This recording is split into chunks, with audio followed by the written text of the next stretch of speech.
call to order this regular meeting of the Anchorage Assembly. It is Tuesday, March 21, 2023. Madam Clerk, would you call the roll, please?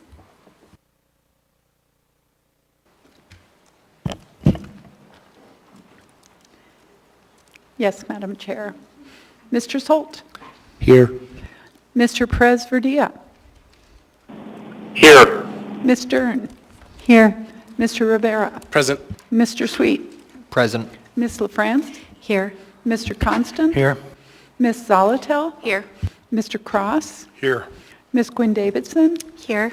Mr. Volan. Happy to be here. Mr. Peterson. Present. You have a quorum. Thank you, Madam Clerk. Mr. Cross, would you lead us in the Pledge of Allegiance, please? Yes, Madam Chair. I pledge allegiance to the flag of the United States of America and to the republic for which it stands, one nation, under God, indivisible, with liberty and justice for all.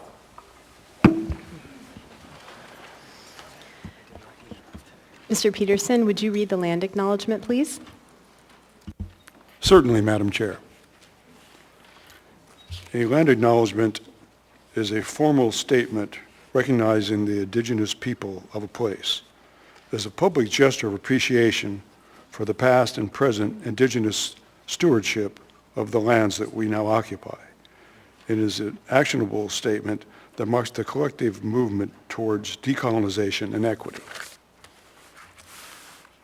The Anchorage Assembly would like to acknowledge that we gathered today on the traditional lands of the Dena'ina Athabascan.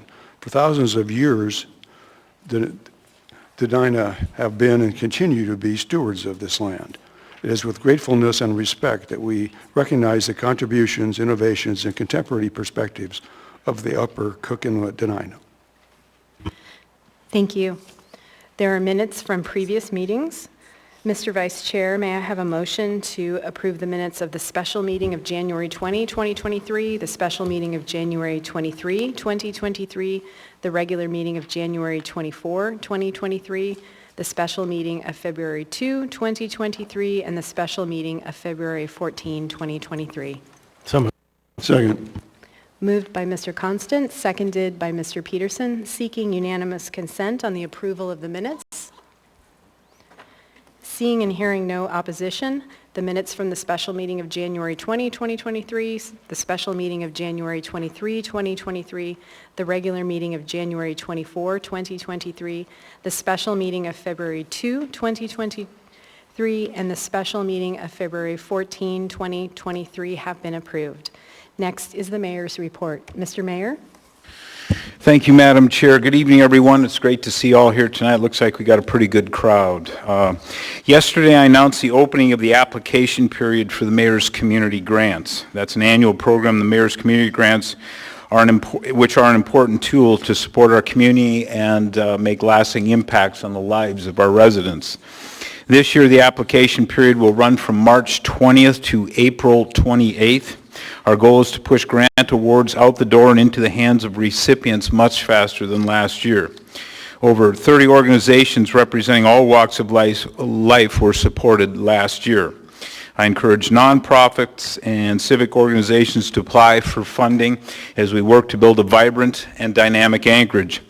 If applicants have any questions, they can contact my office and ask for Trista or Mario. This coming Friday, the 24th, from 6:30 to 8:30 p.m., I am hosting a town hall event at the Arctic Recreation Center to hear from residents about their views on the Assembly's proposal to buy the Arctic Rec Center with the intent of turning that facility into a homeless shelter and low-income housing project. Many members of the community have reached out to my office expressing serious concern over this proposal after it came to light in recent media stories. Last week, I visited the ARC and talked with staff there about their programs and the wonderful work that they do. Based on those conversations, it became clear that I needed to listen to the community, an opportunity until now they have not been provided. We have heard that no Assembly members, including both Member Rivera and Member Zolotel, who represent that district, have talked with the church who owns the facility or have even visited the rec center.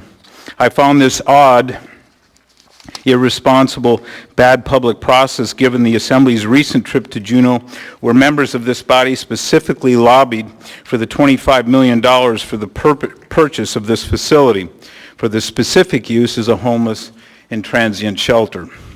I understand there is a resolution from Member Rivera which proposes to take the ARC off the table. However, the day his press release went out, he is quoted in a KTUU article stating, quote, "I still think there is possibly a lot of potential in the Arctic Rec Center," unquote. So, while the resolution states that it is off the table, my administration has serious doubts that it is in fact off the table. Before placing a homeless shelter into the middle of a neighborhood that is surrounded by multiple schools, dozens of businesses, churches, and hotels, we need to listen to those who live there. While Mr. Rivera's resolution may also remove the NAV Center on Tudor, I remain committed to finding a path forward regarding the Navigation Center and shelter. This project is not abandoned. It has gone through a robust public process. It has secured the necessary planning approvals and Army Corps of Engineers change of use and wetlands approval.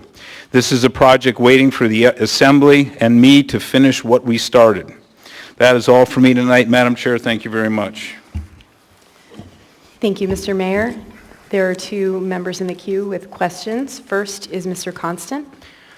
Thank you, Mr. Bronson. You mentioned bad public process. Mr. Mayor, we have a looming deadline approaching. Your municipal manager sent us an email that stated your intent to settle illegally claims by the Hickle Corporation regarding a contract that your staff issued to Hickle without legal authorization to do so. In fact, your administration has spent heretofore $2 million on a tent and authorized $2 million more outside of the powers granted to you under the Charter and the Code. As I see it, as a response to this bad public process, we have four options that have been laid out. One, the first lawful option is to do nothing and allow Roger Hickle to sue the municipality. You've already admitted a mistake in authorizing the work, and that is a question that the courts could resolve. Two, in the light of AO 2022-105, an ordinance passed by this Assembly on December 20th, 2022, vetoed by you on December 27th, 2022, and the veto was overridden by the Assembly on January 10th, 2023, you may not lawfully settle the contract dispute without seeking Assembly approval, as Assembly approval was required on the contract amendment and not sought. Therefore, the second option is you may propose a resolution of settlement to this Assembly to consider. The third option, you have asserted that AO 2022-105 is unconstitutional on separation of powers grounds. If you believe the law is unconstitutional, you have every right to challenge it in the court and let a judge decide. But you do not, in fact, have the right to deem a law passed by this body unconstitutional. Our country does not honor kings. Finally, there's a fourth option, and it's the option you have told us you're going to do, and it is an illegal option. Through the municipal manager, you have asserted you have the right to settle this case directly with the contractor. There is no basis in law for violating Anchorage Municipal Code, and this action will constitute a knowing violation of the municipal code. Mr. Mayor, now's your opportunity. Tell us tonight, what's your intention this week? Do you intend to seek a lawful option?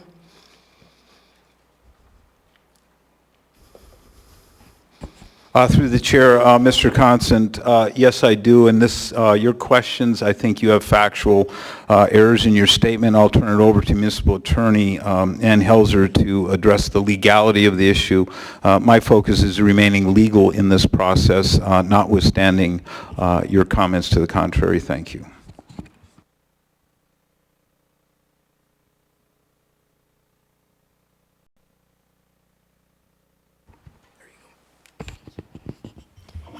Through the chair, thank you for the opportunity to speak on this issue. It is complicated, and for the benefit of the entire audience here, I can try to keep this brief. One of the things that I've encouraged, and that the mayor has sent the letter, we're seeking some resolution before anything is done.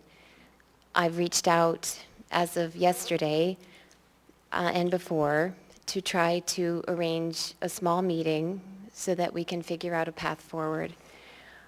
It is not the intention of the administration, as far as I'm aware, or any other party to break any sort of ordinance or law.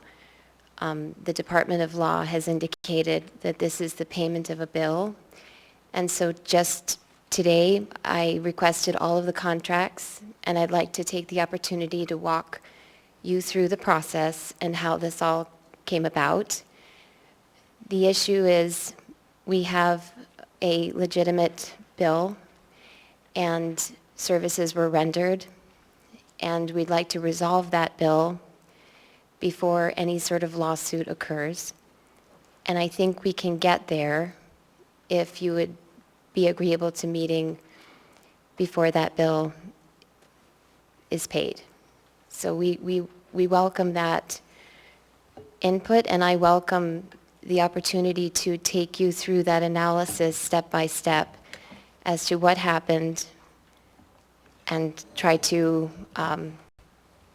explain why it is important that we take care of the bill in lieu of a lawsuit. Thank you. Thank you. Any follow-up, Mr. Constant? Yeah, thank you. Ms. Halser, is it your opinion that the laws of this body as passed are constitutional unless found otherwise? Yes, it is. Okay, thank you. And so I actually met, and I was grateful for the meeting with you yesterday, and I too think that there is an opportunity to go through the records. I would say I lived it firsthand in real time and have read through the records, and there are many missing pieces. And any argument that the services that were provided were legitimate are certainly up for conversation because the contractor has a history, we have a history, and there's a lot of elements that fit within the context of this conversation. So that was your legal opinion from your attorney, Mr. Mayor. My question for you is, on the 24th of this month, are you intending to make payment to Hickel Contracting in violation of Anchorage Municipal Code? Through the chair, Mr. Constant, I intend on following the law as it relates to contracts, the payment of contracts, and the law as it refers to, that you're referring to as far as the assembly involvement or an authority in appropriating money. So thank you. Thank you, Mr. Mayor. Thank you, Acting Municipal Attorney Helzer. Thank you, Mr. Constant. Go ahead, Ms. Zolotel. Thank you, Madam Chair. I'm going to be much more direct in my question. Mr. Mayor, do you intend to authorize payment to Hickel Contracting on Friday, March 24th, or any time before that? Thank you. As I said to Mr. Constant, through the chair, Ms. Zolotel, I intend to follow the law as I stated previously. So I'm going to ask one more time. It's a yes or no question. Do you intend to authorize payment to Hickel on or before March 24th? I intend on following the law. Sometimes things aren't so simple as yes or no. Okay, thanks for not answering. Thank you, Ms. Zolotel. Thank you, Mr. Mayor. Seeing no other members in the queue, next is the Assembly Chair's report. Welcome, everyone. Thank you for being here tonight, whether you're joining us here in the chambers or online. I hope everyone has been able to enjoy a spring break of some sort, and happy Women's History Month. I want to comment on a few items. The first has to do with occupational safety issues. The Assembly continues to work on the urgent situation regarding the municipality's response to the State of Alaska Occupational Safety and Health Enforcement Section's placement of the municipality in the Severe Violator Enforcement Program. This goes back to fall of 2021. The state brought a list of occupational safety citations to the municipality, and in spring of 2022, the state agreed to lessen the fines if the municipality agreed to several conditions and reporting requirements. We recently learned that the municipality unfortunately did not meet those conditions and now is at risk of paying the full citation amount plus additional fines. Failure to do so puts the taxpayers at risk for footing a $628,000 bill that could go up to $1 million, with a total exposure of $12 million if the situation isn't remedied. To address this situation and improve safety and working conditions for municipal employees, as well as protect the resources of the municipality, I'm introducing an ordinance tonight that seeks to elevate the municipality's safety and health program by granting more authority to the position of the Director of Health and Safety. The intent is to enact best practices for safety and health programs here at the municipality. We're looking at March 31 as a date for a work session. I'll be extending an invitation to the administration in the hopes that they'll be able to participate in this important discussion. Next, to follow up on the Joe Gerace investigation. As the next step in getting the facts about the administration's investigation of Joe Gerace's tenure as the Anchorage Health Department Director, and you will recall that he was hired under fraudulent credentials that were fabricated. The Assembly filed an appeal with the State of Alaska Superior Court last Friday regarding the final administrative order by Mayor Bronson that denied Assembly leadership's February 14 request under the Alaska Public Records Act to access the records detailing the investigation. And then to recap, on February 14, Assembly leadership had requested 2 documents from the internal investigation. On February 16, the mayor issued a response that denied the Assembly's appeal to access to the records, citing the constitutional right to privacy and an Anchorage Municipal Code provision that establishes the confidentiality of municipal personnel records. This filing officially delivers the question of the records release to the court, so they will decide and settle that matter.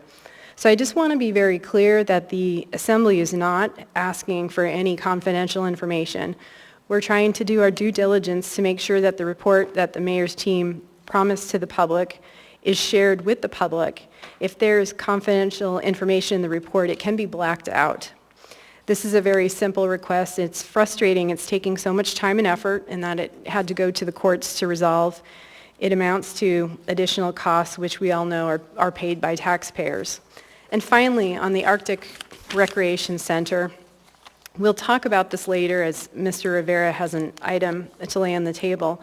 But I do want to say a few words about the Arctic Recreation Center. And as some of you know and recall, this facility has been identified as a possible shelter location by the Facilitated Working Group. That was back in 2021. That was a small group of members of the administration and the Assembly who were collaborating together on finding solutions to homelessness. Last month, it was officially recommended by the Emergency Shelter Task Force as a potential facility and has been briefly discussed a few times in meetings of the Committee on Housing and Homelessness. And those of us who went to Juneau for the Alaska Municipal League Conference did talk about it as an example of a possible location and a possible facility. Some residents living near the Arctic Recreation Center have had strong responses to this idea, which is understandable, because through the years we have seen problems at low barrier places like the Brother Francis Shelter, which now operates differently and without those problems of the past, and the Sullivan Arena, which is a mess. The fact is that there have only been initial conversations about the Arctic Rec Center. No money has been expended, no decisions have been made, there is no plan, there is no proposal, there's only an idea to consider at this point. One thing that is clear is that these are really difficult conversations. What I have heard from people is that as a community, we need to figure out a way to talk about homelessness that is grounded in fact and builds consensus among all of us about how we need to move forward. The Anchorage Coalition to End Homelessness has offered to engage with all of us in a 3 to 4 month process to have these foundational conversations. I am hopeful that the Assembly and the administration will choose to engage in this process of bringing together our entire community, our neighbors, people experiencing homelessness, providers, businesses, nonprofits, other stakeholders, and policymakers. Because this is a really difficult and challenging conversation. And if we're going to make continue to make progress, we need to commit to having those discussions together. Well, as usual, we have a very full agenda tonight. Again, thank you for being here. I just want to remind everyone that this is a business meeting. We are here to do the work of the municipality. We follow Robert's rules, and I understand that sometimes, makes us look weirdly formal as we amend amendments and follow those processes, but please bear with us. Please help create a climate of respect in the chambers. Please refrain from personal attacks, speaking out of turn, shouting, clapping, pacing. Keep your signs to 8.5 by 11 inches in size. Please keep the aisle clear here down the center, except when you're lined up to testify. Please also do not approach the dais. If you have something to share with the members, please hand it to the clerk, Mr. Turner, down here for distribution. Also, please stop speaking if a point of order is called, so I may rule on the point of order and the record is clear. If rules are not followed, I may interrupt speakers to call for compliance. And if compliance with the rules doesn't occur, then I may pause the meeting. If there's an actual disruption, I will give a warning. If the disruption persists or happens again, the person may be asked to leave. If you're here to testify in a public hearing item, when you come forward, please state your name, the community council or area of the municipality in which you live. Please stay on topic and direct comments to me or other people on the dais. I'll interrupt you if you're off topic. It's helpful if testifiers provide comments on any proposed amendments or share ideas for proposed amendments. When you speak, you'll have 3 minutes, and community council representatives will have 5 minutes. And assembly members don't typically answer questions during that period. That comes later during the debate portion or afterwards, as public testimony is the public's time to speak. Thank you. We will now go to committee reports, and I will start to my right with Mr. Solt. Nothing to report, Madam Chair. Thank you, Mr. Solt. Mr. Presverdia? Thank you, Madam Chair. Just the next meeting of the Public Safety Committee will be on April 5th. Thank you. Thank you, Mr. Presverdia. Ms. Dern? Nothing to report, Madam Chair. Thank you. Thank you, Ms. Dern. Mr. Rivera? Thank you, Madam Chair. Excuse me, a few things. A week and a half ago, the Municipal Audit Committee met and got an overview of the timeline and changes to the Annual Comprehensive Financial Review, or our annual audit. I believe we will be getting the ACFR for review in September, I believe. We also began a discussion around fund balance policy, which I hope to continue in that committee soon. Last week, the Housing and Homelessness Committee met and discussed a wide variety of topics, including shelter licensing, home ARP funds, ERA2 funds, and spent most of our time discussing the demobilization plan for emergency shelter. The Assembly will be reviewing the work that came out of this discussion on demobilization of emergency shelter at a special Rules Committee meeting on Friday, March 24th from 12:20 to 1:20 p.m. at City Hall, room 155, first floor. Finally, the Assembly will be holding a work session on Friday, March 31st from 10:30 a.m. to 12 noon to begin the next phase of the discussion around permanent year-round low-barrier shelter. It's currently scheduled for City Hall, room 155, first floor, because this chamber is being used for elections during the day. I'll be working to find a larger location for that meeting, and we will make sure that that's announced as soon as that's finalized. Thank you, Madam Chair. Thank you, Mr. Rivera. Mr. Sweet? Thank you, Madam Chair. Nothing to report. Thank you, Mr. Sweet. Mr. Constant? Yeah, thank you, Madam Chair. Last week, Thursday, we met the Enterprise Utility Oversight Committee. We had quite a packed agenda, and it's become apparent that that committee's 1-hour time slot is not sufficient to conduct the work that needs to be done, especially as the work expands around some of the larger heavy equipment operations of the muni on roads and other projects, snow hauling. And so we had a briefing on the Eklutna Hydro Project's efforts to work with the native village of Eklutna and the restoration of water flows to see fish coming back up. It was a little bit contentious because we continue to seem to find ourselves at cross purposes between the branches of our government, where the Assembly has set the policy of the municipality to establish a process that gets us to restoration of the river for the village and its people and their culture and its history.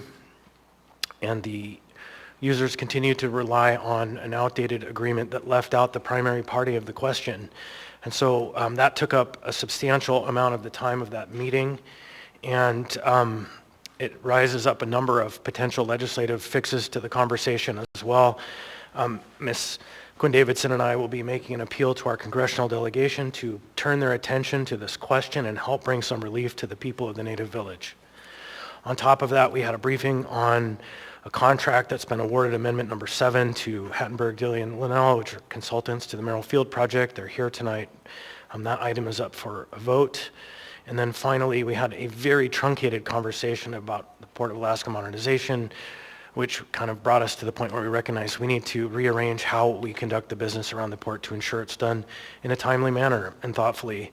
And to that end, we are going to probably move the conversation, the item to be introduced tonight, to the later meeting in April, so we can have a thoughtful work session, not cramped in time, and look forward to having the proposal for the engineering of record sooner than that. So that's kind of the scope. There's a lot going on. It's good to be tuned in.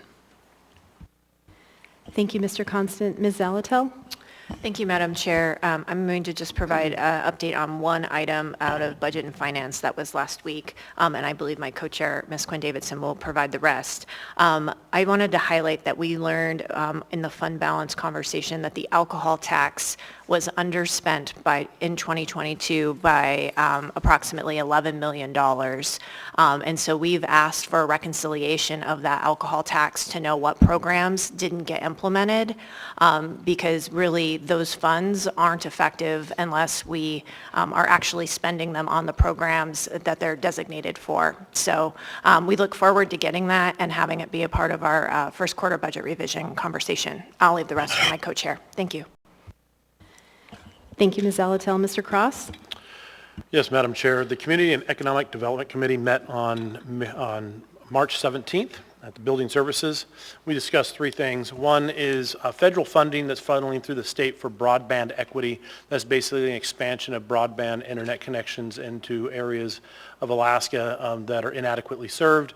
We do have some of those in Anchorage, so as that program rolls out, we'll be working to identify what areas of Anchorage qualify for those federal funds to make sure we're expanding our broadband connectivity throughout the municipality. So there'll be research before there'll be development and expenditure to resources. Second, we dealt with the very significant structural truss collapses. As you're very familiar, we've had several significant building failures and truss failures. The structural and planning department brought in an expert engineer in to discuss what those attributes of construction were, the gusset plates and the type of trusses, and how to identify those. I would highly encourage anybody who has a building that was built in the 70s or 80s, comprises not just a flat roof. This can also be a pitched roof, even something as stable as a 412 pitch, but it has to do with the gusset plates in there. If you are a purchaser looking to purchase a building that's older, I would highly encourage that you encourage a structural inspection.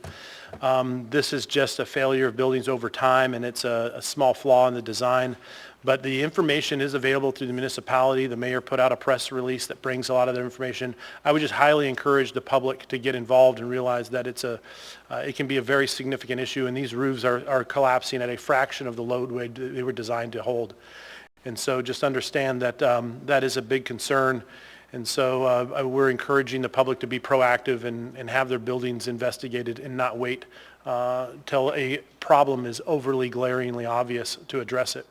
And then finally, we did a little bit of discussion on code abatement fines and trying to create an environment. We've got a lot of older properties. You know, the truss situation and roof failures are kind of can be accentuated by this. But essentially, trying to get contractors and individuals who have older properties into compliance and not finding and not looking as the permitting office as an adversarial. So how do we go out? How do we do better public outreach? Is there ways that we work with the public to get buildings into compliance, get more housing turned over, more available to the public by creating a conducive environment and not unintentionally something that's not necessarily adversarial, but something that's punitive with really high fines? And how do we work with the public so they get their buildings in compliance? And those were the three topics of conversation that we had. Thank you, Madam Chair. Thank you, Mr. Cross. Ms. Quinn Davidson? Thank you, Madam Chair, and thanks to Ms. Salatel for giving the first part of our Budget and Finance Committee report. I just wanted to highlight the strides that we've made on FEMA reimbursement. At last week's meeting, we got really good news from Alden Thurn. Alden's been working at the municipality since 2015 and has done an excellent job on FEMA reimbursement following the expenses we had to make after the 2018 earthquake and then, of course, during the COVID pandemic. At the most recent count last week, we've submitted 95% of our COVID expenses, and of those, 73% have either or have now been obligated by FEMA. Obligated by FEMA means they've either paid them those debts or they've promised to pay them. And last month we received payments, just last month, of $24.9 million to the municipality. The latest calculation is that we will recoup the costs for all but 68,000 of the $126.5 million of COVID response funds. So we will recoup 99.99905% of the money we expended, and now we're going to get reimbursed via FEMA. That's huge, and it's all really due to Alden and his team, to the employees we've had around for a while who've been working really hard on this. Talk about a valuable employee who brings in, $126 million. But I just want to say thank you to him, and also, this FEMA reimbursement was really used by some who used to be on this body and by some in the administration as a political tool to try to argue that we were putting the muni in a financially bad place. And it just, of course, goes to show in the end that that was not the situation. We used our savings exactly for what savings are for, and we're now getting reimbursed thanks to the hard work of muni employees. Thank you very much. Thank you, Ms. Quinn Davidson. Mr. Voland? Thank you, Madam Chair. I'd like folks to know that the Health Policy Committee will not be meeting in April. Instead, what I would like to do, and what I've requested of the administration, is that we could convene a working group to meet and discuss what it will take to implement 24/7 operations of the mobile crisis team and mobile intervention team. This is something that we were sort of making substantial cooperative progress, and I know that my colleagues, Member Zalatel and Member Quinn Davidson, had conversations with our previous municipal manager and acting municipal attorney to try to get at that question of how we can make this work. However, I think some of that information was lost during transition between municipal managers, acting municipal attorneys, and HR directors. So, as we prepare for 1Q, what I'd like to do is circle back, have everybody come to the table. I'm very optimistic that an integrated model to mental health crisis response can serve our community well. It's something we really need. It's something the community is asking for. And I think it can be a positive example of collaboration between the Assembly and the administration. So I've made that request, and I would like my colleagues who I mentioned just now, as well as our new acting municipal attorney, Ann Helzer, Kent, Kohlhaas, our acting municipal attorney. I've also notified Chief Schrage, Chief Curl, a representative of IAFF, our Assembly Council, and some folks in the clerk's office. So hopefully the administration is amenable to getting together and working on that. Thank you. Thank you, Mr. Voland. Mr. Peterson? Thank you, Madam Chair. The Ethics and Election Committee that traditionally meets on the fourth Wednesday has been canceled this month, and the next Community and Economic Development Committee meeting will be on Thursday, April 6th. Thank you. Thank you, Mr. Peterson. Next is the addendum to the agenda, and before we take up the addendum, we will address the laid on the table items. There are 6 laid on the table items, 3 that simply require reading into the record, and 3 that require a vote of 8 to lay on the table. So I will start with the 3 items that just need to be read into the record. The first is item 10B2A. It's an S version of, an S is for substitute version, of resolution number AR 2023-94S, a resolution of the Anchorage Municipal Assembly recommending projects for federal funding and support in 2023-24. The next two items are items for introduction, and they will not be acted upon tonight. The first will be item 10G9, unnumbered resolution, a resolution of the Municipality of Anchorage adopting the Home Investment Partnerships American Rescue Plan Allocation Plan, Home ARP Allocation Plan, which constitutes an application to the United States Department of Housing and Urban Development for the Home Investment Partnerships Program American Rescue Plan Program, and appropriates the Home ARP grant from HUD in the amount not to exceed $2,713,359 in Home ARP entitlement when tendered to the Federal Grant Fund 241 for the Anchorage Health Department. It is accompanied by an unnumbered assembly memorandum.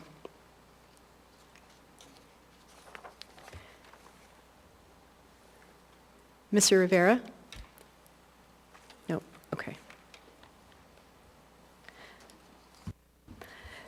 The second is will be item 10G10, unnumbered ordinance, AO 2023-X, an ordinance of the Anchorage Municipal Assembly amending Anchorage Municipal Code Chapters 3.20, 3.30, 3.35, and 14.60 to update the Municipal Health and Safety Program, establish the Director of Health and Safety as the principal workplace safety officer for the municipality, and enforce through civil fines to ensure compliance with federal, state, and municipal occupational health and safety regulations to protect the employees, assets, and interests of the municipality.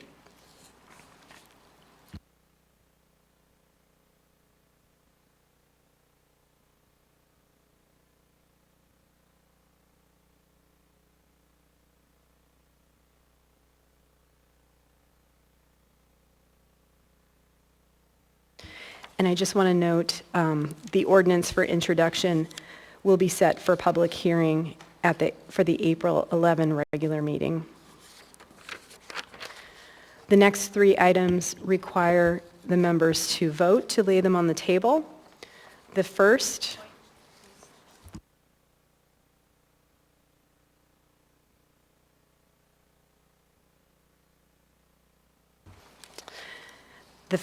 if approved, to be laid on the table would be item 10A7, resolution number AR 2023-96, a resolution of the Anchorage Municipal Assembly recognizing and honoring Dean Gates for 20 years of dedicated public service to the municipality of Anchorage, the Anchorage Assembly, and the community.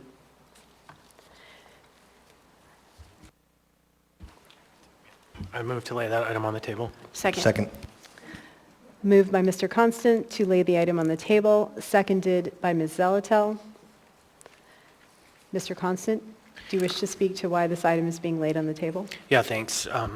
Sometimes if we do this, we do it by suspending the rules because the rules say it should be timely and sensitive in time. But I think practically it's the same vote. And we didn't want Mr. Gates to know, and as I watched him, we surprised him. And so our mission was accomplished. And with that said, I would ask for your support in laying this on the table so we can honor Mr. Gates. Thank you, Mr. Constant. And Ms. Zelatel, you're in the queue for a different item. Okay. Seeing no other members in the queue, members may proceed to vote on the motion to lay AR 2023-96 on the table.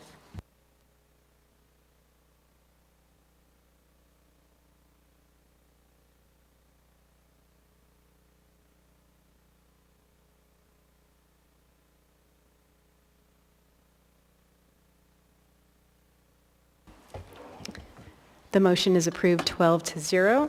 This resolution will be item 10A7. Ms. Zelatel? Thank you, Madam Chair. The next two laid on the table items involve homelessness issues, and I would like to be recused from them as in my role as the Executive Director of the Anchorage Coalition to End Homelessness. We have taken a position on both of the items coming before the body. Thank you, Ms. Zalatel. It is the ruling of the chair that you shall be recused for these two items.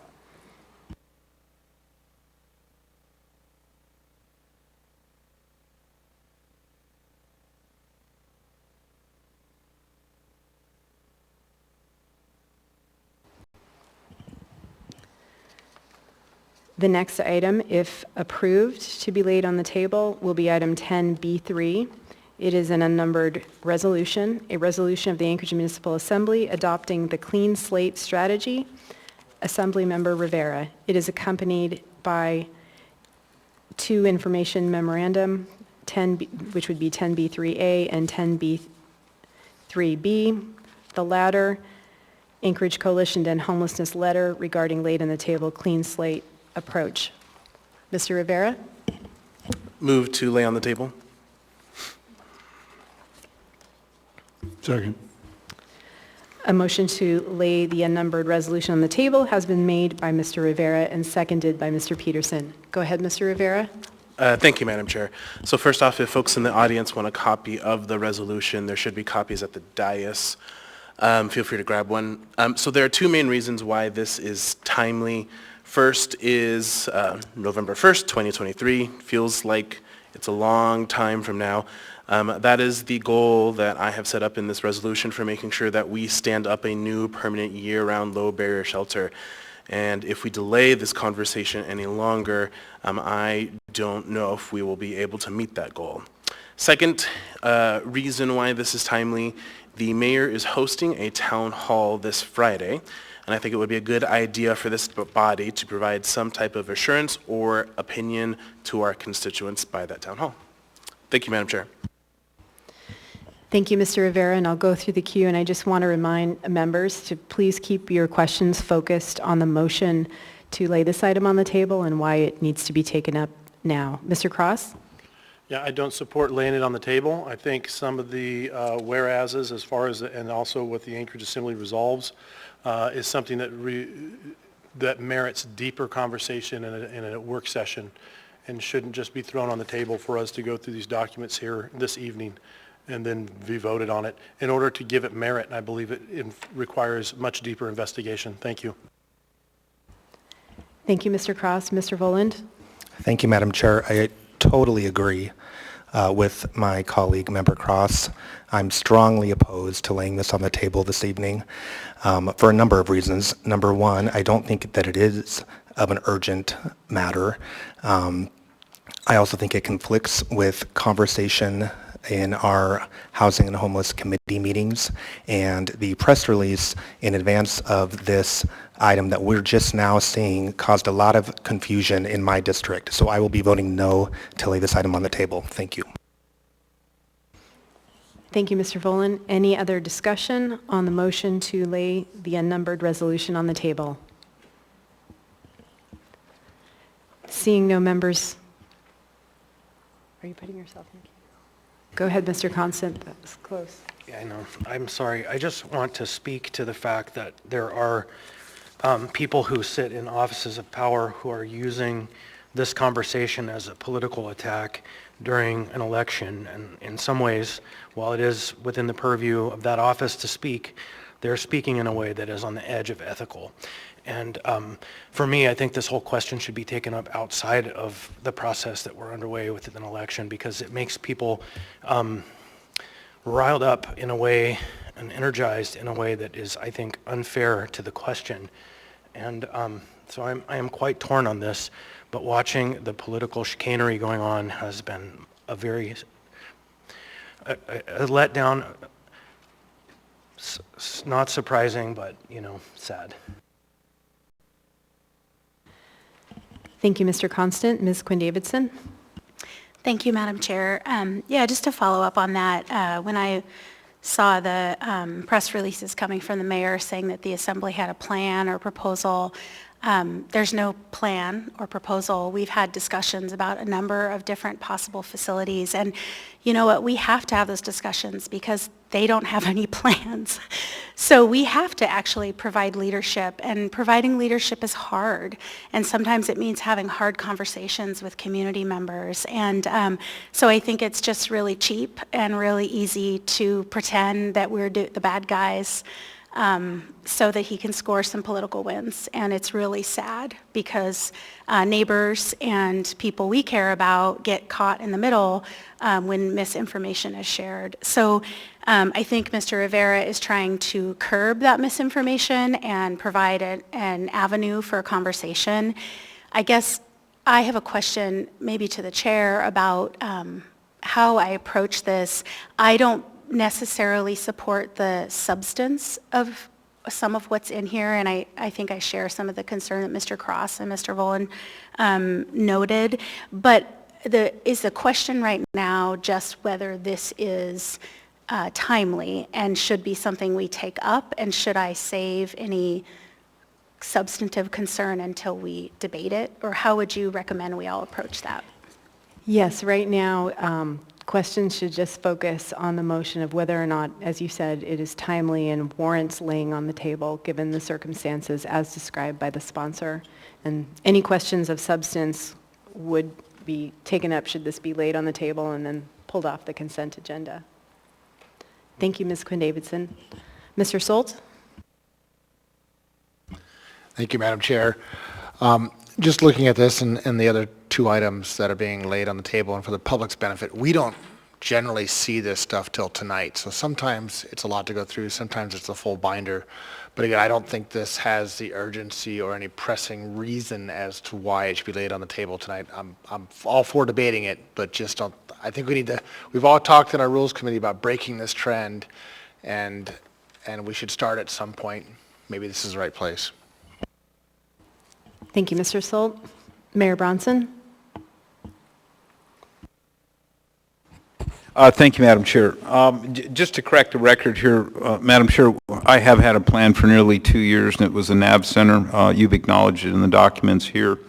And the notion that we haven't had a plan, furthermore, for demobilization, we also had a plan that was presented in a work session Point of order. on February 15th, and it was rejected by the Mr. Mayor, Assembly. Please go ahead, Mr. Constant. What is your point of order? While attempting to so-called correct the record, the mayor decided to talk about an issue that has nothing related to the question of shall we deliberate this tonight or not. He's off topic. Thank you, Mr. Constant. And please, to all members, keep your comments directed at the motion to lay this item on the table and whether or not it's timely. Mr. Rivera, go ahead. Yeah, thank you, Madam Chair. So I think if you had my phone number and a municipal email in the last 2 weeks, you all would probably think that this is timely. If my colleagues decide not to lay this on the table, it will be another 2 weeks where people don't know what is going to be happening. And you know what I will do? I will tell them to call you all. So frustrating that we have this item before us where we can really provide a pathway forward for our community, and you all don't want to even debate it today. So frustrating. So, if this isn't laid on the table today, I will make sure it gets on the agenda properly for the April 11th meeting. To my constituents in the room, I apologize, but I invite you all to take a look at the resolution and to encourage you to contact the Assembly to urge them to support. Thank you. Thank you, Mr. Rivera. Go ahead, Mr. Voland. Thank you, Madam Chair. I'll just say that my constituents do have my email and my phone number, many of them. And when the press release went out that pertained to this item, I got lots of emails and lots of calls. Thanks. Thank you, Mr. Voland. Seeing no other members in the queue, members may proceed to vote on the motion to lay the unnumbered resolution on the table.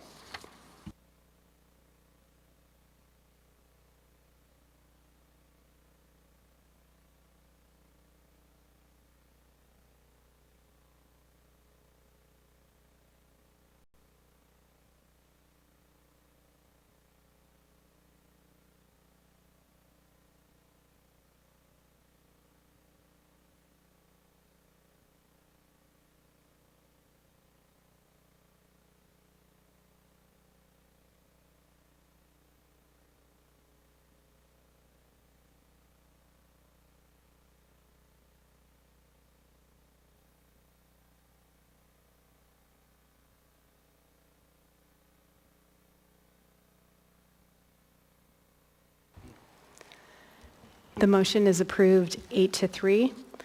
The unnumbered resolution will be item 10B3 on the consent agenda. The final item to be laid on the table, if approved, would be item 10B4. It is an unnumbered resolution. A resolution of the Anchorage Municipal Assembly expanding Sullivan Arena emergency shelter capacity to 360 from the Anchorage Health Department, submitted by the administration. Is there a motion to lay this item on the table?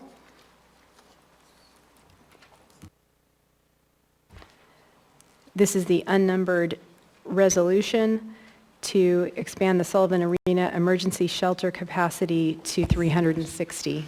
So moved.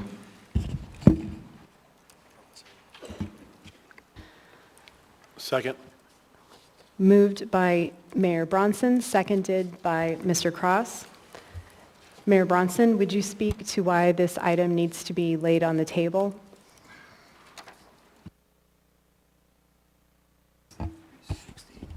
Yes, thank you, Madam Chair. This is to bring capacity up to 360. As far as the actual, or as far as the justification for that, I think I can call on Alexis Johnson at this time, Housing and Homeless Coordinator. Thank you.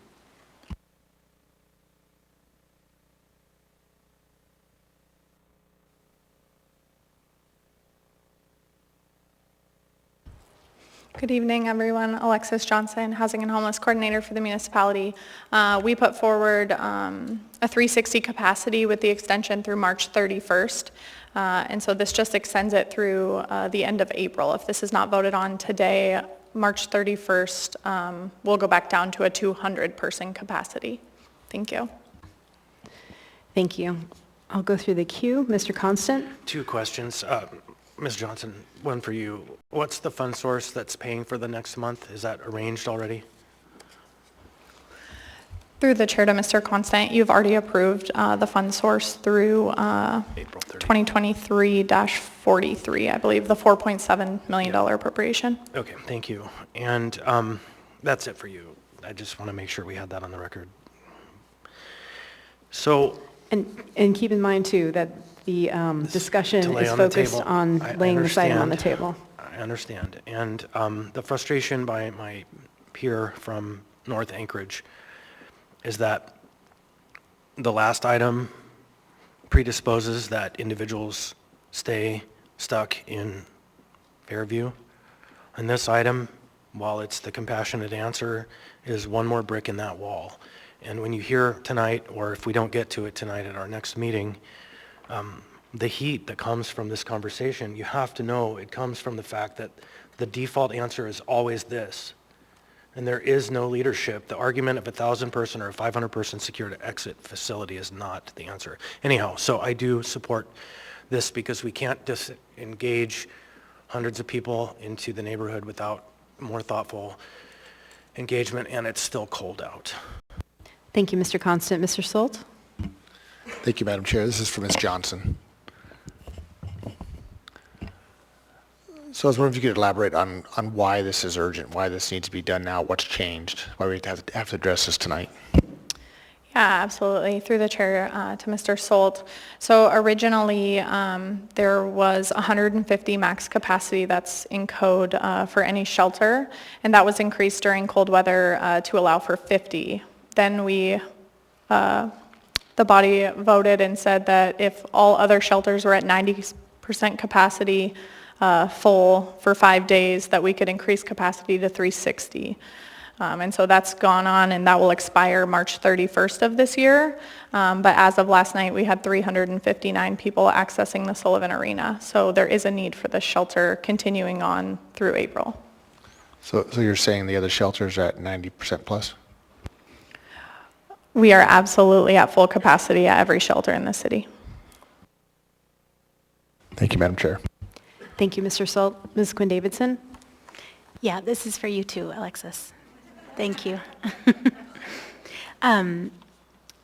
just some questions about the whereas, and I know we're not voting on the substance, but just so you can be thinking about this, assuming it gets laid on the table. I had remembered this 90%, and as long as you alert community councils, and then you could go up to 360, but I don't think the whereases in here track that, and it has some dates that, you know, whereas the approval granted is set to expire on December 31st, 2022, and whereas the approval is set to expire January 27th, 2023, those dates have passed. So I'm wondering if this needs like a quick little S version or something. It seems like some of the numbers in here are outdated. Through the chair to Ms. Quinn Davidson, that's just a working document that we continue to add on to, so I can work through an S version if you want to add for the updated that we passed through March 31st, but those are the historical dates where we came back and asked for an increased capacity to 360. That would be great. I don't know if, may I respond? I don't know if we have time for that tonight, but when I was trying to remember, kind of to Randy's question, you know, where we are, since it didn't say in here, Daniel and I were whispering, you know, where are we? Is it March 31st? What date is it? So I think just for the public, when this is what they see, if we vote on it, they won't know sort of when it expired and what the current status is now. So it'd be helpful. Through the chair to Ms. Quinn Davidson, I can work on that right now. Thank you. Thank you, Ms. Quinn Davidson. Mr. Volan, on the motion to lay the item on the table. Thank you, Madam Chair. You know, this is interesting. I think I can appreciate the urgency. I still find myself a little bit frustrated that it's a late on the table item.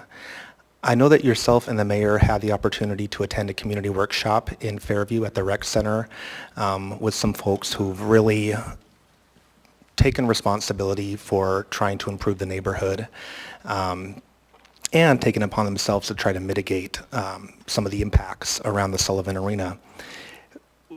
I want to thank you sincerely both for attending that meeting. I did hear positive feedback from community members. And I think that they really appreciated that you both were there to listen. A question that I have for you though is, did you share with them that this was going to be a recommendation from the administration? Through the chair to Mr. Voland, we have shared publicly that we would be asking for an additional capacity to 360 through the end of April 30th. And we've also mentioned it at Housing and Homelessness Committees and in the appropriation documents of the 4.7. But we did say that we were still up in the air as if Sullivan was going to continue or not into summer because it hasn't been discussed at Housing and Homelessness Committee. That was the only thing that was up in the air, but we have been fully transparent that 360 was going to be through the end of April. Okay, thank you. Thank you, Mr. Volan. Thank you, Ms. Johnson. Mr. Constant, on the motion to lay the item on the table. I would note that Mr. Rivera was also at that meeting. That's all.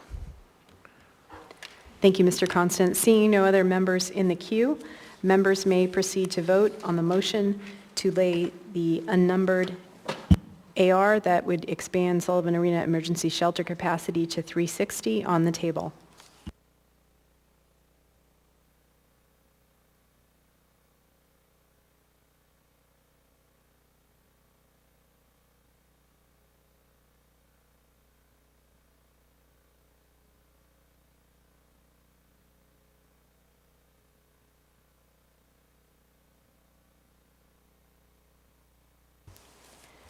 The motion is approved 10-1. That item will be 10B4 on the consent agenda. Mr. Vice Chair, may I have a motion to incorporate the addendum as printed and distributed and the laid on the table items? So moved. Second. Moved by Mr. Constant, seconded by Mr. Peterson, seeking unanimous consent. Seeing and hearing no opposition, the addendum as printed and distributed and the laid on the table items have been incorporated into the agenda. We will now move on to appearance requests. We have 3 tonight. The first, Friends of the Library. If you want to come forward, you'll have 3 minutes.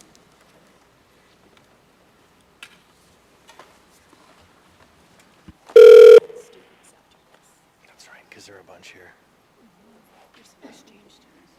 Oh, nice. Really? Good evening. My name's Mary Rasmussen, and I'm president of Friends of the Library.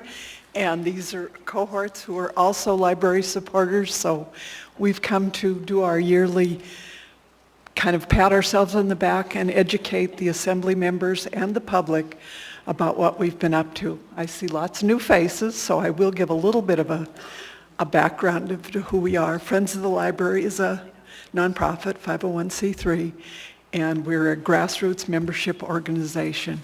Every year we raise money in order to support the public library. The areas we support are in materials, programs, events, plus we do some advocacy for the library too. In the past, we have given between $80,000 and $120,000 to the library. During the pandemic, things got a little quiet at the library, and they got very quiet in the fundraising world. So last year, we were only able to give $40,000 to $45,000. This year, we're back up. We're going to donate $80,000, and then we decided we could do more, so we added an additional $10,000 to bring it to $90,000, so that an additional amount for the branch libraries of $2,500.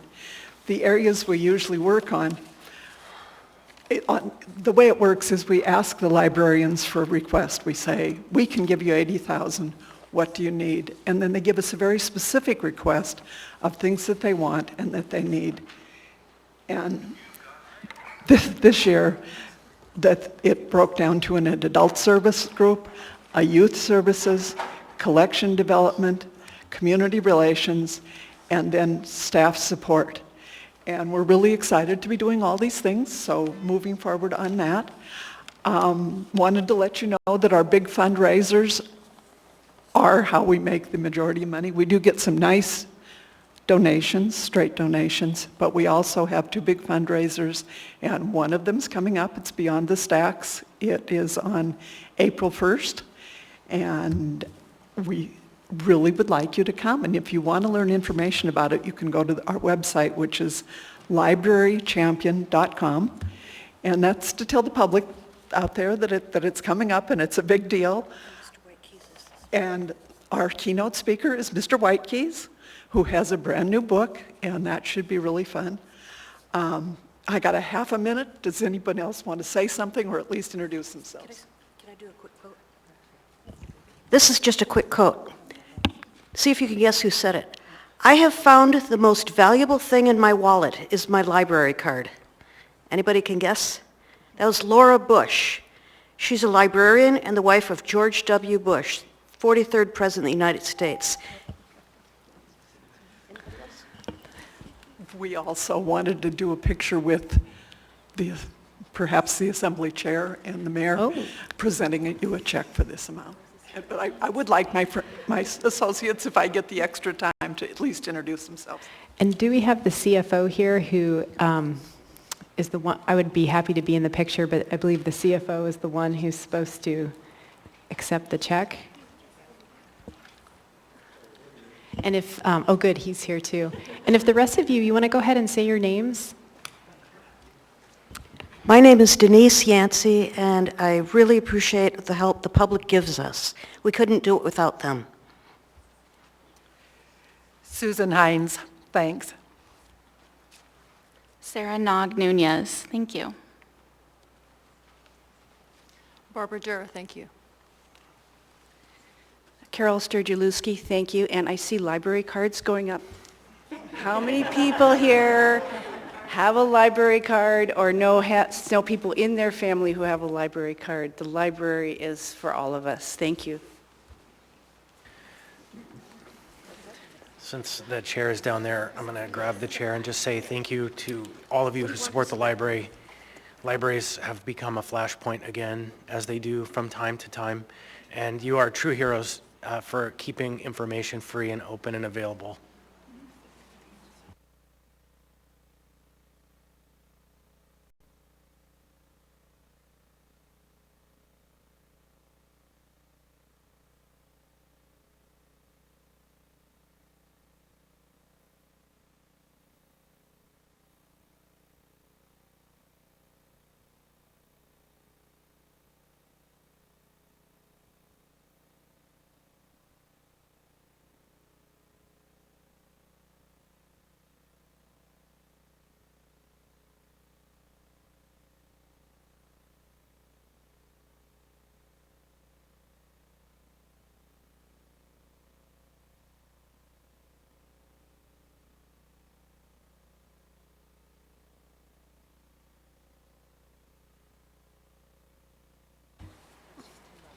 Thank you all. Those big checks are really cool, especially when they have such a big number on them.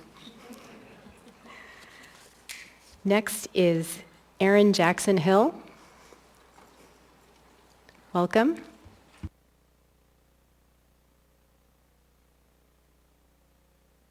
Not yet. There you go. There you go. Oh, hello. Hi. Oh gosh, I'm not going to be emotional and I'm not going to be nervous. Hi, my name is Erin Jackson Hill and I am the Executive Director for Stand Up Alaska.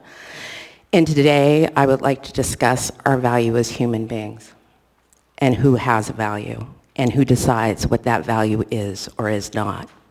Who imparts value?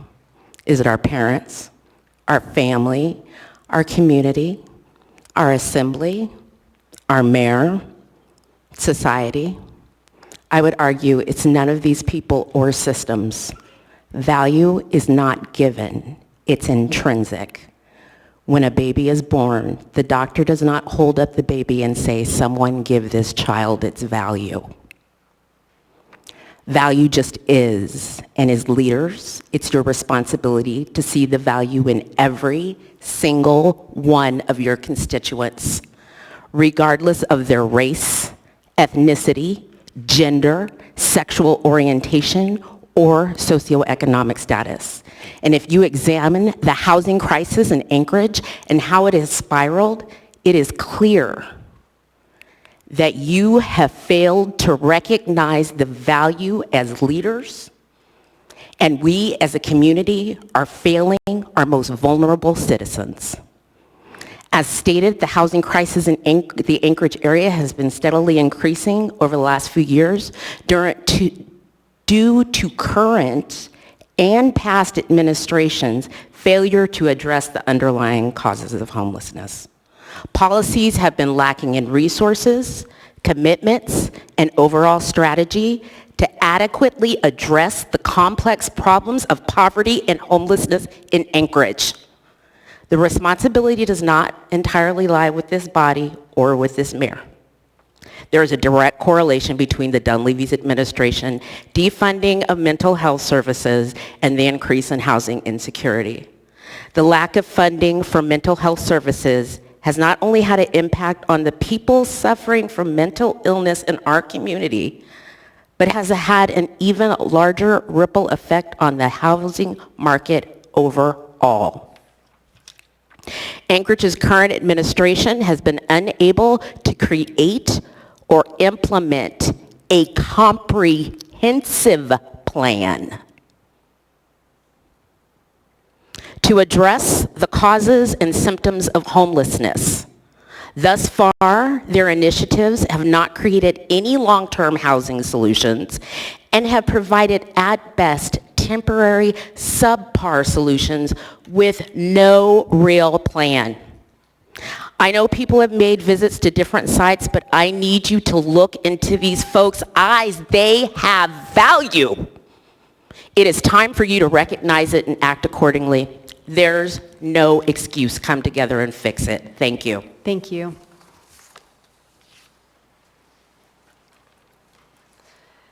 Next is Scott Chapin. Welcome. Oh, you pronounced it right. Thank you.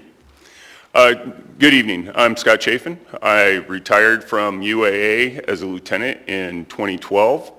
I started my career in law enforcement at the tender age of 19 in Craig, Alaska.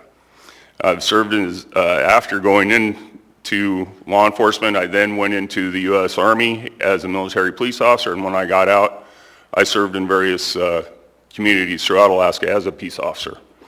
Today I represent the local nonprofit Alaskans Take a Stand to speak about body cameras. The public has demanded the law enforcement agencies be transparent, especially in the current environment. Peace officers have had tremendous powers since the profession's inception, which is used for good. However, occasionally, it can be and has been misused. The public has always wanted accountability and confidence that peace officers are not abusing the power. Today, we have proven effective technology with 80% of the large municipal police departments already implementing body cameras for their officers. APD does fall 70 officers short of what they consider a large municipality, but let's face it, this is a large municipality in Alaska. Peace officers are human, can make mistakes, and forget important information. Even if they notice at the time and it led to the decision to what occurred and the actions they took, body cameras can view what peace officers see without bias. The public can then be confident that what was said actually occurred. Body cameras show the public what happened in real time and allow peace officers to review the footage to clarify their memory, especially after high stress or traumatic events.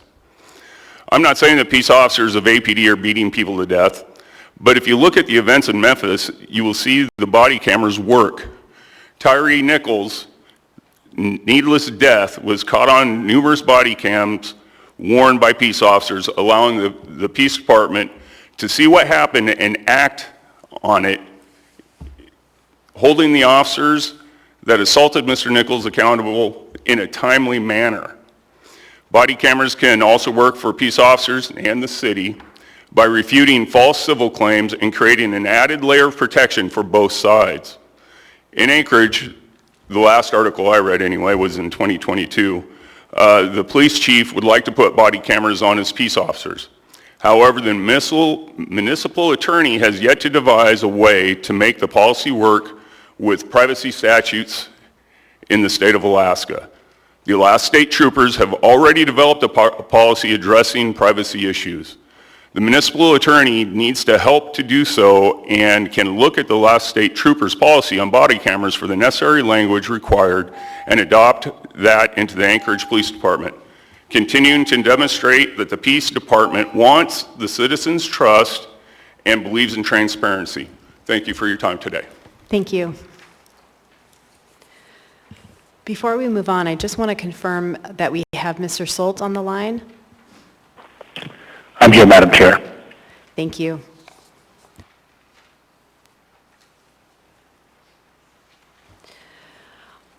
So I believe we have some students here tonight. And if the students would, I think they're trying to make an exit here.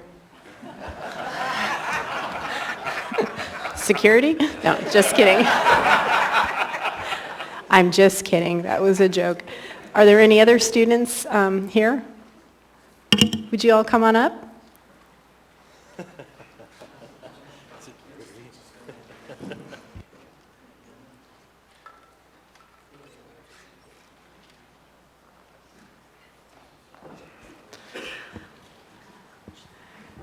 Welcome. Come on up, and if you would go ahead and state your names and tell us which school you're from. I assume you're here for an assignment? My name is Garen Walkman. I'm here from Chugiak for my government class. My name is Hunter Rao. I'm also here from Chugiak High School. We're here for our government class. My name is Garrett Armentrout. I am also from Chugiak, and I'm also here for a government class. My name is Mona Lisa Dos Santos, and I'm here for pilot recognition. My name is Madison Suits. I'm from West High School, and I'm here for pilot recognition.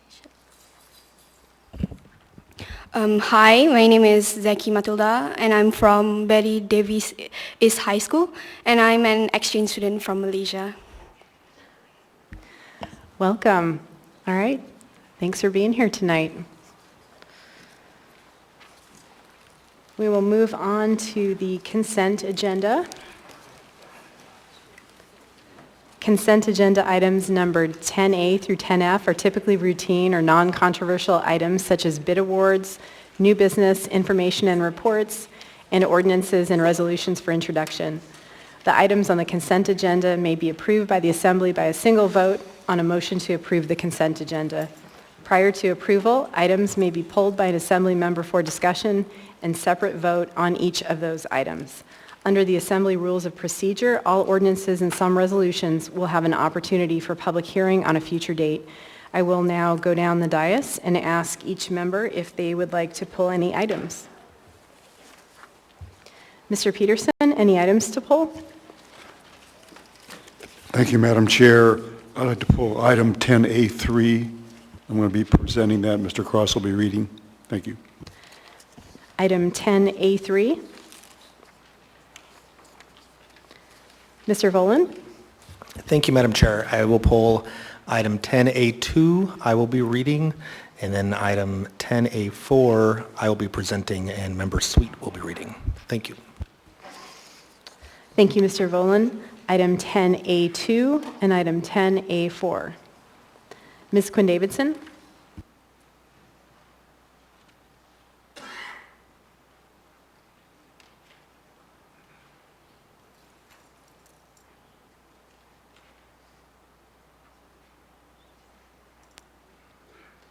Madam Chair, can I also pull item 10B4?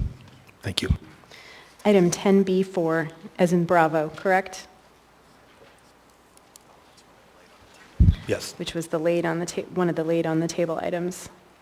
Thank you, Mr. Volan. Ms. Quinn Davidson? Thank you, Madam Chair. I'd like to pull 10A5, 10B2.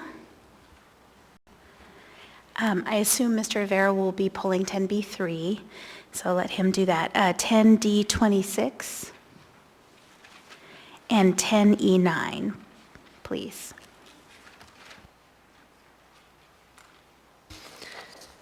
Thank you, Ms. Quinn Davidson. 10 Alpha 5, 10 Delta, or actually 10 Bravo 2, and then 10 Delta 26, and 10 Echo 9. Is that correct? That's right. Thank you. Thank you.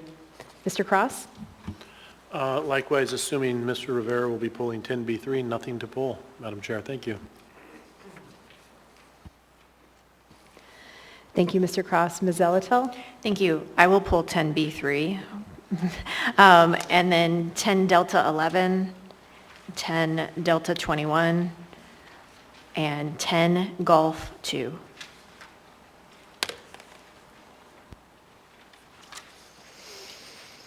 So that's 10 Bravo 3, 10 Delta 11, 10 Delta 21, and 10 Golf 2. Yes, thank you. Thank you, Ms. Zelatel. Mr. Constant? Thank you. I would pull 10B1. I also will join on 10B2, but it's already pulled. And then 10D19.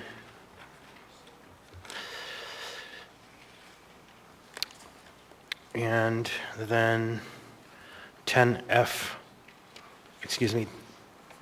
10E4, and then 10F1. Thank you, Mr. Constant. That's 10 Bravo 1, 10 Delta 19, 10 Echo 4, and 10 Foxtrot 1. Is that correct? Yep. Thank you. Mr. Sweet? My item was pulled. Thank you. Thank you, Mr. Sweet. Mr. Rivera? Thank you, Madam Chair. I have two additional items besides the one item. 10 Alpha 6 and 10 Golf 9. Thank you. 10 Alpha 6 and 10 Golf 9. Thank you, Mr. Rivera. Ms. Dern? Thank you, Madam Chair. My items have been pulled. Thank you, Ms. Dern. Mr. Perez-Verdia? Thank you, Madam Chair. My items have already been pulled. Thank you, Mr. Perez-Verdia. Mr. Solt, any items? Thank you, Madam Chair. I'd like to pull 10 Echo 5. 10 Echo 5. Any other items? No, ma'am. Thank you, Mr. Solt. Mr. Constant? Thank you. I forgot that we added on the addendum 10, or laid on the table, 10A7, please. 10 Alpha 7.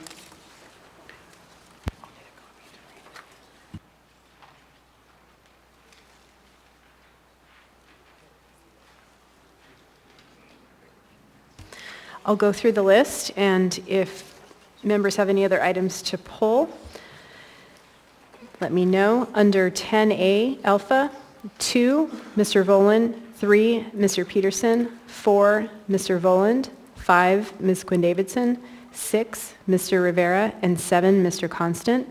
Under 10B Bravo. Madam Chair, I'm so sorry.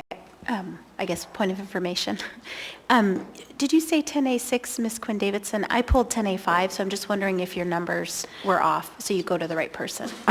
I have you down for 5. Oh, okay. So I Sorry must have about that. misspoke. Sorry, I'll it go was probably through me. the 10As again, Alpha. So 2, Mr. Voland, 3, Mr. Peterson, 4, Mr. Voland, 5, Ms. Quinn Davidson, 6, Mr. Rivera, and 7, Mr. Constant. Under the 10Bs, Bravo, 1, Mr. Constant, 2, Ms. Quinn Davidson, 3, Ms. Zalatel, 4, Mr. Voland. Nothing under the 10Cs, Charlie. Under 10D, Delta. 11, Ms. Zalatel. 19, Mr. Constant. 21, Ms. Zalatel. 26, Ms. Quinn Davidson. Under 10E Echo, 4, Mr. Constant. 5, Mr. Solt, and 9, Ms. Quinn Davidson. Under 10F Foxtrot, 1, Mr. Constant, and then under 10G Golf, 2, Ms. Zalatel, 9, Mr. Rivera. Any other items? Okay, with that, Mr. Vice Chair, may I have a motion to approve the consent agenda with the exception of the pulled items? This is so moved. Second. Not much there. Moved by Mr. Constant, seconded by Ms. Zalatel. Seeking unanimous consent.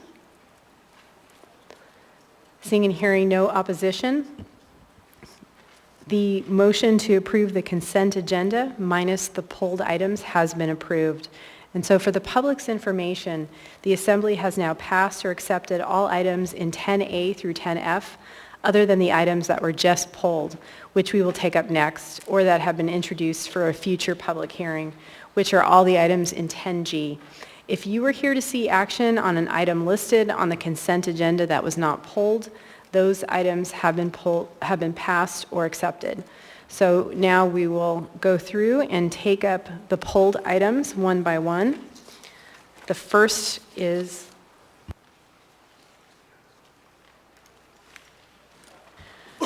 before we do that, Mr. Vice Chair, may I have a motion to change the order of the day to take up item 10A5 Yes, first? so moved. Second. Moved by Mr. Constant, seconded by Ms. Zalatel.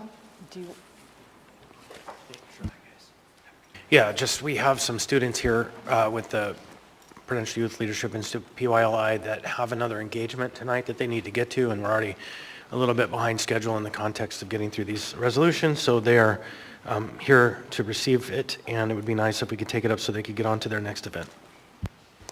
Thank you, Mr. Constant. Seeing no members in the queue, I'm going to ask for unanimous consent on the motion to change the order of the day. Any opposition? Seeing and hearing none, the order of the day has been changed. We'll start with item 10A5 first. Resolution number AR 2023-88, a resolution of the Anchorage Municipal Assembly recognizing the 26th Annual Alaska Points of Light Youth Leadership Institute and celebrating the 2023 Alaska Pilot graduates. What is the will of the body? Move to approve. Second. Moved to approve by Ms. Zalatel, seconded by Mr. Constant, seeking unanimous consent. Seeing and hearing no opposition, this item is approved. Ms. Quinn Davidson, are you reading? I am, thank And you. Mr. Presberdia is presenting. And welcome. A resolution of the Anchorage Municipal Assembly recognizing the 26th Annual Alaska Points of Light Youth Leadership, PYLI, and celebrating the 2023 Alaska PYLI graduates. Whereas the 26th annual PYLI was sponsored by Jack White Real Estate, Tasty Freeze, Friends of Alaska, PYLI, Alaska PYLI Student Alumni Network, Charles H. Bassett Youth Foundation, and other sponsors in partnership with community-based organizations and Anchorage area schools, and was conducted over spring break on March 13th through 17th of 2023 at the Center Point Building Training Room of Jack White Real Estate. And whereas, since the first Alaska PYLI held in 1998, more than 1,000 Alaskan students from across the state have graduated from 41 institutes with one of the best and longest-running community youth trainings of its kind anywhere in the United States. And whereas the Center for Creative Leadership created the Points of Light Youth Leadership Curriculum to encourage and train young Americans to get actively involved in their communities. And whereas Robert C. Bo Bassett led the PYLI training team, including Stephanie O'Brien, Early Childhood Programs Director of Rural CAP, Leslie Jennings, PYLI parent and realtor, Sherry Martson, Jack White realtor, Yasmin Radbod, AmeriCorps Vista volunteer from Rural CAP, Stephanie Berglund, PYLI trainer and CEO of Thread Alaska, Lisa Wiseman from Jack White as a realtor, Daniel Larsgaard, resource basket supervisor at Rural CAP, Suzanne Hull, Jack White Real Estate, Rich Owens, exemplary community servant leader, I like that, Cordelia Kelly, special assistant for rural affairs for Senator Lisa Murkowski, Nikita Green, PYLI alum, Alaska Housing Finance Corporation, Marissa Ridgely, PYLI alum, ASD Clark Middle School teacher, and Ashley Anderson, resource basket coordinator from Rural CAP. And whereas one of the goals of the Alaska PYLI is to teach diverse middle-level and high school students the important and necessary leadership skills to make a positive difference in their neighborhoods, schools, and communities, and to better the world for all. And whereas 4 outstanding youth leaders graduated from the 2023 Alaska Points of Light Youth Leadership Institute, having participated in the 40-hour community leadership training that included 5 days of skill development and instruction in self and community assessment, team communication, diversity, goal setting, project planning, decision making, and service learning activities as follows. The class of 2023 Alaska PYLI, we have Lauren Massley from Diamond High School, Mona Lisa Dos Santos from Diamond High School, and Madison Suits from West Anchorage High School. Also Lily Tao from Betty Davis East Anchorage High School. Now, therefore, the Anchorage Assembly applauds Naomi Louvier, owner of Jack White Real Estate and its team, Tasty Freeze, Alaska Community Foundation, Charles H. Bassett Youth Foundation, Mother Lawrence Foundation, Rural CAP, Alaska PYLI Alumni Network, and all sponsors for their support of Alaska PYLI youth leadership and student volunteerism, celebrating 26 years of excellence in youth community service leadership development. Congratulates the 2023 graduates of the 26th Annual Alaska Points of Light Youth Leadership Institute, and celebrates these distinguished students who demonstrate an unwavering dedication to improving the quality of life for all residents and serve as harbingers of a bright future within the municipality of Anchorage and throughout Alaska. Passed and approved by the Anchorage Assembly this 21st day of March 2023.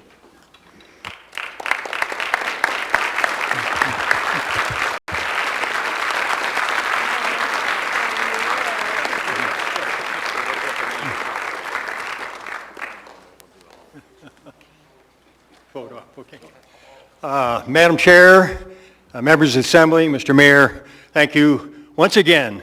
The 13th year, the Assembly has recognized truly outstanding Anchorage youth servant leaders. I'm reminded of the starfish story, which you all know so well.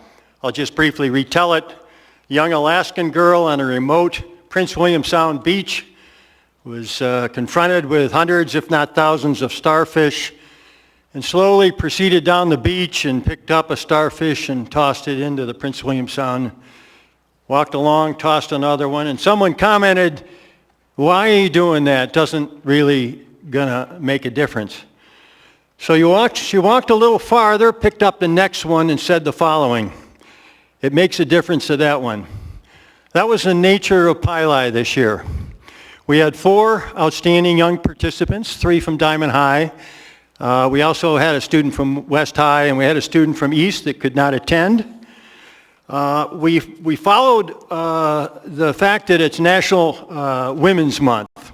So we used as our theme Margaret Mead's very famous quote, "Never doubt that a small group of thoughtful, committed citizens can change the world.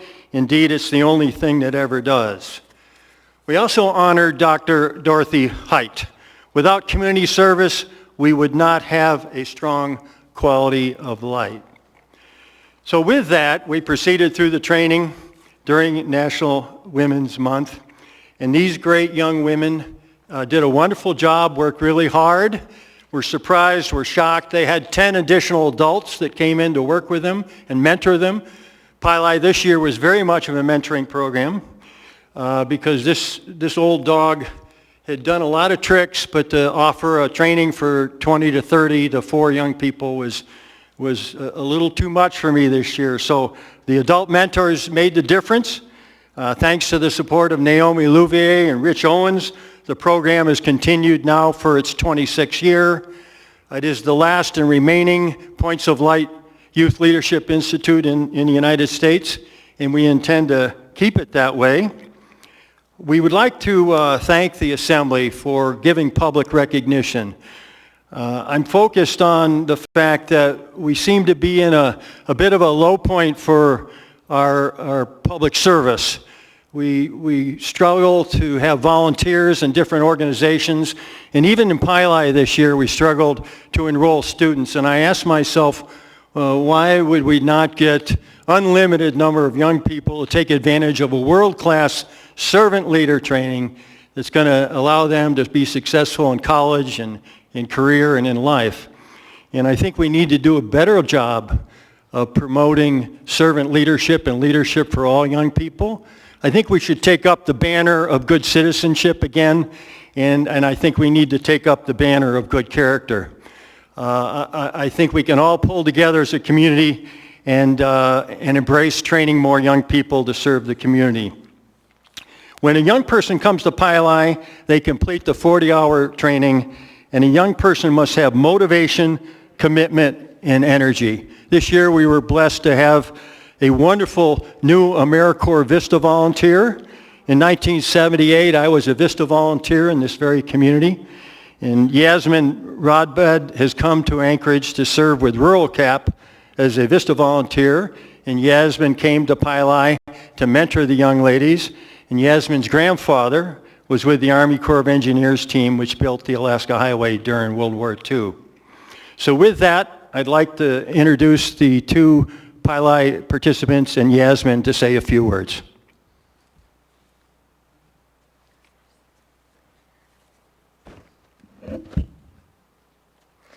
Albert Einstein once said, "Intellectual growth should commence at birth and cease only at death." We all aspire to cultivate, develop, and empower, but only few have a spark to pursue generating an authentic change. My name is Madison Suits, and I'm a freshman at West High School.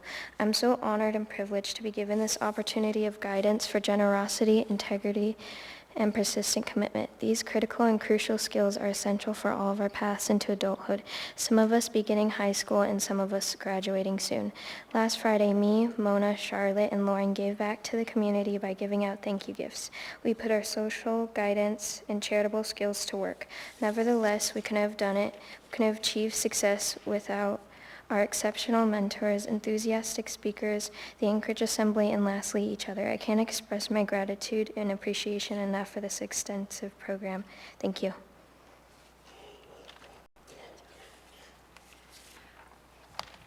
All right, good afternoon. My name is Mona Lisa dos Santos, and I'm a junior at Diamond High School. And this was my first year attending Pili, where I had the honor of sitting alongside my peers and learning the ins and outs and true meaning of leadership. And I would like to take this time to thank some of the people that made Pili possible. Thank you to Jack White Real Estate for funding Pili and for letting us use their space as a safe learning environment, and all the incredible mentors we had for coming in and joining us in our activities. They were all open-minded, kind, and eager to learn. And as youth, that is all we can ask for, and to be heard. And most importantly, I'd like to thank our Anchorage Assembly. You are our community's unsung heroes, and your work does not go unnoticed. And you work tirelessly to make Anchorage a better place, which we are extremely grateful for. And our community loves and appreciates you dearly. So thank you. And thank you, every single one of you, for doing everything you've done and continue to do for our community and taking the time to acknowledge our efforts. Thank you. Thank you, Assembly, for having me here today. My name is Yasmin Radbad. I'm an AmeriCorps Vista volunteer. I'm serving this year at Rural Cap, and I'm working on recruitment for our Elder Mentor Program. You might have seen me today sitting outside the Assembly. I was tabling here at LUSAC, spreading the word about our wonderful program. We're recruiting senior volunteers who serve in the classroom directly with students all over the state in their local communities. Thank you, Bo. Thank you, Madison. Thank you, Mona. I'm very grateful to be here. Like Bo mentioned, my grandfather helped build the highway in World War II. I've always wanted to move up here, so it's such a pleasure. Thank you. In closing, I'd like to thank the clerk, Barbara Jones, for her tireless duty during the tenure that you've served, and I remember when you first assumed the clerk position, and you made it. Congratulations. I also remember your predecessor and your predecessor's predecessor. Wonderful job. Also like to thank the chair for working with the clerk to help honor the Anchorage Pili youth. For the ladies on the assembly, we have a wonderful bundle of sunflowers, and we have one for Barbara and one for Jennifer. So 2 for the clerk's office and each of the females on the assembly. Congratulations, it's National Women's Month and you're to be celebrated. Thank you very much. Thank you.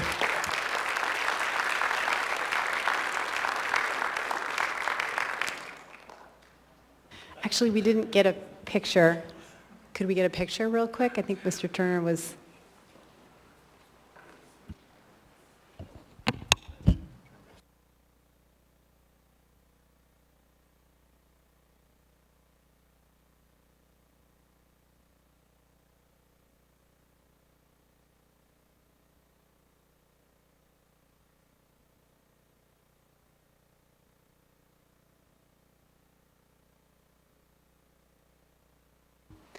Thank you.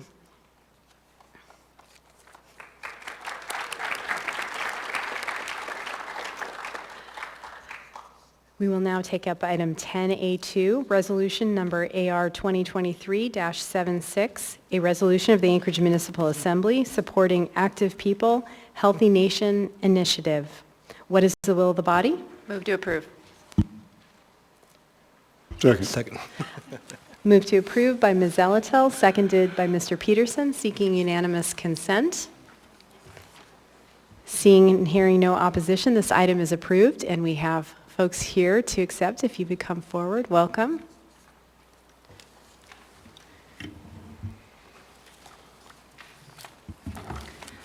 Thank you, Chair LaFrance, for your leadership and, I'll stop talking.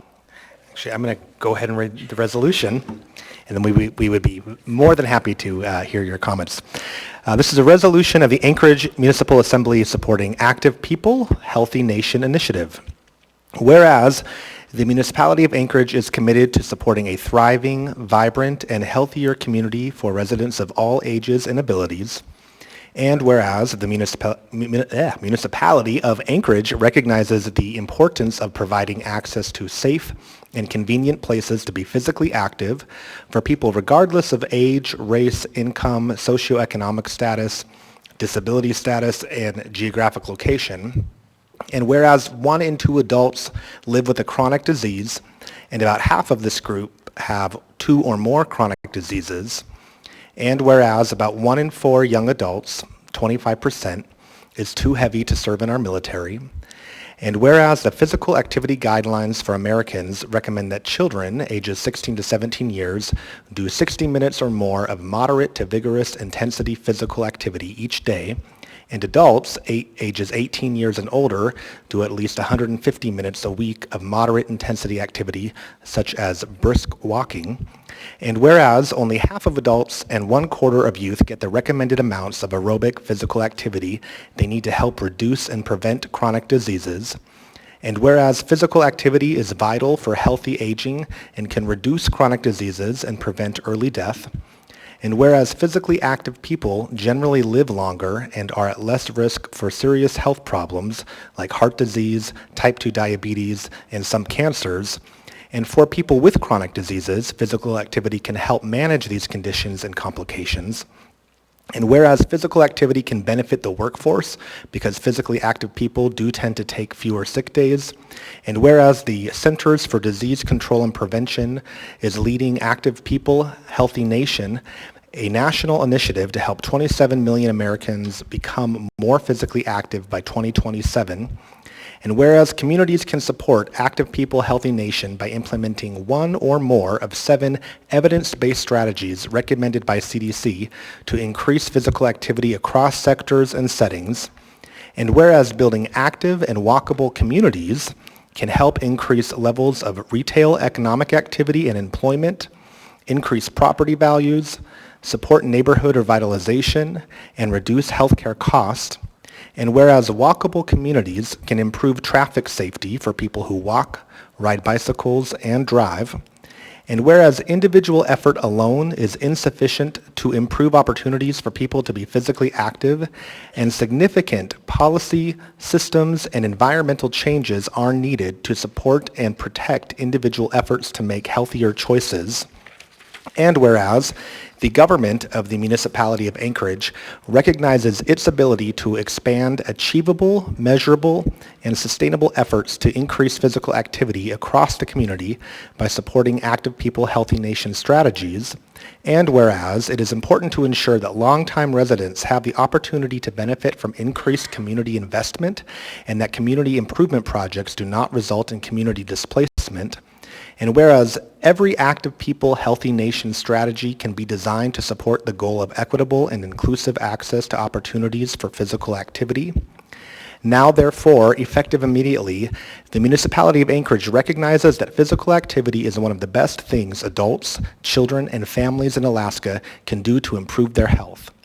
In light of the foregoing consideration, the municipality of Anchorage hereby commits to supporting Active People Healthy Nation strategies by implementing the following: activity-friendly routes to everyday destinations. This strategy will help to make it safe and easy to walk, bicycle, or wheelchair roll for people of all ages and abilities by improving the design of routes such as sidewalks, trails, bicycle lanes, and public transit to destinations such as grocery stores, schools, work sites, libraries, parks, or healthcare facilities. Access to places for physical activity. And this strategy will create or enhance access to places for physical activity and provides information to encourage their use.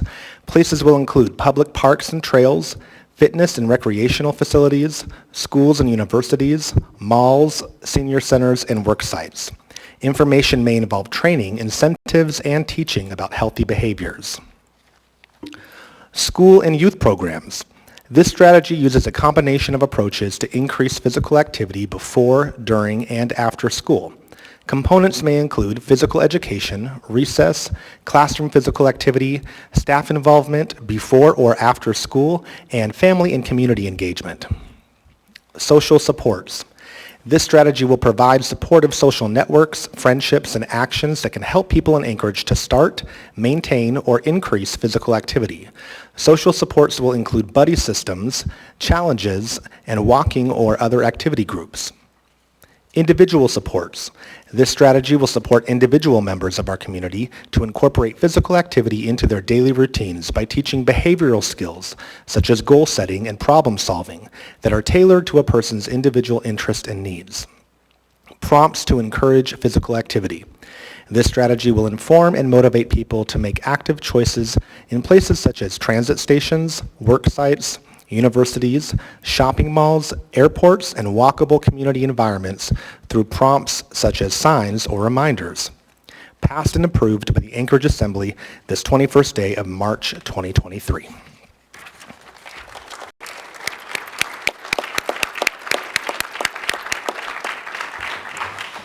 Welcome. I do want to note that this resolution was co-sponsored by the Health Department, Acting Director Kim Rash, and the Parks and Recreation Department, Director Michael Brandiff. Both of them helped with this, preparing this resolution. I just want to ask the clerk if you could reflect them as sponsors on this resolution as well. Welcome. Thank you, Chair LaFrance. Thank you, Member Volland, and to all of the others who participated in making this happen. My name is Kristen George, and I'm here on behalf of the American Heart Association. Thank you for issuing this proclamation in support of the Active People, Healthy Nation initiative. This initiative aims to get 27 million Americans more physically active by 2027. It's clear that being more active benefits everyone and helps us live longer, healthier lives. Physical activity can bring an array of health benefits: lower risk of cardiovascular disease and other chronic diseases, improve sleep quality, weight management, fall prevention, fewer symptoms of depression and anxiety, and improved overall sense of well-being. We applaud your efforts to make it easier for our friends and neighbors to get physically active. Thank you so much. Thank you.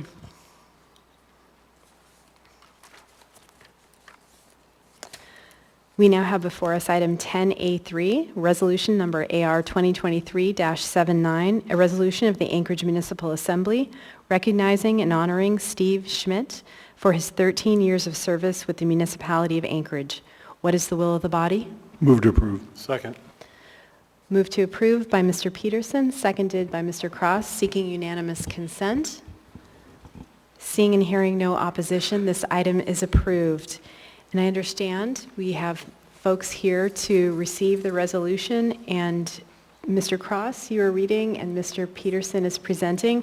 I want to ask the clerk if you would please add the mayor as a sponsor to this resolution. Thank you. AR number 2023-79, a resolution of the Anchorage Municipal Assembly recognizing and honoring Steve Schmidt for his 13 years of service with the municipality of Anchorage. Whereas Steve Schmidt worked for the municipality of Anchorage for 13 years of public service, and whereas he was a professional land surveyor for 29 years and held a master's degree in business administration, and whereas prior to his service with the MOA, Steve worked as a surveyor for Dowell and the U.S. Army Corps of Engineers, the Bureau of Land Management, and the State of Alaska Department of Transportation and Public Facilities, and whereas Steve was a member in the International Rights of Way Association, IRWA, and achieved the highest certification of Senior Right-of-Way Agent. He was a certified IRWA course instructor, served on the IRWA Chapter 49 board, and past president of the organization, and most recently, serving as vice president.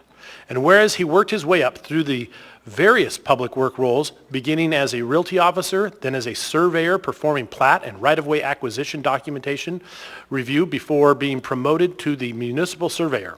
And whereas Steve worked on many notable municipal road projects across Anchorage, including Arctic Boulevard, surface upgrades, 35th Avenue and McCrae Road, West Dubin Avenue, Canyon Road, Yosemite Drive, Spinard Road, and 100th Avenue. And whereas he played a role in establishing the Geographic Data Information Center through education and promotion of the need of strong geographic information systems within the municipality. And whereas Steve created a land records section within the Project Management and Engineering Department, which provides geospatial data, maintenance, analysis, and mapping, and maintains the municipal parcel easement and subdivision data in the municipal GIS system. And whereas he worked diligently under the administrations of Anchorage Mayor Dan Sullivan, Mayor Ethan Berkowitz, Acting Mayor Austin Quinn Davidson, and Mayor Dave Bronson. And whereas Steve was a man of many talents and interests, including beer brewing, hunting with his father, brother and friends, training dogs, shotgun sports, working on his cabin near Talkeetna, cigars, good scotch, and telling great stories about all the above. And whereas Steve could often say more with a single word than many can say in a paragraph, examples being awesome, indeed, and of course, epic. And whereas Steve exemplified the term public servant, working hard every day to project those interests of the public and municipality and setting an example for all, and whereas Steve's time at the MOA was cut short by complications from cancer on November 17th, 2022, but his grace, grit, and positive attitude throughout his cancer treatment set an example that we should all follow about how to live life to the fullest. And whereas Steve is dearly missed and will be remembered as a beloved friend, a co-worker, and boss, his positive approach to life, generosity, and sometimes irreverent sense of humor will be missed by all those who worked with him. A sign he hung in his department captures the quintessential Steve attitude: keep calm and carry on. Now, therefore, the Anchorage Assembly recognizes and honors Steve Schmidt for his 13 years of municipal service, passed and approved by the Anchorage Assembly this 21st day of March, 2023.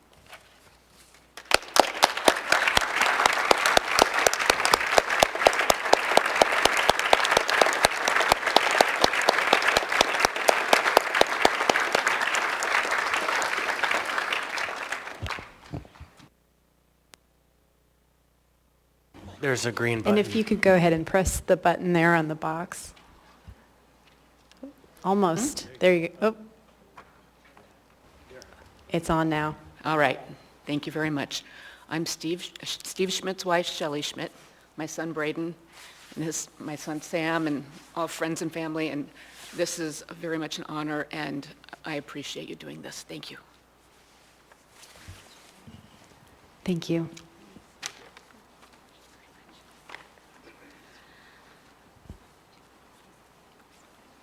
Thank you for honoring my son.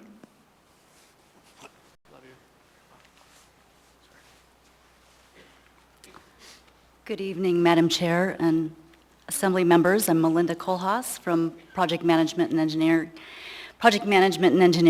And as you can see, we have a large group of so many of his family members, his friends, his colleagues, different folks that have worked with him through the different agencies. And all of us just come with, make great memories of respect for Steve and our admiration. As we reflect on this moment, of course, it is with great sadness that Steve is not here with us in person to receive this honor and the recognition, as his life was cut short and time with us 4 months ago due to complications with cancer. But we're gathered here tonight with all of us, and we're very grateful for this opportunity to witness this recognition of Steve's contributions for his service to the municipality and of all residents of Anchorage, for his work as the municipal surveyor. And all of his work was a great contribution in supporting many different departments through his right-of-way actions, his platting, oversight, and all of the role that he played in many project management and engineering capital projects. We value this resolution that documents his career in land surveying and is now becoming part of public record. So thank you so much for that. Working with Steve, as you can see by the resolution, was fun and never boring. We all admired his delivery of information. He just always had the right amount of information sprinkled in with fun and humor and wit and a little sarcasm, and he always kept it short and sweet with an end of report, as he used to always say. So with that, I will keep my words short and say end of report. Thank you.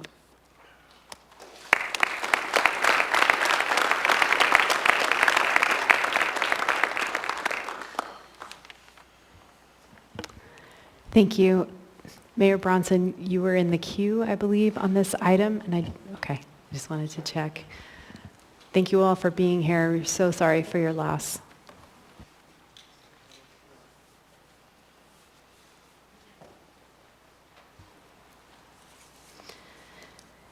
Next, we have item 10A4, resolution number AR 2023-80, a resolution of the Anchorage Municipal Assembly designating March 24, 2023 as End TB Day. What is the will of the body?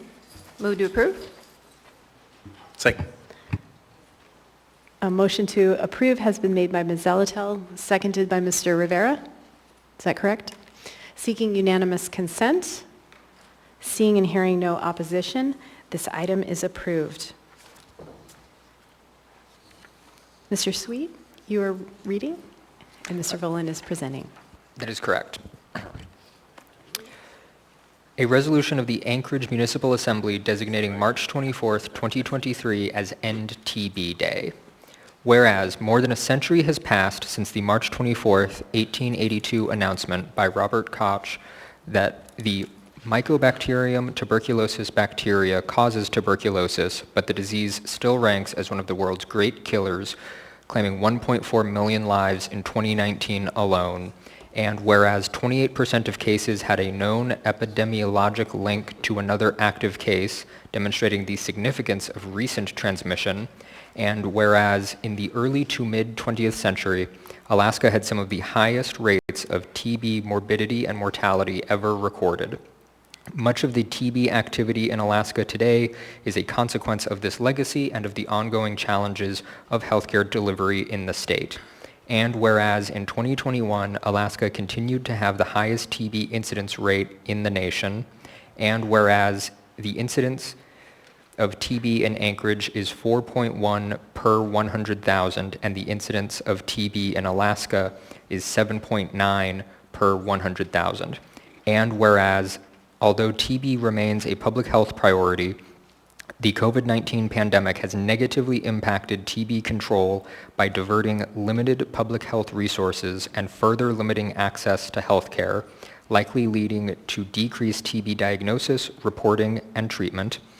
And whereas the Anchorage Health Department TB control program team continues to actively partner with colleagues in the Alaska section of Public Health Nursing, the Alaska State Public Health Laboratories, the Anchorage Health Department, and Alaska's medical and social services providers and institutions, pharmacists, and DOT and community health aides in the management and prevention of TB disease, including evaluation of identified contacts to infectious cases, treatment of people with latent TB infection, and coordination of screening and follow-up for immigrant/refugee B notifications.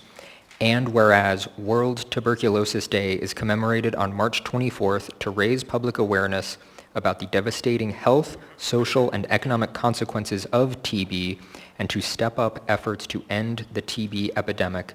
And whereas the theme of World TB Day 2023, Yes, We Can End TB, conveys the urgent need to invest resources to ramp up the fight against TB and achieve commitments to end TB and ensure equitable access to prevention and care. Now, therefore, the Anchorage Assembly resolves that March 24th, 2023 shall be designated as End TB Day. The Anchorage Assembly hereby authorizes the municipal clerk to take action necessary in furtherance of this resolution. This resolution shall be effective upon passage and approval.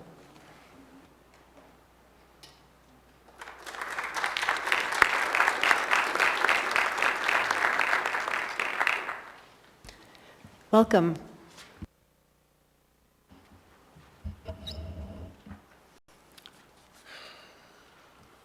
Good evening.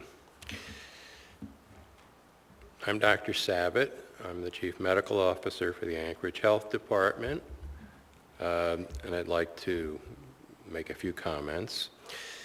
This Friday, March 24th, is World TB Day.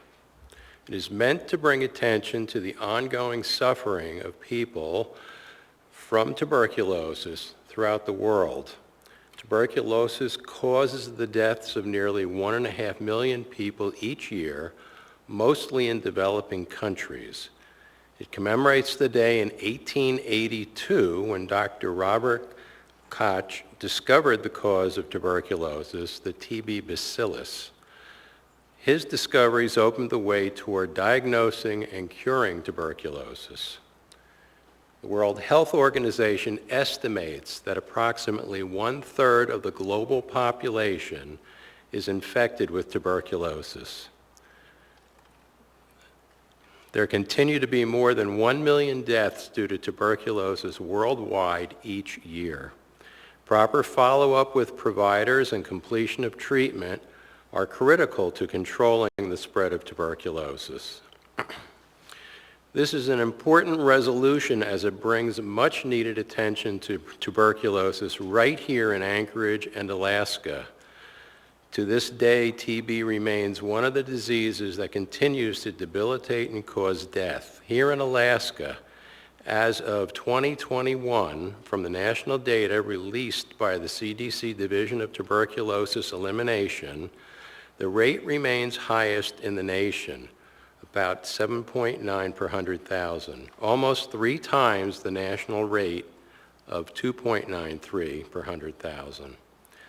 Alaska has some of the highest rates of tuberculosis ever seen anywhere in the world in the mid-20th century. Alaska had the highest rate of TB in the United States in 2012, 9.0 per 100,000.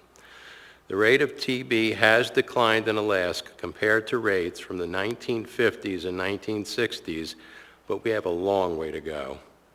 The burden has always been and continues to be on Alaska Native peoples.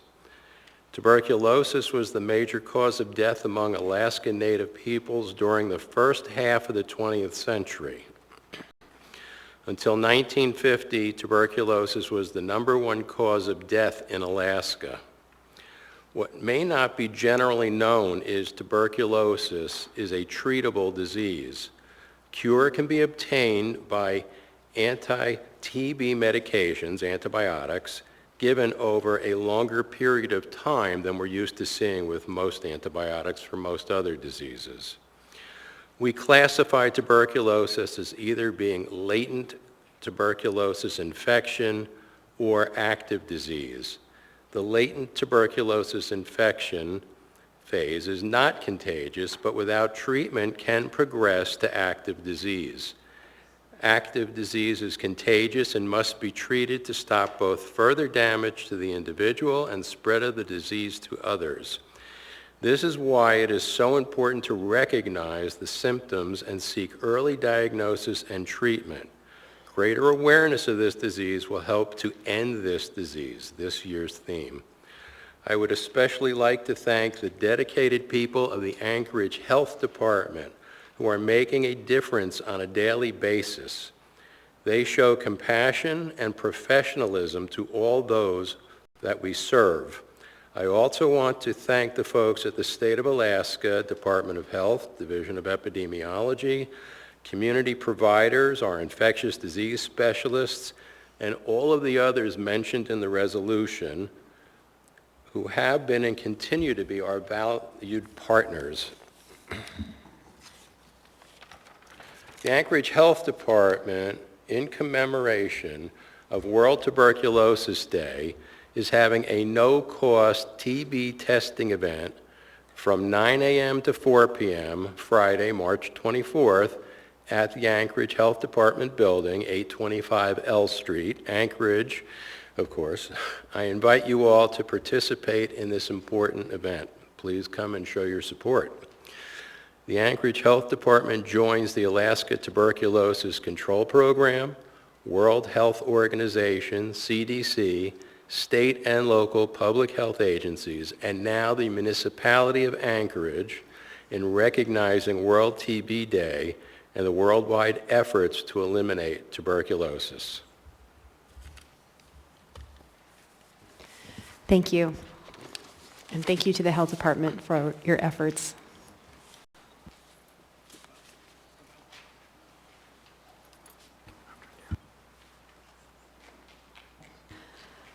We will now take up item 10A6, resolution number AR 2023-89, a resolution of the Anchorage Municipal Assembly recognizing and honoring Teresa Gray and Mobile Medics International for their global humanitarian efforts.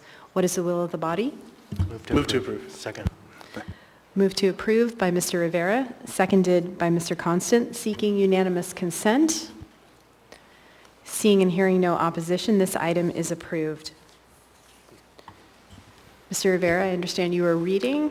I will be, yes. Ms. Dern is presenting.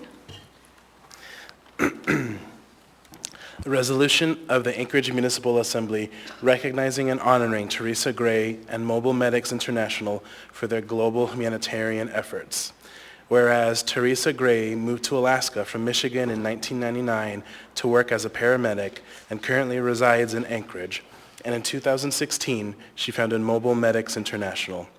And whereas Teresa has stated that the Alaskan way put her medical skills to use, and within 6 months of working as an instructor at the only paramedic school in Alaska, she took over management and established 2 additional schools in Fairbanks and Wasilla. And within 8 years, she sold those schools to the University of Alaska. And whereas Teresa has worked as a SWAT paramedic, helicopter medic, a fixed-wing medic, has worked in both rural and urban medicine, and she has also assisted the Anchorage Fire Department. And whereas Mobile Medics International responds to disaster zones and refugee crises all around the world and establishes medical care with highly qualified medical personnel within the first 10 days to 2 weeks of the onset of a crisis. And whereas Mobile Medics International has approximately 120 volunteers from across the globe and has treated over 30,000 people during 30 deployments. They train people in medically underserved areas and help establish sustainable medical care within communities lacking adequate medical care. And whereas Teresa's amazing humanitarian efforts led to her nomination as the CNN Hero of the Year in 2022, which is an annual recognition of everyday people changing the world. Now, therefore, the Anchorage Assembly recognizes and honors Teresa Gray for her nomination as the 2022 CNN Hero of the Year and applauds Mobile Medics International for their humanitarian efforts and contributions to our community and communities in crisis globally. Passed and approved by the Anchorage Assembly this 21st day of March 2023.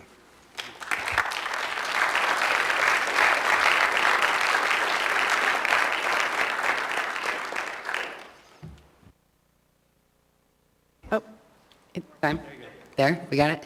Thank you. Had I known this was coming, I would have prepared something. I'm talking to you, Mr. Rivera.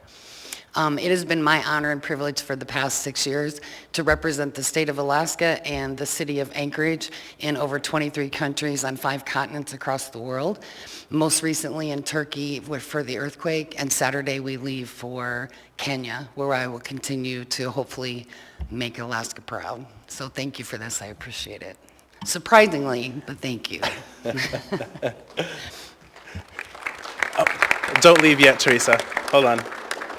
Go back up. Go ahead, Mr. Rivera. Thank you, Madam Chair. I'm glad that it was a surprise. That was my goal. Sorry. So I had planned on doing this resolution for months now, but Teresa, you were out there doing your thing and saving the world.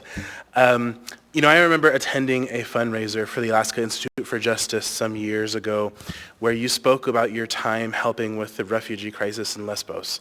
And I don't think there was a single dry eye in the room. So, sorry to put you on the spot, but do you mind just sharing a little bit about your time there and what you saw and why this work means so much to you? Yeah, my time in Lesbos was life-changing for me. It was actually my very first humanitarian aid mission. It was like in 2016 at the height of the crisis, the Syrian refugees fleeing war, crossing, coming to Lesbos, Greece to seek asylum. I'd never seen anything like it, like 50, 60 people in a boat trying to cross. The boats were sinking, people were drowning, children were dying. And it changed the course of my life. From that point forward, I decided that I was going to make sure that basic health care is a human right, and that everybody in the world, anybody, anytime, anywhere deserves it, and that if I had the ability, I was going to make sure they got it. There's no reason that children should be dying in the middle of the ocean because they have to flee war. There's no reason that it should be illegal for them to step foot on someone else's soil and not be accepted if they're in danger. So I have the ability to provide medical care to those that need it, and I'm going to continue to do it. Thank you so much for your work. Thank you. Thank you. We will now take up item 10A7. Resolution number AR 2023-96, a resolution of the Anchorage Municipal Assembly recognizing and honoring Dean Gates for 20 years of dedicated public service to the municipality of Anchorage, the Anchorage Assembly, and the community. What is the will of the body? Move to approve. Second. Move to approve by Mr. Constant, seconded by Mr. Volant. Seeking unanimous consent. Seeing and hearing no opposition, this item is approved. Mr. Constant, you are reading? Yep. And I know Mr. Gates is here. If you would come on down. A resolution of the Anchorage Municipal, oh, I should wait. A resolution of the Anchorage Municipal Assembly recognizing and honoring Dean Gates for 20 years of dedicated public service to the municipality of Anchorage, the Anchorage Assembly, and the community. Whereas, in 1992, Dean Gates graduated from California State University, Northridge with a BA in Journalism and Public Relations, and received his Juris Doctor from Northwestern School of Law of Lewis and Clark College in 2000. And whereas, after serving as law clerk for the Honorable Michael I. Jeffrey, including appointment as deputy magistrate to assist the Barrow Court, and private practice as a contract attorney, Dean felt the call of public service and was hired as an assistant municipal attorney for the municipality of Anchorage in March 2003.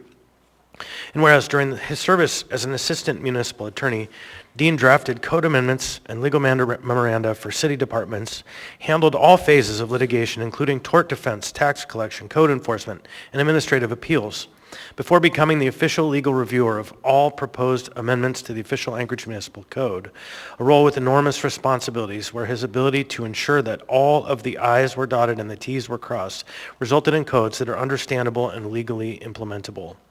And whereas in February 2017, Dean was appointed as Assembly Counsel in the legislative branch, where he has advised the Assembly with gusto, drafted countless legislative documents, and has served as a dedicated, inspiring team member.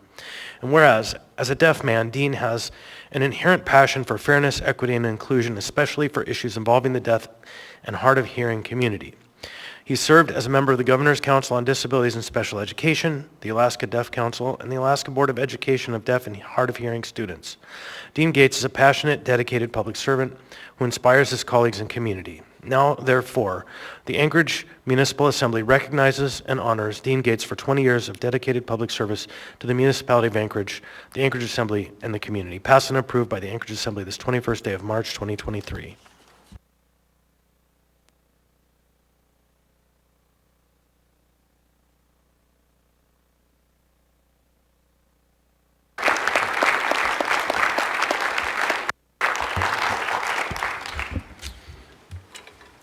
I guess I should say a few words. First, I would say the previous resolutions you heard tonight are a really tough act to follow. So I'm a little humble public servant here, and I really appreciate this resolution and this recognition. It's been an honor and a privilege really to serve the municipality of Anchorage. I moved here when I was 5 years old. I graduated high school here. My family's still here. This is home, and it's a real honor to serve. I guess early in my career, this 20-year career, it's still it's hard to believe it's been 20 years. But during the first month or so, one of the big questions that my boss told me to remember is, who is your client? And right now it's 12 of you. It's actually many more. And when I was working for the Department of Law, we had departments with legal requests. It was the department head. But the real answer is it's the residents of the municipality of Anchorage. They're the real client for us all. And it's been an honor and privilege to serve this long.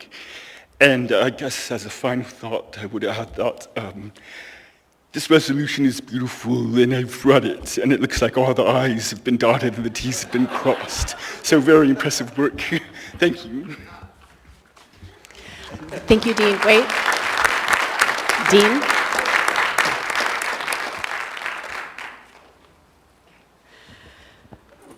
With that, we will go ahead and take our regularly scheduled break.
Okay, welcome back, everybody.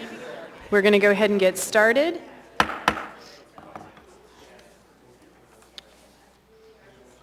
We now have before us item 10. Madam Chair.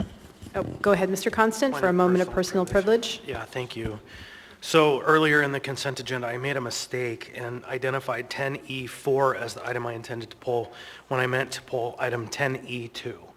And the reason is because I believe I have a conflict on item 10E2.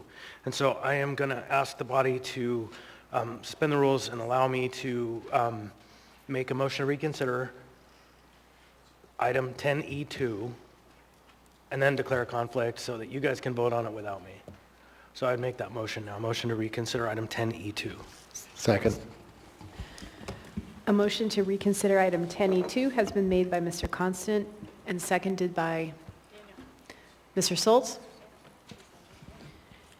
Anything further on the motion?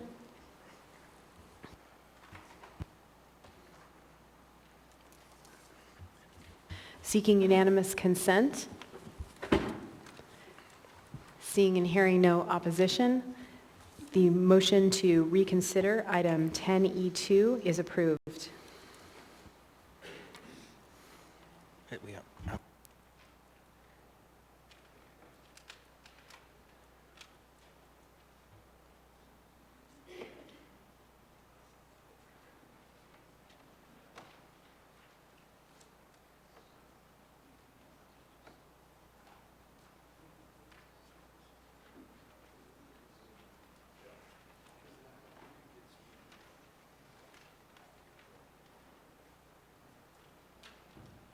Madam Chair.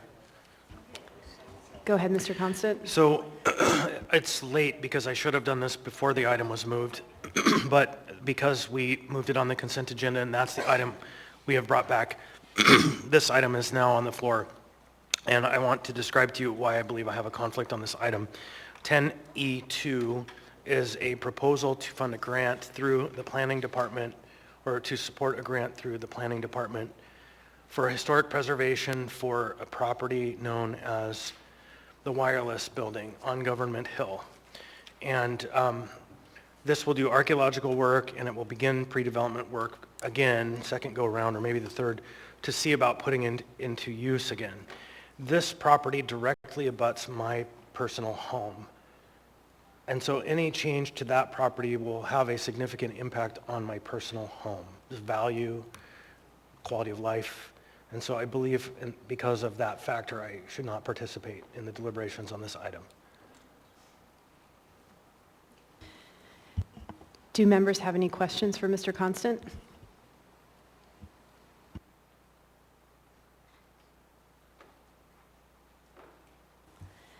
Seeing no members in the queue, it is a ruling of the chair that Mr. Constant, you do have a conflict in this matter and are recused from the vote on item 10E2.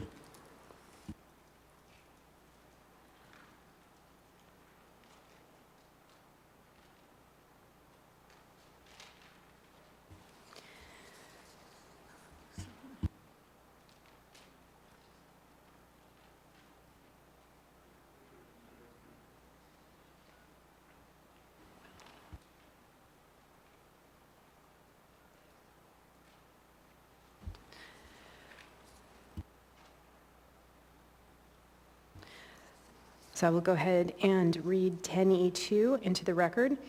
Resolution number AR 2023-82, a resolution of the Municipality of Anchorage appropriating a grant when tendered of $24,000 from the State of Alaska Department of Natural Resources, Office of History and Archaeology to the State Direct Federal Pass-Through Grants Fund, Historic Preservation Fund Program Government Hill Wireless Station Grant for the Planning Department. What is the will of the body? Move to approve. Second. A motion to approve has been made by Ms. Zalatel. It has been seconded by Mr. Cross. Any discussion? Seeing no members in the queue, members may proceed to vote on the motion to approve AR 2023-82.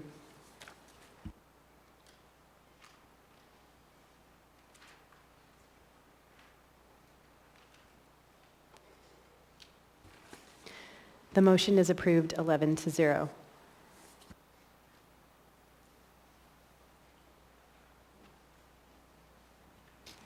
Mr. Constant, you can come back in.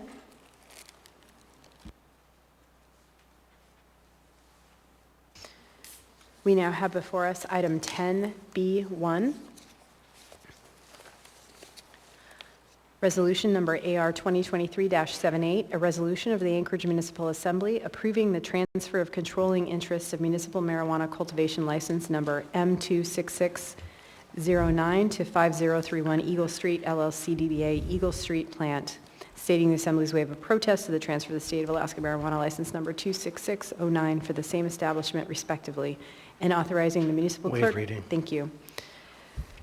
What is the will of the body? Move to postpone this item to the meeting of April 11th. Second. A motion to postpone item 10B1 to the meeting of April 11 has been made by Mr. Constant and seconded by Ms. Zalatel. Go ahead, Mr. Constant. Thank you. I heard from one of the parties to the transaction, the transfer, and they asked for one more meeting because there are some concerns about one of the parties being able to live up to the terms of the offer, and so this just provides the parties one more meeting for them to make sure that all of the terms are met. Thank you, Mr. Constant. Seeing no members in the queue, members may proceed to vote on the motion to postpone AR 2023-78 to the meeting of April 11.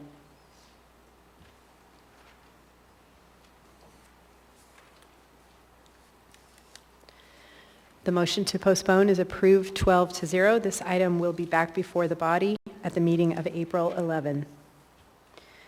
We now have before us item 10B2, resolution number AR 2023-94, a resolution of the Anchorage Municipal Assembly recommending projects for federal funding and support in 2023-24.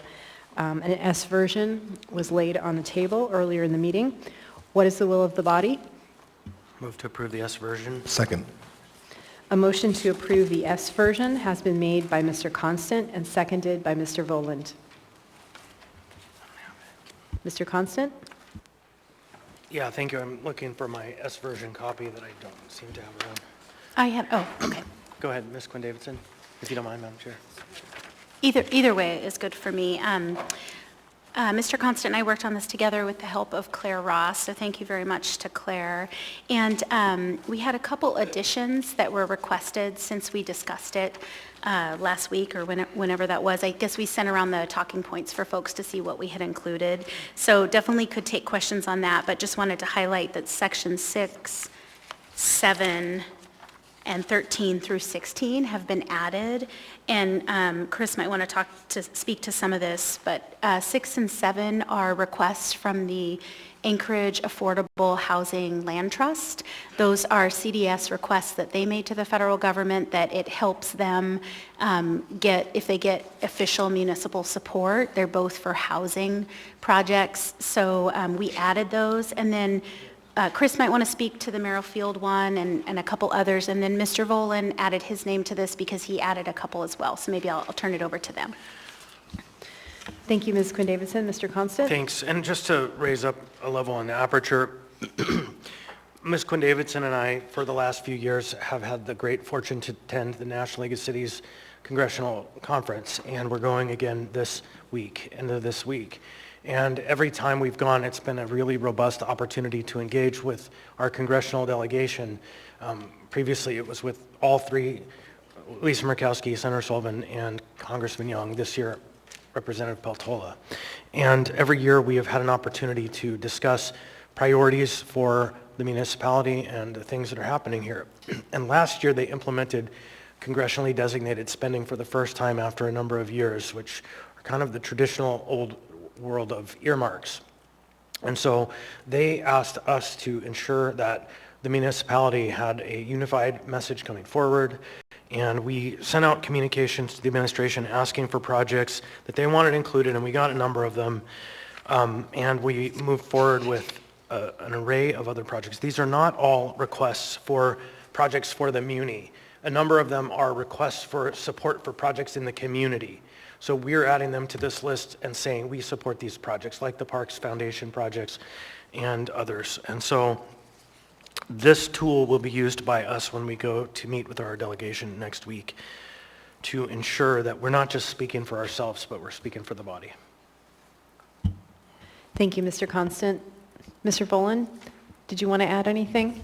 Sure. I'll just say that I think it's pretty encouraging. A couple of these priorities are also being advocated for by our state legislators as well. So I think some of these projects are pretty visionary and have the potential to move our community forward, and it's great when a lot of leaders are kind of singing from the same music. Thanks. Thank you, Mr. Boland. Seeing no other members in the queue, members may proceed to vote on the motion to approve AR 2023-94S.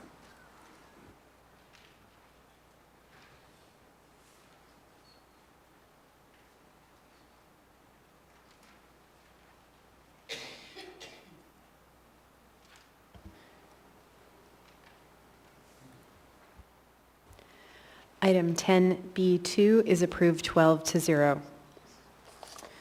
We now have before us item 10B3. This was a laid on the table item. Go ahead, Ms. Zelatel. Thank you, Madam Chair. I believe items 10B3 and 10B4 are the two I was previously excused from when they were laid on the table, and I'd asked to be excused again. Thank you, Ms. Zelatel. You are recused.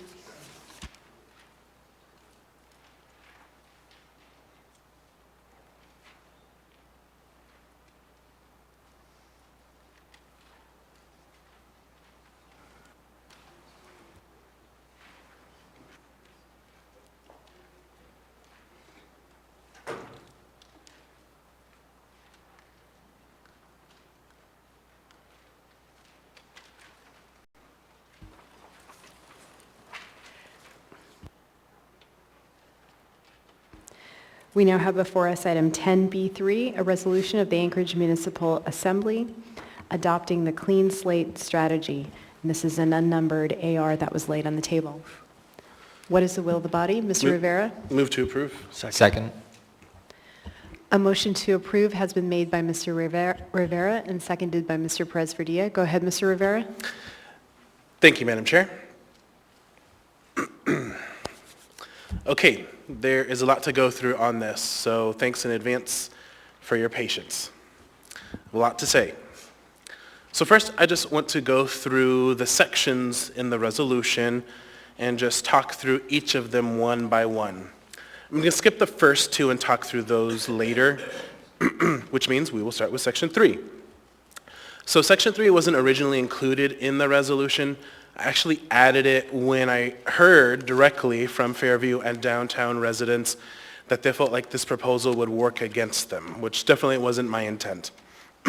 So this section was born, and it simply reaffirms, ironically enough, the policy which I spearheaded along with Chair LaFrance back in 2018, AR 2018-167 as amended.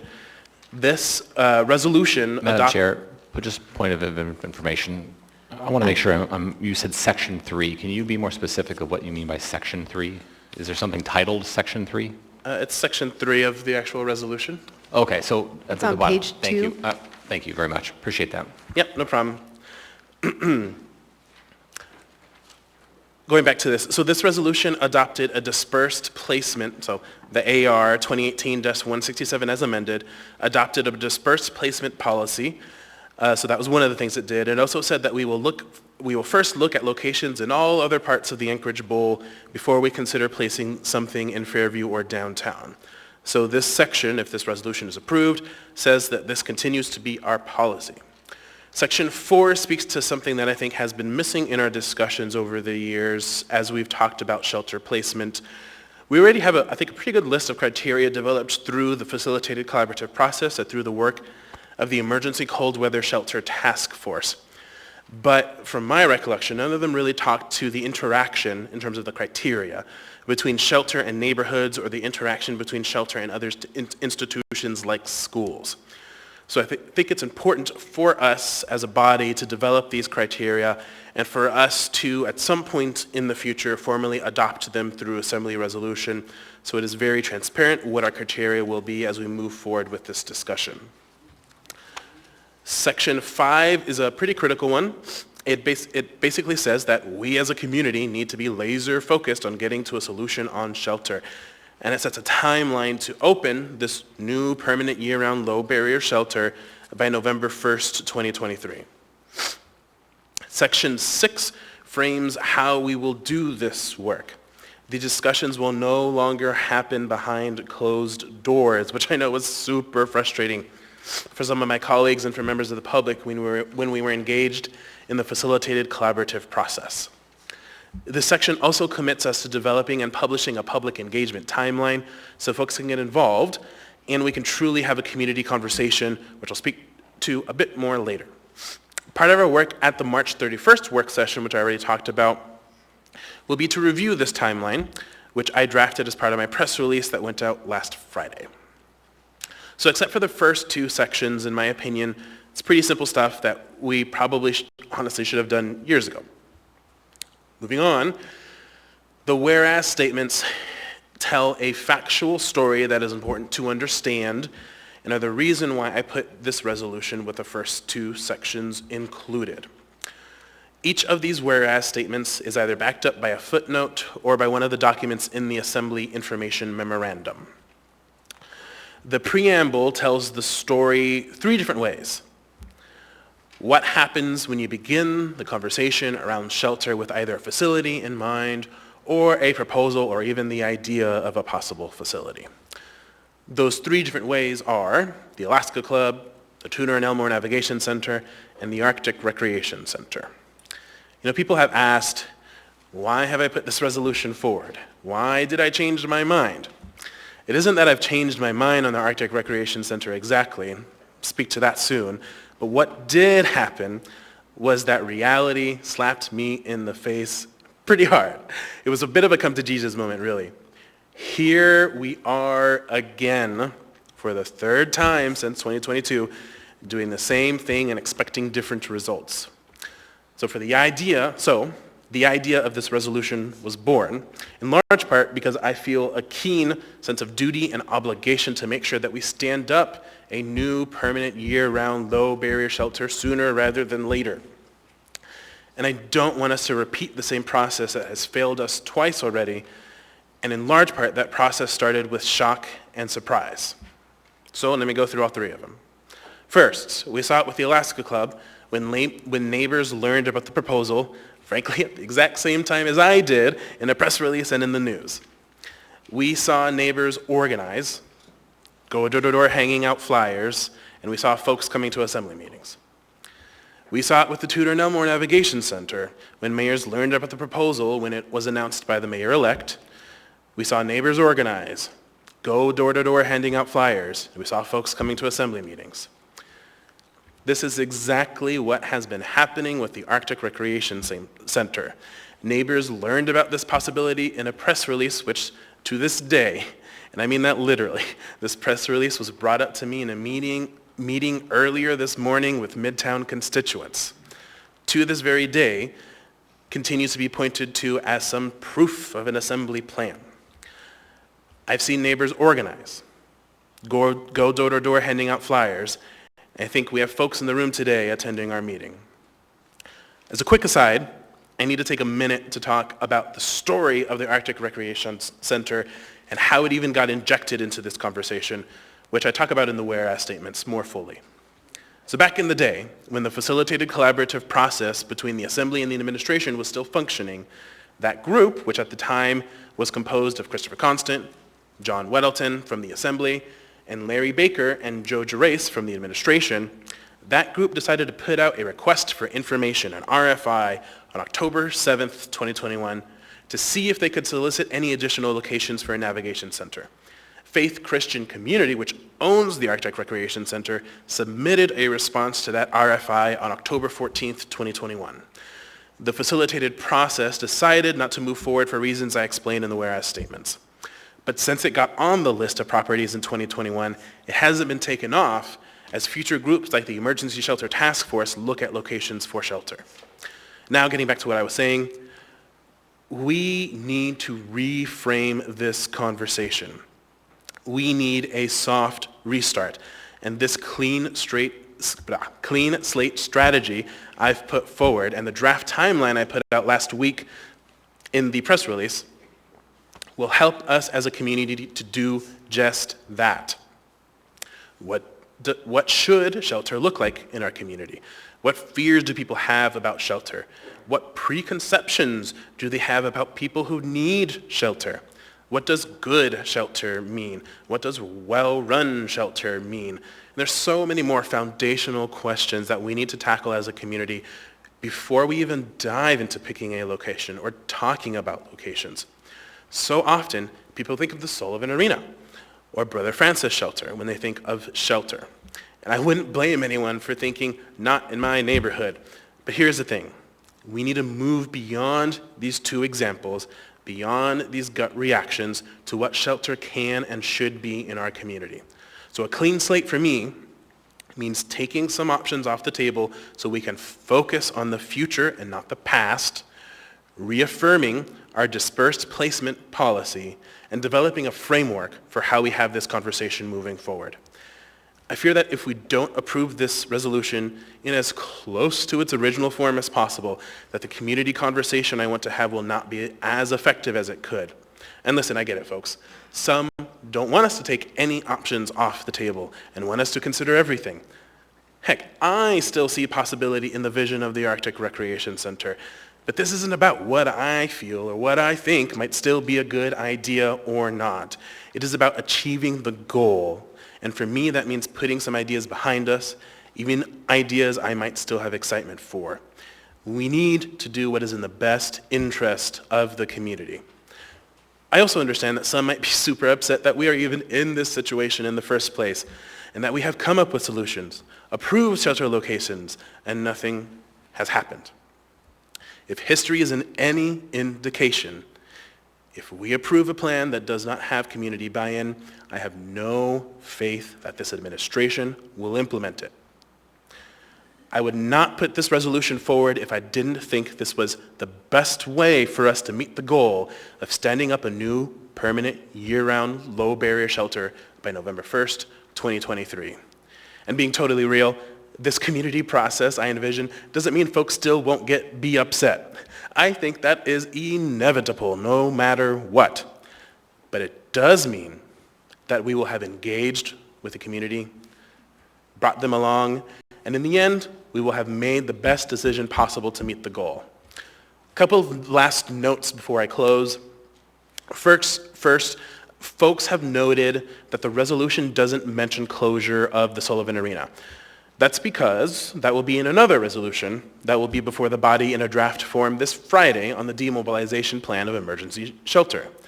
As I've said multiple times for the last 2 months, the Assembly will need to approve some type of demobilization plan for emergency shelter by early April. So my resolution will fulfill that goal. I would not be opposed to a member who wants to amend this resolution to speak to the Sullivan Arena closure. The language in my resolution, which is slated for the Assembly agenda on April 11th, states, quote, "The Sullivan Arena will close as emergency shelter when the current contract ends on April 30th," end quote. Second, as one of my colleagues likes to say, what the Assembly resolves one Tuesday, it can unresolve another Tuesday. That's why I plan on bringing this resolution back before the body once at a minimum 5 new members have joined us. So today, please vote yes for this clean slate strategy in its original form, or at least as close to its original form as possible. This is the way. Thank you, Madam Chair. Thank you, Mr. Rivera. Mr. Constant? Thank you. I have lots of thoughts on this and the process that brought us here. Years this conversation has been ongoing. And I was quite surprised, I would say even taken back by the breadth of the proposal. And I think that for my part, this is one of those rare moments where I'm going to publicly side with the mayor with his amendment that he's laid across the table just now, and I'm going to move the Bronson amendment, which is to take the Tudor Elmore Second. element off this resolution, because while we continue to have differences of opinion about how we got where we are and where we are going, I still believe that this is a place where some good can happen in this community. I'm afraid when I measure how operations are performed at the Sullivan Arena, that we can't just take that and move it anywhere because it's a proven failed model. I walked through there with Mr. Walland last week, and it is a nightmare. It is it's a dystopian nightmare in there, and it's not good for anybody. So if that's the model we want to port to East Anchorage, I don't think it's fair, or to the folks on Arctic or anywhere in this town. I think the issue really comes to scale. I've said it for years now. We can serve 100 people way more sanely and healthily than we can serve 500 in one place. But I don't want to eliminate from the conversation the possibility of coming up with a workable solution at that location, because we should have one in East Anchorage, in West Anchorage, in South Anchorage, in Midtown, not just in North Anchorage. And my biggest fear in all of this is that if we just maintain our trajectory, the status quo will be 3rd Avenue is where people are going to get moved. And we've been there. We got to continue this trajectory, which is one of the resolution's sections. And so to that end, I would ask you to support this amendment presented by the mayor, because I believe we can't take that property off the table until we've walked to the end of that negotiation. Thank you, Mr. Constant. So we now have an amendment on the floor. I will call it amendment number 1. It was moved by Mr. Constant, seconded by Mr. Cross. I will go through the queue for anyone who wants to speak on the amendment, and if you want to stay in or put yourself back in later, that's fine. Mr. Bronson on the amendment. Thank you, Madam Chair, and through the chair, Mr. Constant. It is a strange world where you and I agree, obviously, but I think this is what's best for the Fairview area, I think, and it's the least worst, and I think we can get to some success here. So I certainly appreciate your support on this amendment. Thank you, Mayor Bronson. Mr. Cross on the amendment. Yes, I fully support amending that. That's the removal of Section 2. And that is because removal of Section 2, or if we left it in, and that is that the Tudor and Elmore Navigation Center will be taken off the table for consideration as permanently year-round low-barrier shelter, directly conflicts with both Section 3, that states that we will look to disperse placement of such services throughout the Anchorage Bowl that is reasonable, and Section 5, which is the policy goal of the municipality of Anchorage to open up new permanent year-round low-barrier shelter by November 1st, as well as the letter that came from the Alaska Center for Ending Homelessness that states that no option should be taken off the table. So Section 2 conflicts with multiple parts of not just your amendment, but the recommendation from the Alaska Center for Ending Homelessness. I will point out that on May 11th of 2022, the municipality, in working with the Anchorage Health Department, put out a plan which still sits on the Anchorage Health Department website. It's from homelessness to stably housed, which links, references over 20 different working groups between the Anchorage Health Department. It references tons of documents. It goes through the 9-month process. And lo and behold, right in there, the Tudor Navigation Center still sits there on the Muni website. And by the way, on that May 11th, 2022 email that went out, I will notice that the sponsor of that was Felix Rivera. You were on that as a sponsor of that. So I don't think anything's changed regarding the Tudor Navigation Center other than our resolve. And I think the people of Anchorage, guys, if we were a private company funding, they would fire us. We should all resign that we spent that many millions of dollars on the Tudor Navigation Center and then take it off the table. Like, seriously. Only elected officials can burn that many millions of dollars and remain on the job. I'm ashamed. So please, I support removal of Section 2. Thank you. Thank you, Mr. Cross. Ms. Quinn Davidson on the amendment. Yeah, thank you. And just to be clear, some of us voted against that from the beginning. So there are some of us who can say we never actually supported that. That said, I agree with this amendment, and I'd like to move the amendment to add the removal of Section 1 as well. Second.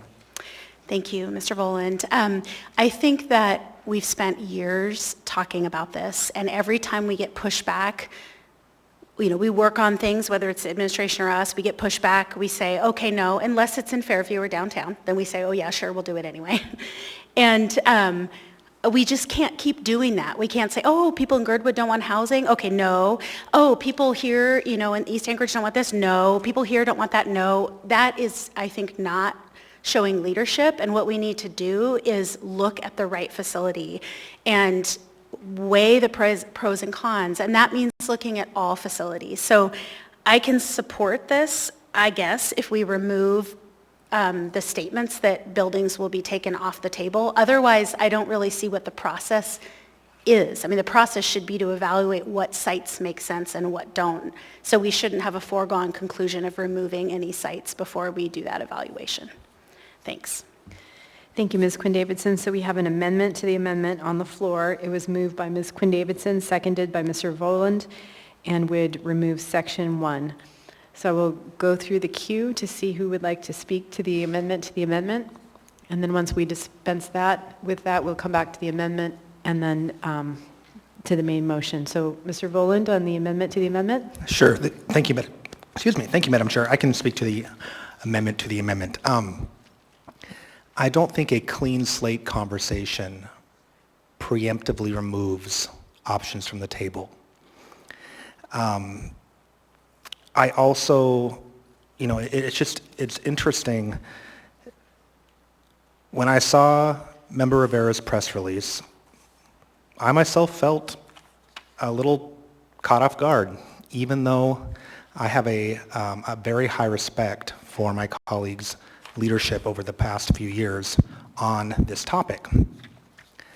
But it just seems to remove these options from the table, we were just having conversations in our committee meetings about where members wanted to go, what options they want to consider in the short term and the long term for shelter as we end emergency winter shelter. And I just don't recall consensus on either of these, of removing the Arctic Rec Center or the Tudor and Elmore Navigation Center as potential long-term options. And so for me, I have to be honest, when I read that, it felt like the chair of that committee acting kind of unilaterally. And to my colleague's point, I just don't see how Section 1 and Section 2 aren't in conflict with Section 3. So I support keeping all options on the table. I do appreciate Member Rivera's detailed history here and his involvement on the facilitated working group. I think that this is very good to put into the record. And I do appreciate his desire to have a community-wide conversation. We need to reimagine what shelter can look like. And I think to Member Quinn-Davidson's point, we're going to experience pushback no matter where we put low barrier shelter. That just is what it is. And we're going to have to decide as a body that we have the information, the expertise, and the backbone to lean into those conversations, even in the face of pushback. To me, this conversation got way out ahead of itself. The cart got way before the horse. I don't think there was at this point in time, I don't think there's a serious proposal to use the Arctic Rec Center. And if the mayor wants to have a town hall, fantastic, I'll be there. I think it's important for all of us. I hope we're there to hear from the community. But the speed with which this wants to back down after a few emails. You compare that to what my district has been through for years. It's really unfortunate. So anyway, I hope others will support the amendment to the amendment. Thank you. Thank you, Mr. Voland. Mr. Perez-Verdilla on the amendment to the amendment. Thank you, Madam Chair. I appreciate that this is being brought forward. I appreciate the amendments. I agree with many of the statements. I think the intent behind this is in some ways to have a restart, and I think at least my interpretation of the first two sections was in some ways clear them from our mind. One of the things that my participation in this, one of the things that was challenging is that there was an assumption early on that the Navigation Center was a foregone conclusion, and that there really was no other option. And so I think that one of the things I think will help in this discussion is, whether it's in this or not, is setting that aside for a moment and not making a decision because that's a conclusion or that's what we must do or because we already spent money on it, but looking at what the best option is for our city. So I'm going to support these amendments. I think that the intention behind this is to start again. My concern from the very beginning has been the things that the administration has called plans are not plans. They've never been plans. There's a real lack of planning, and so that's made it really difficult for any of us to move forward on a lot of this. So I'm gonna support the amendments. Hopefully we can get this passed. I think that this is just a statement that's saying we need to take a step back for a second and make sure that we're making good decisions and stop arguing over the same things, but do it in a more thoughtful and an intentional way. And I'm all for that. So I'll be supporting the amendments, and I will be supporting the resolution if it's finished without the amendments. Thank you. Thank you, Madam Chair. Thank you, Mr. Perez-Verdilla. Mr. Rivera. Thanks. Madam Chair, if you don't mind, I just want to speak once on both the amendment to the amendment and the amendment. Sure, go ahead. Thanks. So I've already spoken at length about why keeping these two sections are important, so I'm going to be brief. I will be voting against this amendment to the amendment and the original amendment. To me, sections 1 and 2 do not conflict with other sections of the resolution if you look at what I'm proposing as a clean slate, which I've already described. I respect that others have a different definition, but that is mine. I was one of the champions of the Tudor and Elmore Navigation Center. I literally wrote some of the PowerPoint presentations that were presented at assembly meetings on it. But that support eroded over time for reasons I won't get to today. To be clear, the discussion at the last Housing and Homelessness Committee had to do with demobilization of emergency shelter. Folks will remember that one of the slides that we talked about long-term solutions, and in it had permanent year-round low barrier shelter or some version of that term. It didn't specify a specific shelter. I think for those who went through 2020 and 2021 on this body, I think we all have backbones of steel. What I propose is in the best interest of moving us forward. Thank you, Madam Chair. Thank you, Mr. Rivera. Mr. France. Thank you, Mr. Chair. I am not going to support the amendment to the amendment for the same reason I don't support the amendment, and that is because I do believe that we need to stop and we need to have this very difficult conversation in a very deliberate way. And I just want to call attention, and I think actually Mr. Cross did, to the supplemental AIM that has the letter from the Coalition to End Homelessness and their offer to help have us to facilitate foundational conversations. And I recognize that we're dealing with specifics. We're dealing with locations and facilities because of the urgency of the situation, and we're trying to figure out a solution to the Sullivan Arena. But we have to step back, and I think that actually, what we need to do is not change this to remove Section 1 or Section 2 for that matter, but amend it to state that something along the lines, it'll be taken off the table for 90 days. Because in that letter from the coalition, they had said that, or the director believed that we could have substantial conversations in a period of 90 to 120 days. But as long as, we have discussions, whether it's about the Tudor Elmore facility or the Arctic Recreation Center, which again, there's no plan, there's no proposal, just an idea, I think that it's going to get in the way of that conversation.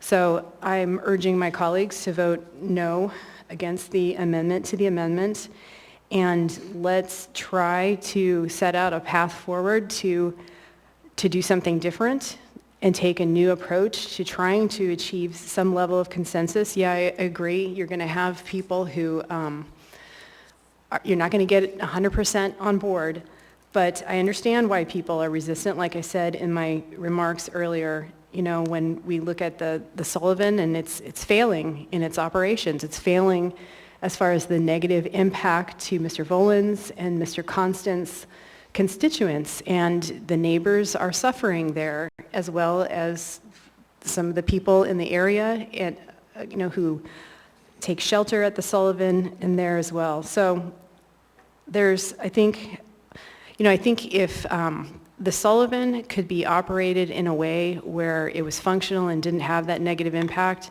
then I think people would feel more comfortable with the idea of a shelter being proposed in their neighborhoods, because then there would be a model of something that works. But though I want to acknowledge that the Brother Francis Shelter went through a lot of those same issues, and once it reduced its size and increased its staffing, it's a totally different situation and functions, I think at a pretty high level as far as neighborhood complaints. We don't get them anymore. Or not as many, I should say, sorry. We on the body, there was a point where, police calls and other members in the body received ongoing complaints. Thank you, Mr. Chair. Madam Chair. Next in the queue is Mr. Constant. Thank you. I so much respect you, Mr. Cross, and I just want to put a little more information into the conversation so that you have a more full picture. We received a forward of a press release that was sent out in May that announced the funding of the project. And what's interesting is that the project was actually started in March. We received a notice of it in August that had been started. So that's under the $50,000 solicitation. And so they decided to wait 5-6 months before they even notified us they'd begun the work before the project was even funded. So that same month, when they notified us that they had issued the contract for $50,000 for design, we found out, because we had seen all the construction happening, all the work being done, millions and millions of dollars of work that had never been approved, like the contract had never been awarded. In August, we saw a response to a solicitation. It wasn't us who broke the faith here. If, in fact, you had an employee who went out and spent millions of dollars without authorization that was required, yes, you'd fire him. But that's not the environment we operate in. We have an environment where we have to accept the fact that we are one branch of a two-part government. And so, for my part, it is beyond the questions of the specifics of this or that project, but that you cannot simply spend out of the Treasury, the people's pockets, the taxpayers' pockets, without going through the checks and balances that have been established in our charter and our code. And so to me, your point I understand, but I have to speak to the fact that there's more to it than simply the slimmest majority of the Assembly on a date in May said we will fund this project. There's so much more to that story.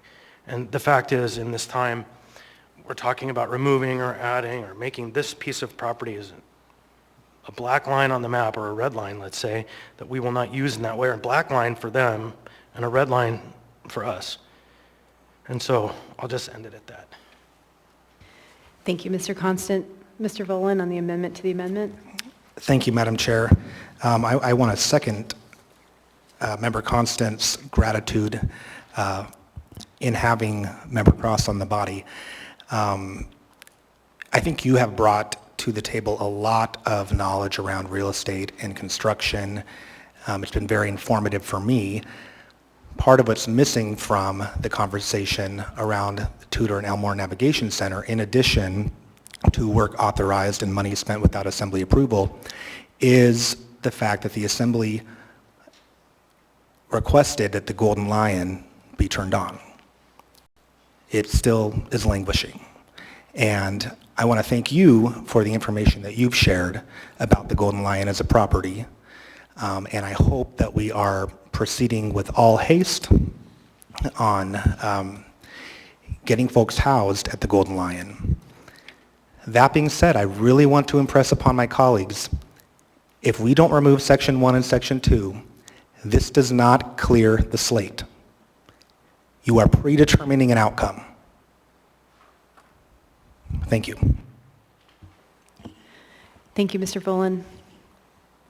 Seeing no other members in the queue, members may proceed to vote on the amendment to the amendment.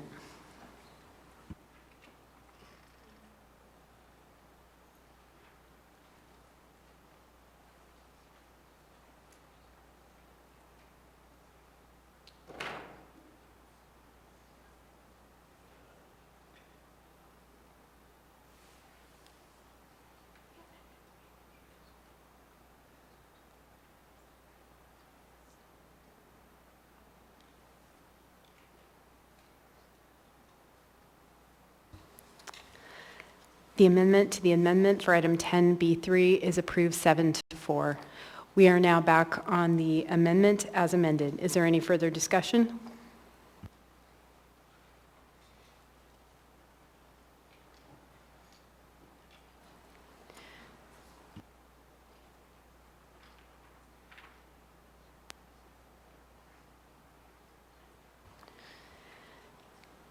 Seeing no members in the queue, and as soon as the system catches up, members may proceed to vote on the amendment as amended.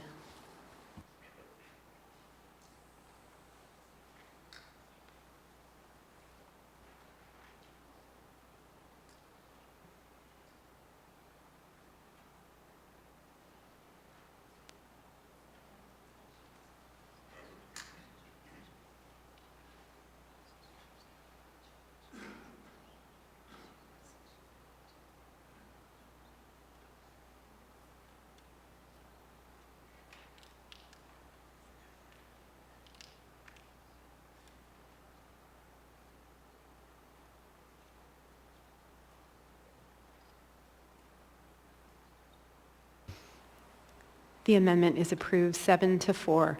We are now back on the main motion, item 10B3 as amended. Mr. Rivera? Thank you, Madam Chair. So I have an amendment that's going to be passed out now. It's the new Section 1 amendment, please. I'll just wait for it to be passed out, give folks a second to read it, and then I'll speak to it.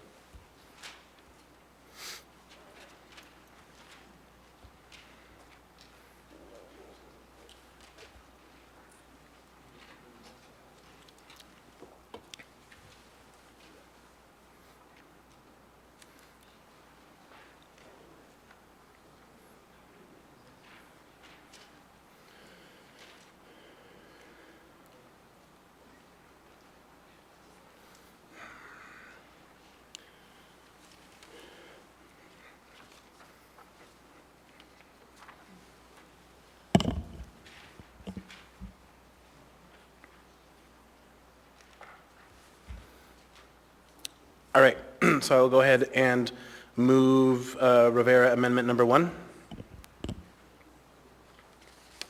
Second. Rivera Amendment Number 1, moved by Mr. Rivera and seconded by Mr. Perez-Vardilla. Go ahead, Mr. Rivera.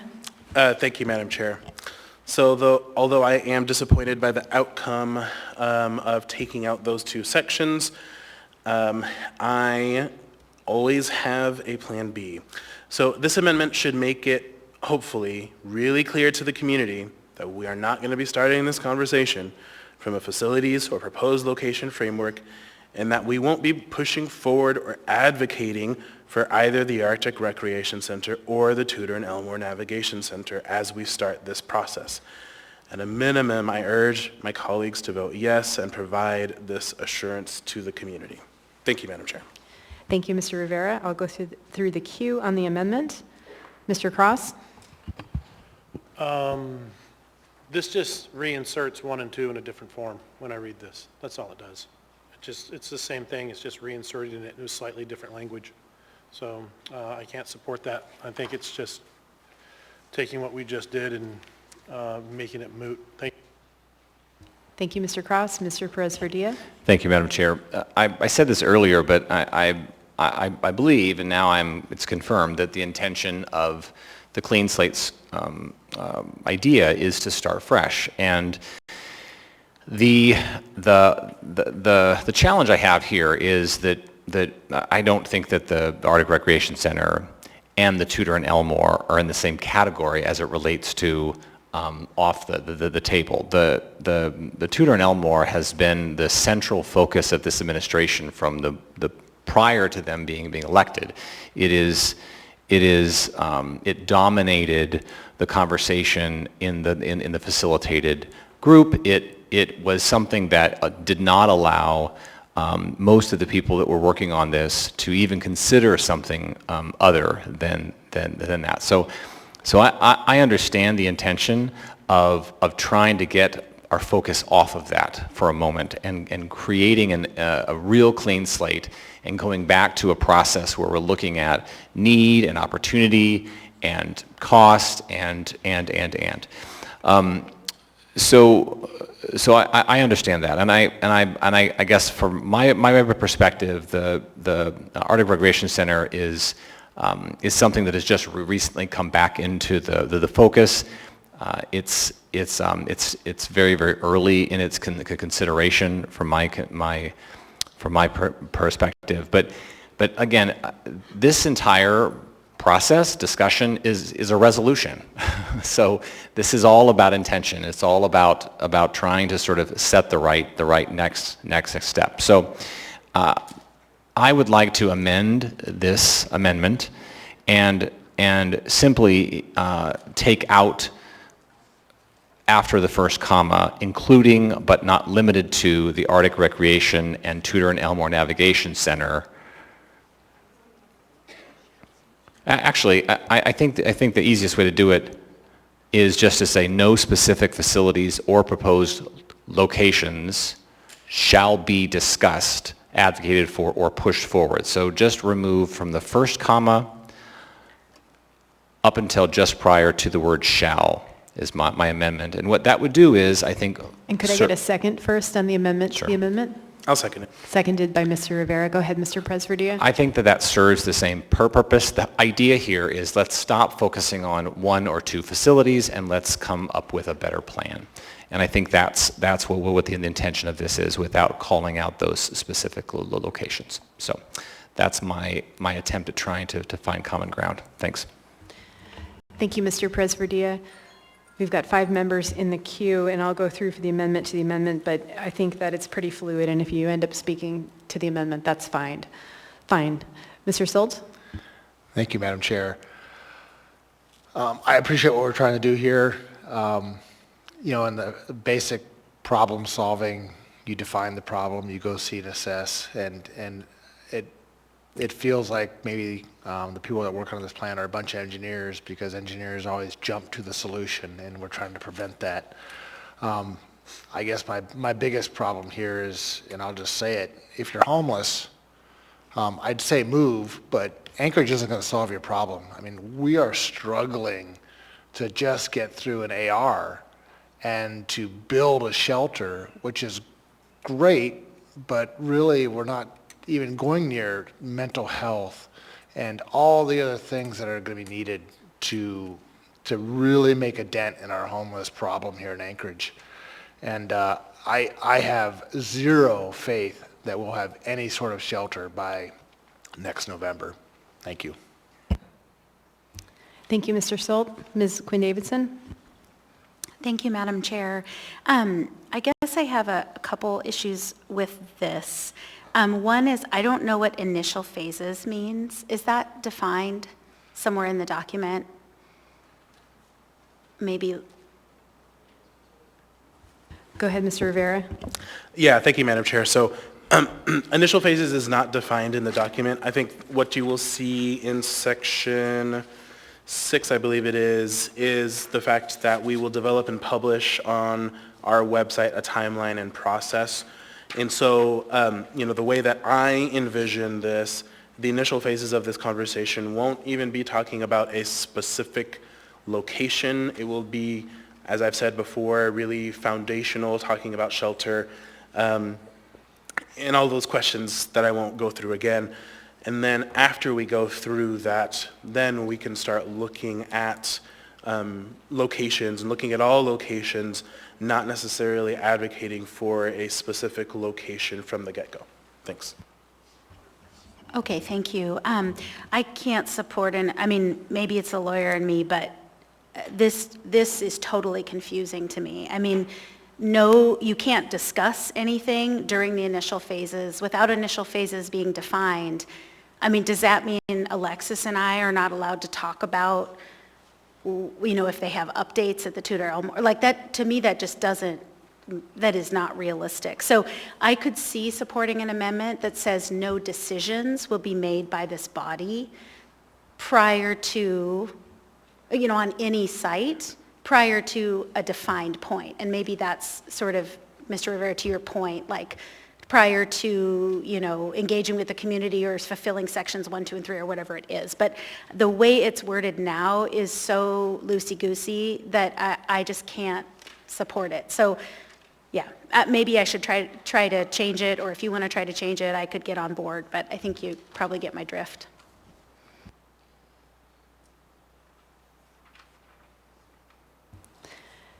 Thank you, Ms. Quinn Davidson. Mr. Voland? Thank you, Madam Chair. I think this brings up more questions for me as well. The initial phases of the clean slate strategy, I guess we're already putting limits on what can be discussed, advocated for, or pushed forward in this clean slate conversation. And, the main item specifies in Section 4, the Assembly will develop criteria for any future proposed permanent shelter. So I know that we are sort of going to be developing that criteria, but where are we convening the conversation? Who are the participants? What's the form of the conversation? Who gets to weigh in? I just don't really know what this looks like. And so again, I feel like my hands are being tied in this conversation about what's best for the community going forward. Thank you. Thank you, Mr. Voland. I'll go to Mr. Constant, and then Mr. Rivera. Go ahead, Mr. Constant. Thank you, and this is maybe a more general comment, any amendment or not. It's the same. We just passed a resolution authorizing our presentation to our legislation, or our legislators in DC. And there's an important fact here for everybody listening to grapple with. Our Section 5 it asks for an increase in our allocation of federal resources to Anchorage and Alaska for homelessness. Why is this important? Because we're here carving ourselves up as a community, fighting over what little scraps we're able to achieve in a system that is sick because it's not resourced enough, and the people providing the services don't have the money, the people in need, we don't have housing, all of these problems. But we have cities in this country like Houston, who we hear are amazing at their response to homelessness. They've practically resolved it. Their point-in-time count shows they have 3,000 people, 3,200 people on the street. Our point-in-time count, same time, same setup, shows we have 3,100 people or so in the street. Houston's continuum of care receives $45 million. Our continuum of care receives roughly $3 million for the same amount of people. And so we sit here tearing each other apart, trying to come up with this place or that place, or the right place or the wrong place, when the bottom line is we just don't have the resources to tackle this problem in a humane and civilized manner. And so I'm supportive of the concept of rebooting this conversation and restarting. I'm not supportive of the concept of saying this or that. No, you can or can't talk about this. That to me is kind of wild. But the bottom line is eventually we as a community will find a way to unite around this conversation that we need to fix this problem. We need the resources to do it. And we need help because this problem is bigger than us. And so I just want to put that out there. And that's why we're going to DC to beg and pray for our delegation to help us equalize this equation. Because the people in our streets are suffering in a magnitude much greater than people in other places where they're rich with millions of people that can support their causes and they have vast geographies to take care of it. And so I'm saddened that we can't come to a point, but we're all struggling to solve the same problem. And it ultimately comes down to the fact that we need help. I don't know what that has to do with this, but I had to say it. Thank you, Mr. Constant. Mr. Rivera? Yeah, thank you, Madam Chair. So a few things. First is, as I've said a few times already, we will be talking about the public engagement timeline, what that looks like, giving our feedback, and then hopefully being able to agree to a timeline and a process on March 31st. So hopefully folks are hearing that when I say that now the third time, I think. Speaking to other communities, Houston had this conversation about 4 years ago in much the same way that I am proposing it. So this is not something that is really new or innovative. It's something that I think, as I said earlier, we really should have done probably 3 years ago. Now, getting to this amendment, before the up to the amendment, I'm going to take a cue from Ms. Quinn Davidson, and I will leave it to Mr. Perez-Verdia to make up his mind on whether he wants to change the form of this amendment. But the language that I was able to come up with doesn't restrict us from talking, advocating, pushing, but it does say, quote, "No decisions on permanent year-round low-barrier shelter shall be made prior to meeting the obligations of Section 3 and 4. So, Mr. Perez-Verdia, if you are, seeing as you're next in the queue, if you're okay with that language, I would be happy to agree to that language change. Thank you. Mr. Perez-Verdia? Thank you. Just a clarification that would be the entirety of the amendment. Yes, I do agree to that. So then, Mr. Rivera, you are moving the amendment that you just stated, and Mr. I can back? revise my. Or revising? I'm not sure that's the correct term, but Substituting? Revise my amendment to be solely the words that Mr. Rivera just proposed. Thank you. We'll get that language one more time, and so then the mover is still Mr. Perez-Verdia, who has agreed to the change in language, and the second is Mr. Rivera. Correct. Okay, go ahead, Mr. Rivera, with the language. Thank you, Madam Chair. So it is no decisions on permanent year-round low-barrier shelter shall be made prior to meeting the obligations of Section 3 and 4. And just, I guess for people who maybe aren't looking at the resolution, Section 3, or actually, did I do that right?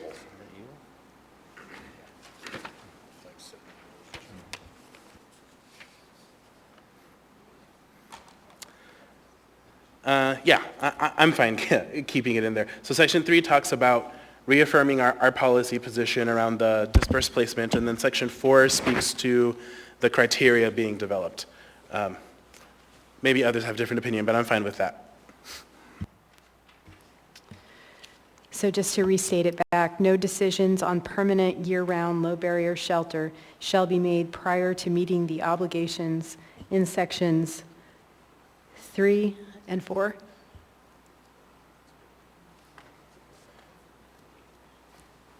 Did you get that, Barbara?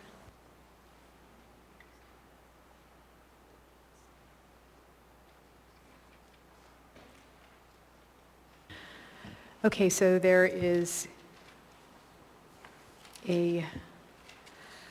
actually, are we?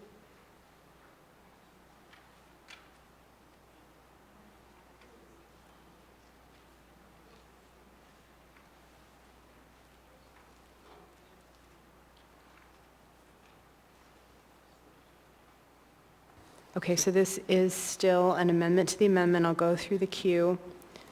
Madam Chair, can I just speak to it? Go ahead, Mr. Briefly? Presbytia.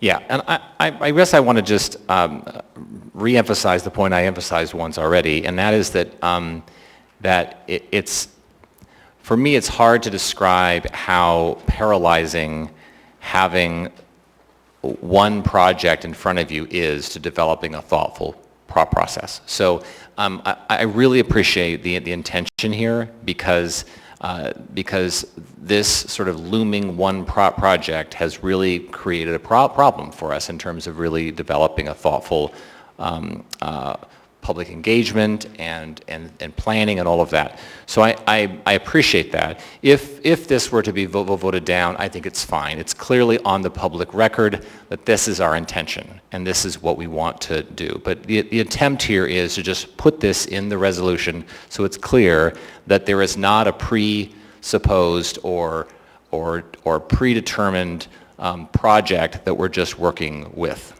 Thank you. Thank you, Mr. Presbytia. Ms. Quinn Davidson? Yeah, thank you, Madam Chair.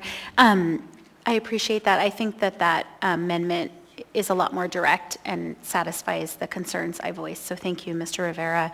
I guess I just want to say in general that I find there's a lot of discussion about, oh, it's a clean slate, or this is going to be a whole new thing. We've been doing the same thing for years. It's the same thing. And then we get feedback we don't like, and then we try to do a new thing, and it's the same thing. And so I just wonder when it's going to stop.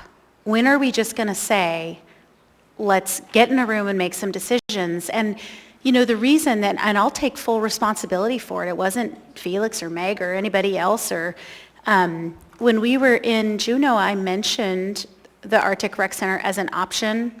It wasn't a full discussion about it, I just mentioned it.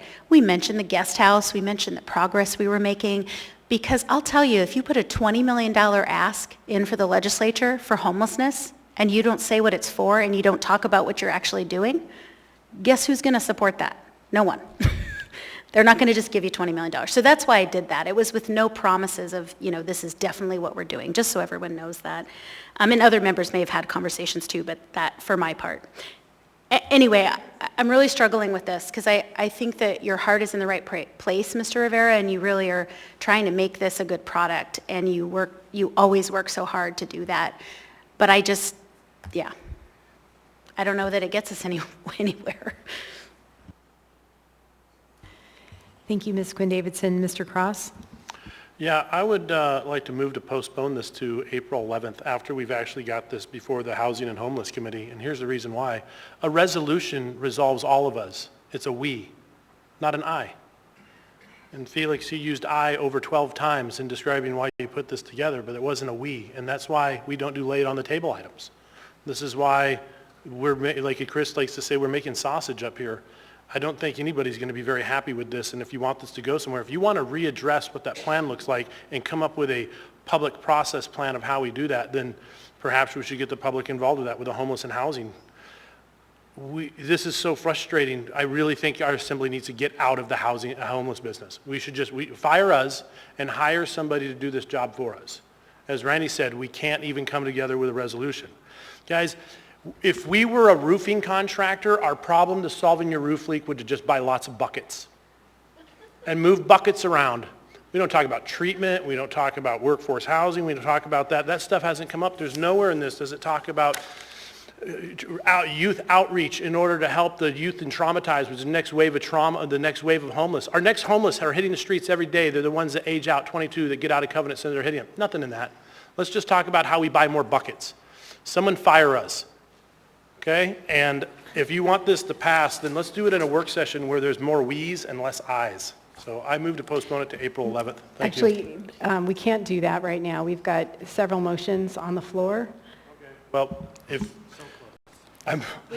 that's where that's coming, so you know where I'm going. Thank you. Thank you, Mr. Cross. Seeing no other members in the queue, members may proceed to vote on the amendment to the amendment.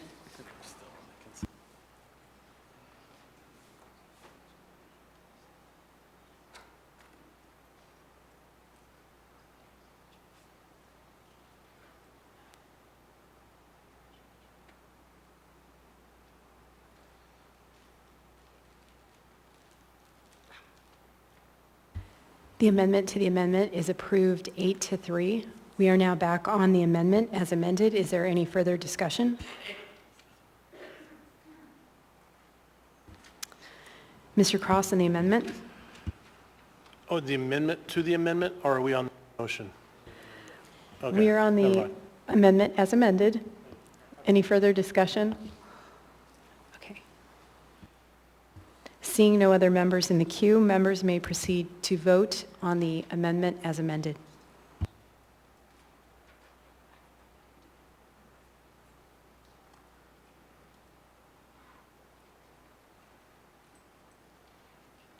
And I'm just going to go ahead and reread it since we don't have it on the screen. No decisions on permanent year-round low-barrier shelter shall be made prior to meeting the obligations in sections 3 and 4.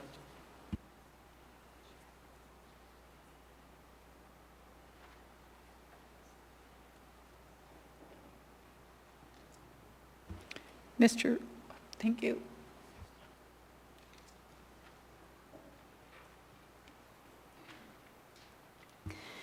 The amendment is approved 8-3. We are now back on the main motion as amended. Mr. Cross?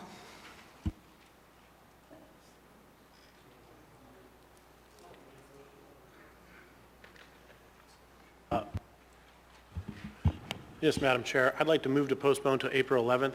Do I have a second? Second. Seconded by Ms. Quinn Davidson. Go ahead, Mr. Cross. This is why we shouldn't be doing LOT items on things that are this, that require a lot more thought and consideration. I do think it's important to have a conversation about the future and whether or not the track that we've been taking is the correct one. But I think that should first go before the Homeless and Housing Committee and be done in a commission where we can bring in our partners in consideration, and all the people from the Assembly have the right to chime in on this. And it really shouldn't be done here on the floor under the pressures of time where we feel, where perhaps the best laid plan is not being considered. So thank you. Thank you, Mr. Cross. Mr. Perez-Verdia?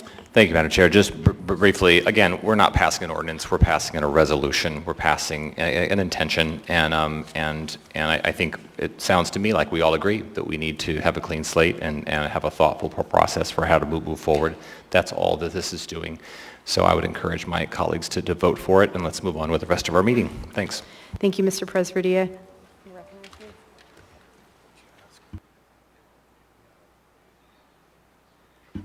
Ms. LaFrance.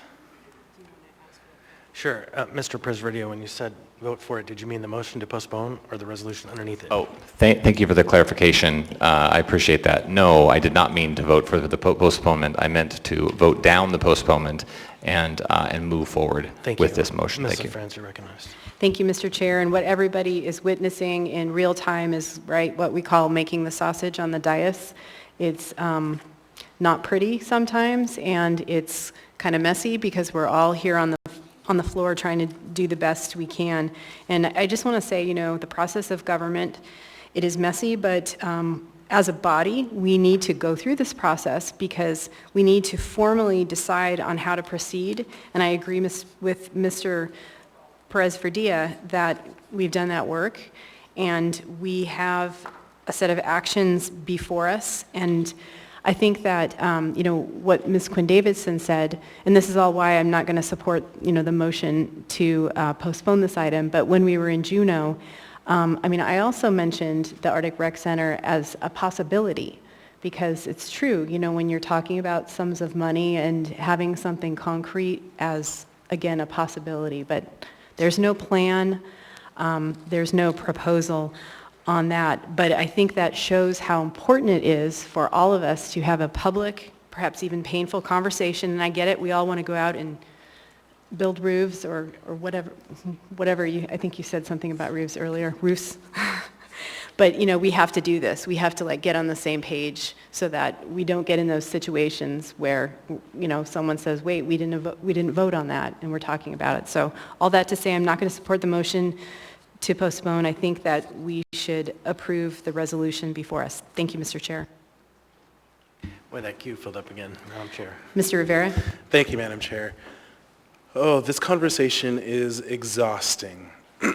I am laser focused on a single goal, and this resolution is super clear on that goal, getting a new permanent year-round low barrier shelter.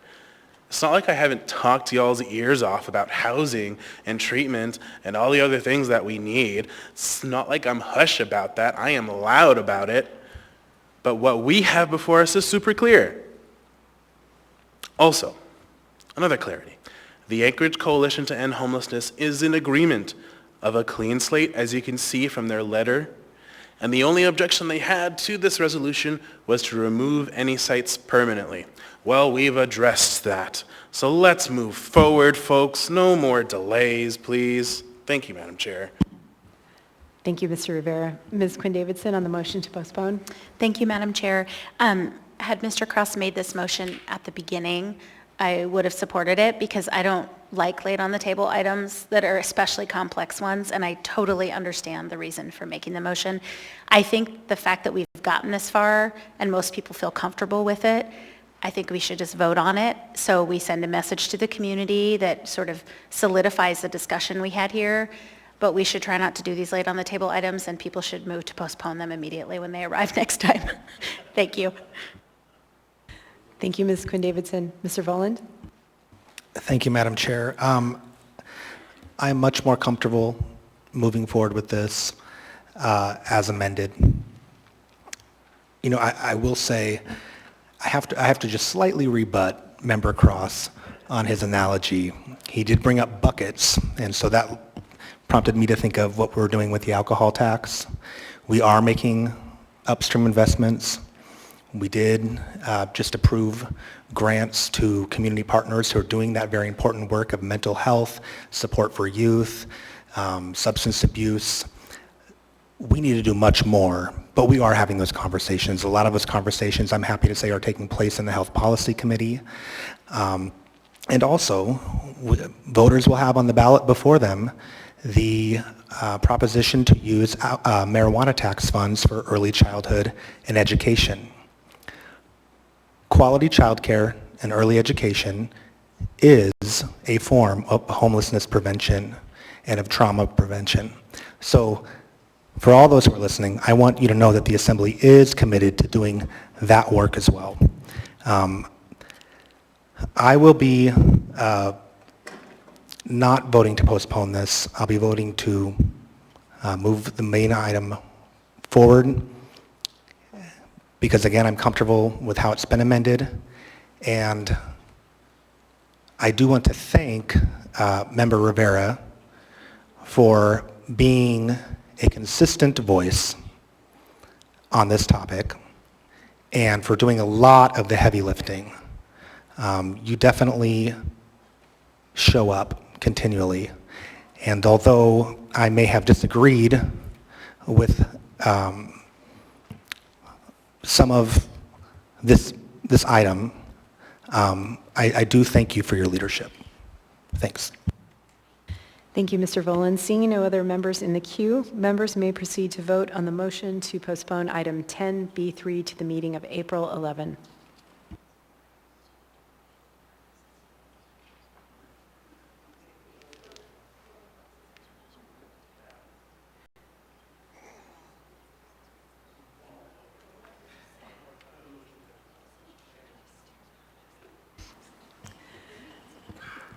The motion to postpone fails 2-9. We are now back on the main motion to approve the unnumbered AR as amended. Seeing no members in the queue, members may proceed to vote on item 10B3.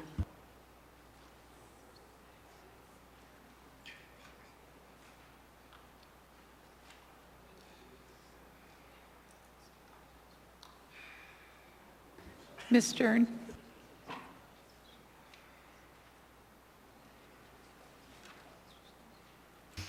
Item 10B3 as amended is approved 9-2.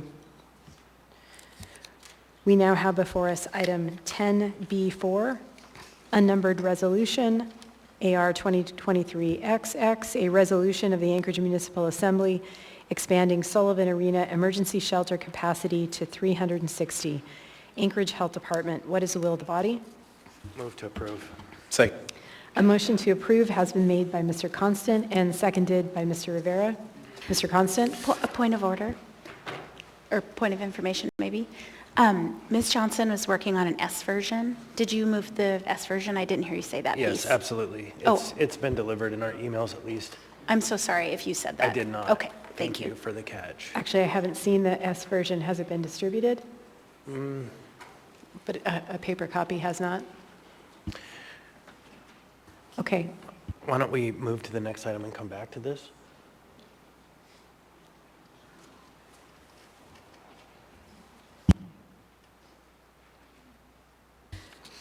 So we will set item 10B4 to the side until copies of the S version are distributed via paper.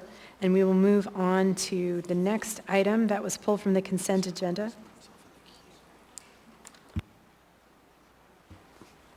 Mr. Colhase?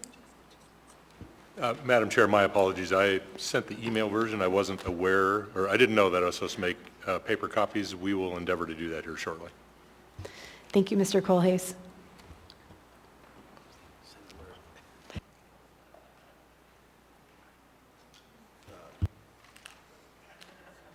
I apologize. I accidentally hit send alert on the screen.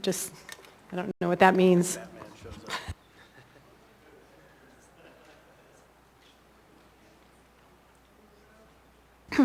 We will go ahead and take up item,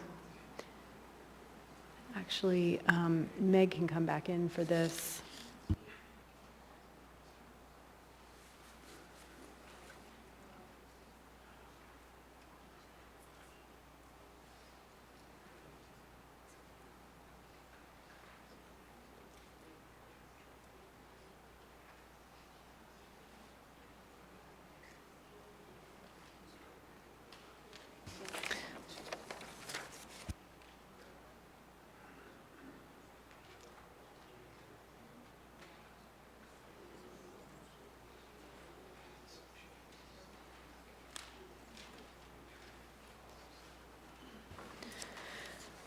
We now have before us item 10D11, Assembly Memorandum Number AM 188-2023, Non-Encumbering Competitive Bid Contract for Third-Party Administrator, TPA, for adjustment and resolution of workers' compensation claims with Northern Adjusters, Inc. for the Municipality of Anchorage Risk Management Office.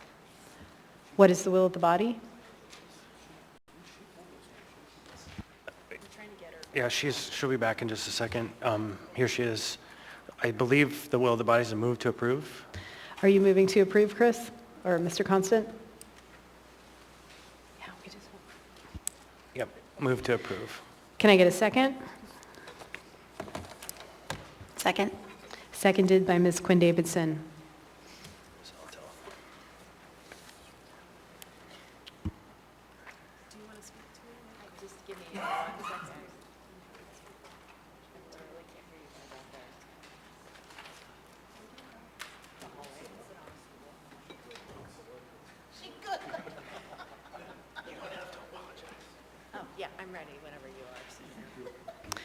Go ahead, Ms. Zelatel. Thank you. So I had a question on this item, but it looks like we may have lost the municipal manager, acting municipal manager, perhaps someone who's here, though, from Risk.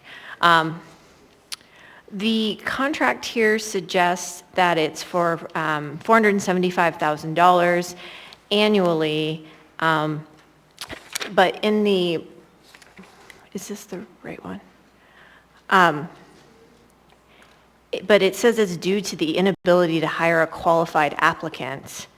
And I'm curious why we need a $475,000 non-encumbering contract to replace a qualified applicant, one position within the municipality. So if you could provide some context for that, I think that would be really important, especially as to the cost, because it suggests that one person hired by the municipality could possibly do this work. Thanks.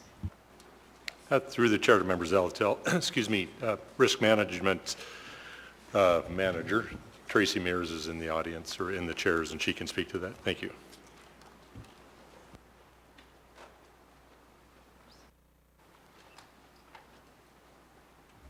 Is it on? Yeah. Through the chair, thank you for bringing this up, Member Zalatel. No, a municipal employee working workers' comp would not earn $475,000. But we have to hire a third-party administrator company to do that for us due to the absence of this employee. So they have multiple individuals who work our contract, and because they have other customers as well. They don't just do municipal work. They do work for a lot of different entities that do not manage their own claims. So they have a fee schedule set up whereby they have to earn so much at the first month and then so much lesser than that on time loss claims every month thereafter until the claim is settled. That, combined with the number of claims that we have that they have to handle, equals about that annually. May I follow up, Madam Chair? Thanks. So this memorandum just, it doesn't provide that kind of context. What it suggests is, due to the inability to hire a qualified applicant, you all then sought to do this contract and have not been able to fill a vacant time loss position and thus posted the RFP. This is in response to the RFP at $475,000. What did we do to try to possibly use some of this type of funding to get an applicant, someone within the department? Or are you saying that there's no way that even if you'd filled the position that we would have been able to do this within the municipality? No, if we had filled the position, we wouldn't need to have the contract because we would have a municipal employee doing these things. Okay, how much would that municipal position have been posted for? The salary? Yes, please. Probably around 86. Okay. One quick second, I'm getting out my calculator. Dangerous.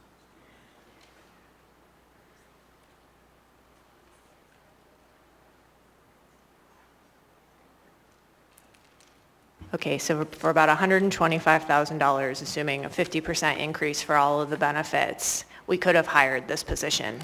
If we can, we do still have the position posted, and in more than 8 months, like 8.5 months, I've had 31 applicants, and of those 31, only 3 had any experience whatsoever in workers' comp claim handling, none of which had any time loss experience or enough experience to make them a good candidate. Right now, the labor market for workers' compensation adjusters is extremely tight, and third-party administrative companies have much higher salaries, end-of-year bonuses, work-from-home options, lots of other things that make the municipality of Anchorage not as attractive as an employer compared to those companies who are offering those kinds of benefits. So we have what is a lot of companies and people are faced with in terms of like this labor market issue. One last question, if I may. Thank you. Would this be a represented or a non-represented employee? It's an executive employee. So they're not Executive employee? represented. Okay. These are people with licenses from the State of Alaska Division of Insurance to adjust claims. Okay, great. Thanks for the additional information. Thank you. Thank you, Ms. Zalatel. Mr. Constant? It just strikes me that if we are offering $80,000 and the market is competitive, but we're about to offer, $400,000 roughly, if you add in the 15% plus any additions, overruns or whatever, we could have offered $200,000 and still saved money, and for sure found an employee to do this work, especially at a time when our workload is really burdened. The fact that we have rising claims, we have ACOSH issues. I wonder if we're spending our money wisely if we do this in this way and we don't secure someone to invest in have the long-term and the relationships and the understanding of our process to help us achieve our long-term goal, which is to provide for a safe worker environment in our municipality. And so it's super hard to comprehend spending this much money to outsource a workforce if we didn't even raise the offering. Now, that probably is weird and hard because the executives in that department probably don't make that kind of money, right? Which makes it a really weird environment.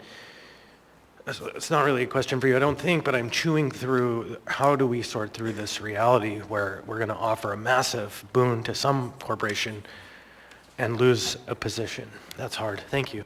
Thank you. Thank you, Mr. Constant. We've got a few members here in the queue. Ms. Quinn Davidson is next. Yeah, thank you, Madam Chair. I think Ms. Zalatel asked the right questions, and kudos to her for catching this. Did you try, it's an executive position, so you can pay the person however much you want to. The mayor can, I mean, within some limits, but certainly more than $80,000 a year. So why didn't you all consider raising the pay to attract people? Thank you for the question. I have been advocating for higher pay for my group for some time now, and there are a lot of challenges to that I can't speak to, but I agree with you. Thank you. Yeah, I'm sorry you're put in this position, and just sorry that, you know, we keep seeing this. It happened with snowplow. I mean, this, you know, no fault to you, but this administration, it's like snowplowing, we don't pay our people, and then we contract out and spend more money to the expense of taxpayers. Now we're doing it here, potentially, and this is a nice prelude to the next one of the next items where the same thing, the mayor's trying to do the same thing with IBEW represented employees. So anyway, very shameful. And Meg, I think you have potentially a solution. Thank you, Ms. Quinn Davidson. Ms. Dern? Thank you, Madam Chair. I agree with all of my colleagues, and I'm sorry that we can't attract the right candidates, and I just think that this is an insane amount of money for us to not be able to get somebody on board that we can count on year after year and try and build a relationship with. With that being said, you mentioned licensure, you mentioned education, and you mentioned that 31 applicants over a period of 8 months or so, only a handful were able to do this job. Is there any way to use some of the money towards training? I mean, is there any way, or were there any of those applicants that you might have been able to grow into the position? Just wondering. Thank you. Yes, thank you for the question. Possibly with time, but my department is a very, very small department, and we're already overworked. We really didn't have anybody who could spend the time to train someone who didn't have work comp time loss experience, and at the same time service the municipal employees who are injured severely enough to have to take time from work to heal. Those municipal employees deserve quality claim management at a time that they need it the most. And so it's a 3 to 5 year process to train a baby adjuster to being able to serve as a time loss adjuster position. And so it's not something that you can just do quickly or easily, especially with a very small unit where I don't have anybody dedicated to be able to provide that resource for them. Thank you, Ms. Dern. I'll go to Mr. Voland next. And then Thank you, Madam Chair. I just want to make sure I'm hearing correctly. Well, first of all, a question. How many people are in your department? There's 5 currently, but I'm losing another employee as of the end of the month, so there'll be 4 of us. Okay. So it's one employee could do this work? Just a single employee could do this work? And that we want to spend almost $500,000 on? One employee previously did this work, and in June of 2022, they went to a different company for better benefits and so forth. And so we have been wrestling with this since they left in June. The position's been posted since early July of 2022. Okay. Do you anticipate on this contract how many people who work for this company would be doing this work? Would it be just a single employee? Would it be multiple people? I'm just kind of trying to make sure I'm comparing apples to apples here. Right. Well, when you have a third-party administrator, this is a company that does nothing but adjust claims for many different customers. So we are just one of those customers. So she has 4 adjusters who do handle our account, but those 4 adjusters also handle many other accounts as well. So it's not really an apples to apples kind of comparison because the organization is differently done than what we do. We would have one person who could adjust these claims if they were experienced enough and knowledgeable enough. They have multiple people doing it, but those multiple people are doing multiple customers. Okay. You mentioned working from home earlier. Are people in your department, are they allowed to work from home Not currently. at all? No. Okay. Thank you. Thank you, Mr. Fullen. Ms. Zalatel? Thank you. I move to amend this item, replacing $475,000 with $200,000 throughout. That's on line 8, line 29, line 33, and then also on the second page at line 1 for the fund certification. Second. Seconded by Mr. Fullen. Go ahead, Ms. Zalatel. Thank you. I hear the need from Ms. Mears, and I want to give her department the support it needs. I also want to see this job continually posted, and there's still to be funding available to bring a municipal employee on board, hopefully finding that flexibility for work for home options, a salary that is attractive, training if necessary, and I don't want us to simply move into a contractual situation year over year at $475,000. This isn't just a one-year contract. It has the option for extensions, I believe. And I think it's important that we try to bring these services as in-house as possible. For additional one-year periods.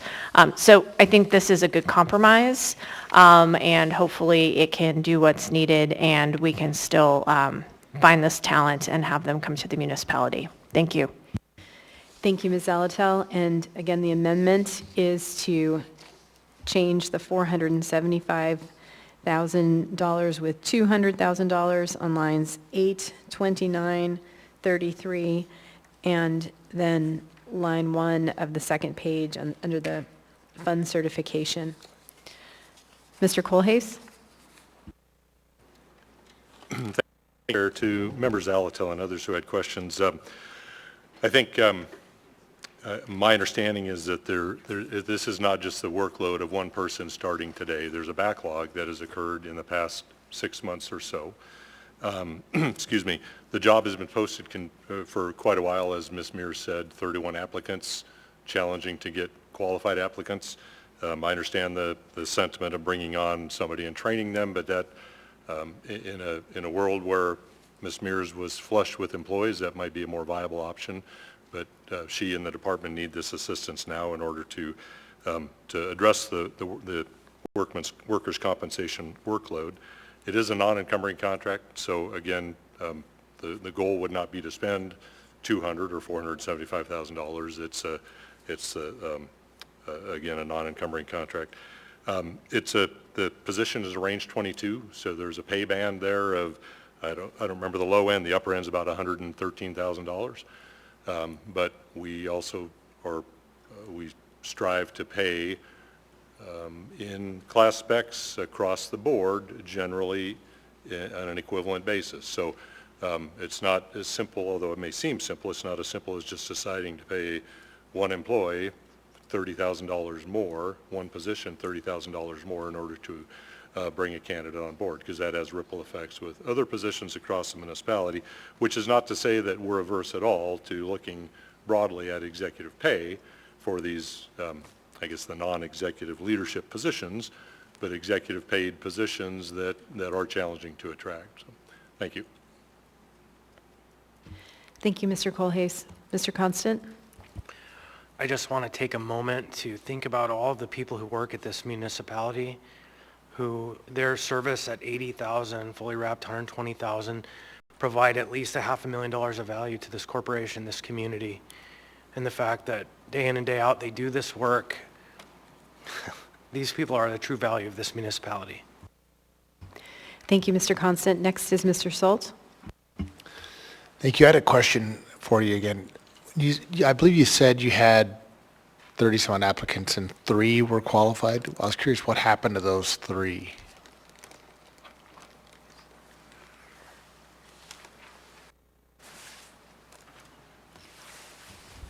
Through the chair. So thank you for the question. We did interview all 3 of them, and one was a wonderful person, had 1 day of time loss experience, decided it wasn't for her, and quit that job. So clearly she's not a time loss adjuster. The other one had 0 experience in time loss. They just had some experience in work comp in general, and we had gotten so few, or actually no, by that, she was our first interview. We had gotten no applicants with any workers' comp experience at all that I just jumped on her and said, oh, you have a little bit, let's see what you know. So we brought her in to interview her, and she was unable to answer any technical questions at all. She was not a good candidate. We just interviewed the 3rd one last week. He's from California and made it very clear in the interview that he's not a good fit. So, you know, we have to pick someone who knows what they're doing because we, as I alluded earlier, we don't have the resources to train. And our municipal employees, these are our coworkers, these people do a lot of hard work, and when they get injured on the job, they deserve someone who knows what they're doing, what they're adjusting. And they're aware of pay the pay range when they apply? Or no? I'm sorry? Are they aware of the pay range when they apply for the position? They actually do not. They see the range for the entire grade 22. Okay. So it's if they get through the kind of the interview, the last part of that would be what's your pay expectation, and it would be if we made them an offer, then we would kind of negotiate that a little bit. But so in terms of the actual pay, they do not know. So a few more questions if I may. So do you think if you were able to offer more, you could absolutely attract the right talent for this role? There is a market of employees out there, and it's entirely possible. Okay, thank you. Thank you. Thank you, Mr. Salt. Ms. LaFrance? Thank you, Mr. Chair. I have a question for Mr. Colhase.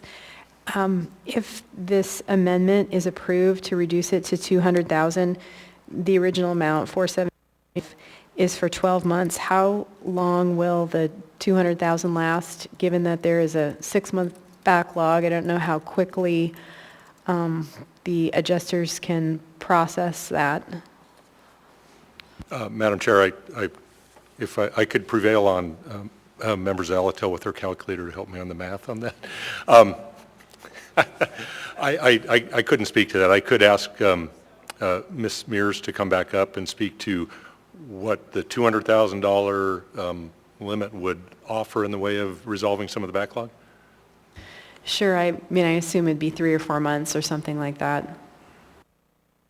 Thank you. Right now, there's probably about 100 claims that Northern Adjusters, through a previous contract, is managing. At this point, they're sort of just ongoing, and then any new time loss claims that come on board due to a new injury, they would get that claim as well. Taking those claims, I'm not sure I understand the question entirely, but I'm just wondering if the amount is reduced to $200,000, how far will that get you since this is a 12-month contract? yeah, and let me take a moment to reassure you that the posting is still active, and the contract is just until we hire somebody and a week or 2 into there so we can kind of get them on board. Northern Adjusters knows that, and there's a clause in the contract that allows us to discontinue the contract should that come about. So my goal and hope is that we will find somebody and we will discontinue this contract sooner rather than later. But I can't rely on that because it's been 8.5 months. So the 2.5 would probably get us about halfway through the year or halfway through the contract. Maybe not quite halfway. Okay, so maybe like 4 months Yes, of work that would or be, so? yeah. And then maybe at that point, you could come back to give an update, and maybe you'll have a staff person, or maybe you'll need more money, or maybe at that point, there'll be fewer claims, not just in backlog, but going forward. So that's good. Thank you. I appreciate the information. Thank you. Thank you, Mr. Chair. I don't see any other members in the queue. Members may proceed to vote on the amendment to change the amount to $200,000 throughout the AM 188 2023.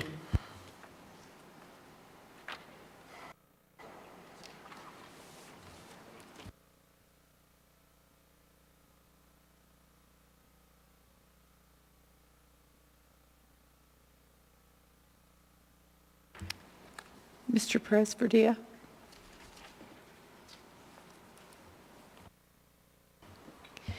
The amendment is approved 12-0.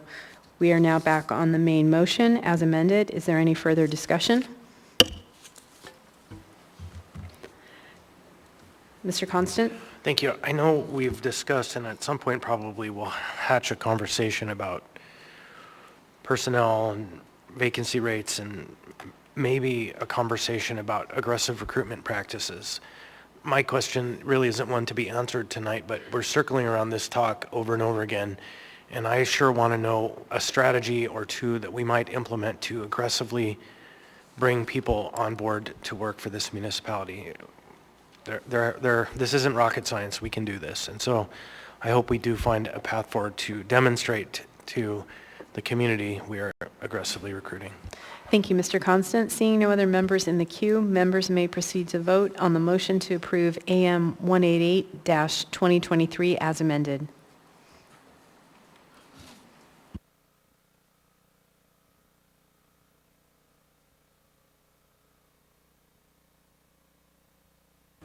Item 10D11 is approved 12-0. Next is item 10D19.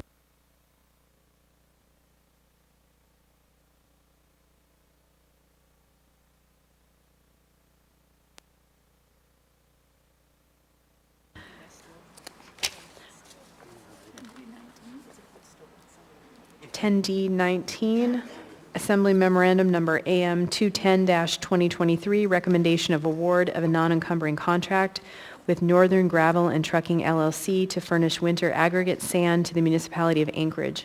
Maintenance and operations, Eagle River Street Maintenance Department. What is the will of the body? Move to approve. Second. A motion to approve has been made by Ms. Zalatel and seconded by Mr. Constant. Which one of you is speaking to it? Go ahead, Mr. Constant. So the Assembly has moved forward, or a member of the Assembly, the chair, has moved forward an ordinance addressing the safety program for the municipality. And we've been reading through a number of communications from the State Occupational Safety and Health Department. And we've heard some interesting things about a contractor providing gravel that doesn't meet the environmental standards, and employees feeling that their health was put at risk, and the mitigations that they asked for were not allowed. And it's just baffling. And so we are beginning the process of deeply looking closely at these things. But I say that in context of this contractor because it's, I believe, this contractor. And so it's this gray area where we need to figure out what our safety plan is and what we're going to do to ensure that our workforce, who we just discussed, provide the greatest value to this municipality, that we are not putting their health at risk. Thank you, Mr. Constant. Ms. LaFrance. Thank you, Mr. Chair. I have a question for the acting municipal manager. And I just want to confirm that we have all of the material data information sheets, whichever format. I know there are different ones depending on chemicals and substances for all of our vendors, including this one. Do we have those on file? Madam Chair, I presume we do. I can't say that we have them for everything. My understanding is we do. I can say that for this contract, we did require a safety data sheet to be submitted before contract award, and that was reviewed by the Department of Law and determined to meet the requirements of OSHA. I can't say with certainty that we have them for every chemical and material and gravel that we have stockpiled, but I believe we do, and I can find out. Thank you, Mr. Colhase. And what I understood you to say is that for this vendor, we have the information that is required by OSHA, and that there are no issues with the municipality doing business with this vendor because everything is in compliance. Madam Chair, point of personal privilege. Oh, I just, oh, thank you, Chris. Yep, go ahead. I don't know why I didn't think about this, but I have a conflict of interest. I just hired this contractor for a large construction project. And so Okay. I should disclose that. I don't know why it didn't trigger, but I had so many things going on. It just dawned on me, it's like, oh, we just signed an agreement from notice received with this contractor like a couple days ago. So I know it's late coming, but better late than never. I don't think we need the questions. I think we just use rational. Thank you. Okay, so you have a current business relationship with Northern Gravel?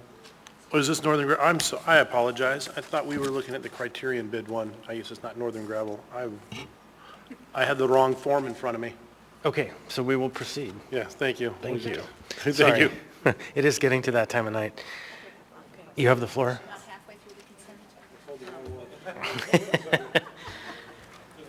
So, let me ask a clarifying question. Was that an item to come up, or was that an item we had adopted already?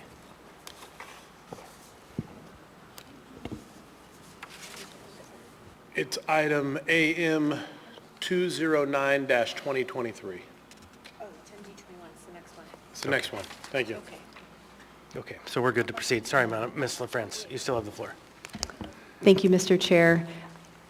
I believe that Mr. Colhase confirmed that the municipality is good to do business with this vendor and that the material data sheets and whatever other requirements from OSHA are current and on file. That is correct, yes. Thank you, Mr. Colhase. Thank you, Mr. Chair. Thank you. Madam Chair.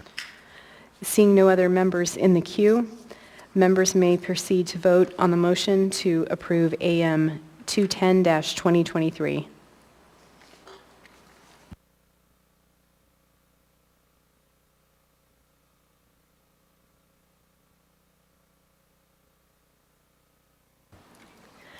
Item 10D19 is approved 12-0.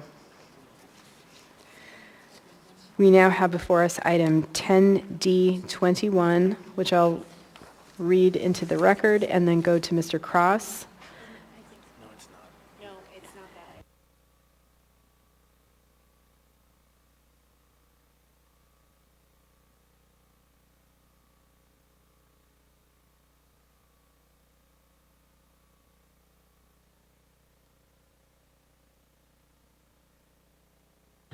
Okay, I'll go ahead and keep going since we're still on the consent agenda.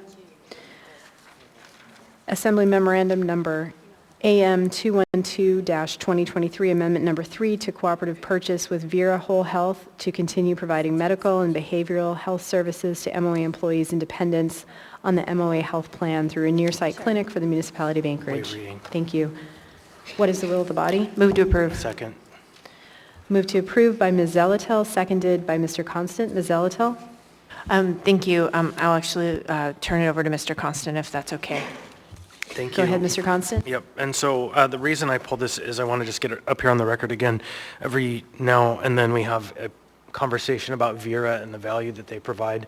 And so we're hoping to pull together a work session, a briefing with the contract administrator and have an update on how the services are being implemented, what they're finding, because when we implemented the plan, it came with a promise that we were going to closely monitor the value, and so that's it. We're just asking to set up a time, probably later in April, when we can brief with Vera and see the value of the program. Thank you, Mr. Constant. Seeing no other members in the queue, members may proceed to vote on the motion to approve AM 212-2023.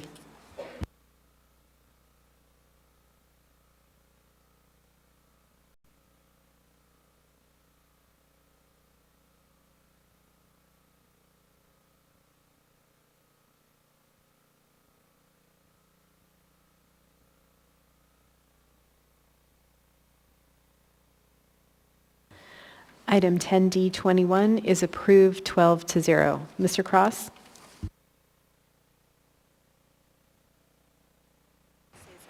All right, gotcha. Item 10C2. as previously, I think it was passed in consent agenda. I need to disclose a conflict of interest on that one. I apologize.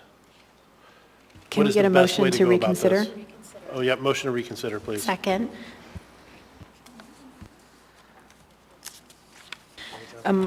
Motion to reconsider item 10C2 has been made by Mr. Cross and seconded by Ms. Zalatil. Ms. Quinn Davidson? Yes, I missed this, and I apologize. It didn't dawn on me until I was going through my notes here. We had, a business that I own has just gone into and signed a notice to proceed with Criterion to start construction on a large commercial contract of mine, commercial project. And so they'll probably be breaking ground in the next couple of weeks, but I should disclose that since they've got a bid before us. And let me go ahead, yeah, let's look at the conflict of interest form. I think we've got this new disclosure.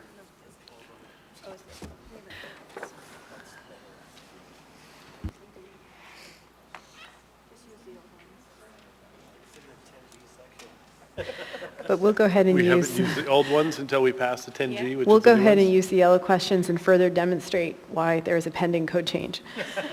Gotcha. So we'll go through these questions to determine if Mr. Cross has a substantial financial or private interest that he has just described to us. So the first question, Mr. Cross, is the financial or private interest a substantial part of the matter under consideration? No, ma'am. Does the financial or private interest vary directly and substantially with the outcome of the official action? No, ma'am. Is the financial or private interest immediate known or conjectural and dependent on factors beyond the official action? No. Yeah. Is the financial or private interest significant monetarily? No. Is the financial or private interest a type which is generally possessed by the public or a large class of persons to which the elected official or household member belongs? Yes, I imagine anybody could hire them to build something for them. So generally possessed by the public Yes, it's or generally large class of possessed by the persons? public. Are there other factors that could be deemed appropriate under the specifics of the disclosure and the nature of the action? No, ma'am. Okay, thank you, Mr. Cross. Do members have any questions?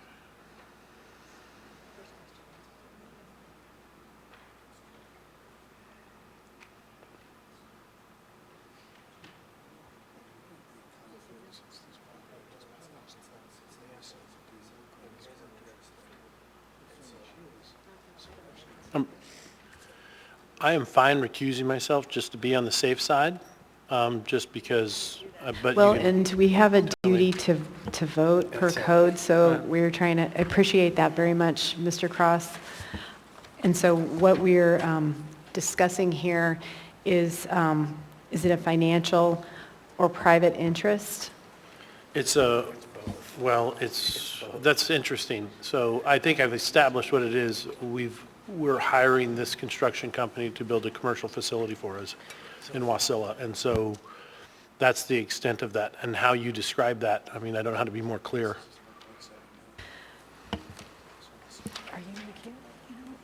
For question. I mean, it doesn't have anything to do with this project. Anybody could hire them if they wanted to do construction. And whether or not they get this bid doesn't matter whether or not they're going to build for me one way or the other. It's just, I've elicited their expertise to do a large construction project for us. And I feel it's relevant since I have the opportunity to bid on whether or not they get more work. And Mr. Cross, is this a business that you own? It is, and I'm, yes, I'm a partner, I'm a business that I'm going to have a partner. partnership with. That does business with the business that is involved in the item Yes, we've hired before them us. to erect Okay. a commercial structure, yes. Mr. Constant has a question. Go ahead. Yeah. A question or a comment? Again, I believe that our efforts of late have been to narrow the broad approach to saying a member has a substantial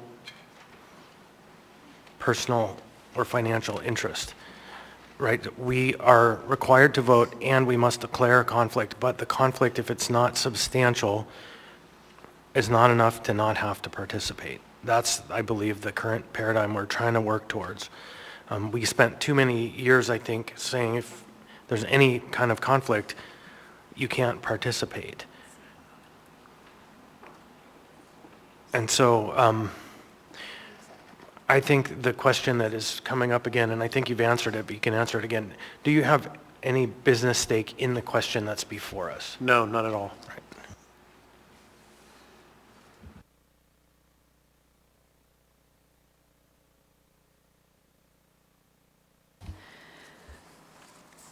So it is the ruling of the chair that in the matter that is before us, you do not have a substantial interest and you do not have a conflict, and you may participate in this item.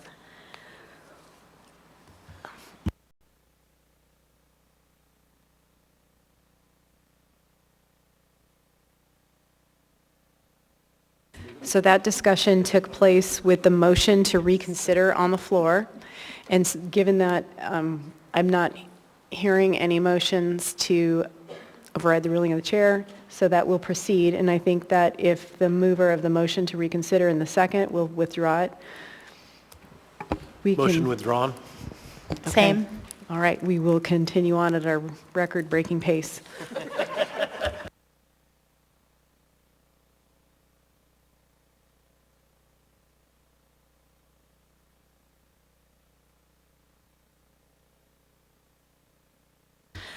And thank you for that, Mr. Cross. You know, we've had a lot of conversations, sorry, I'm speaking a little out of turn here, but we've had a lot of conversations about talking about disclosures and being transparent about any kinds of conflicts that we might have, and so thank you for doing that. We now have before us item 10D26.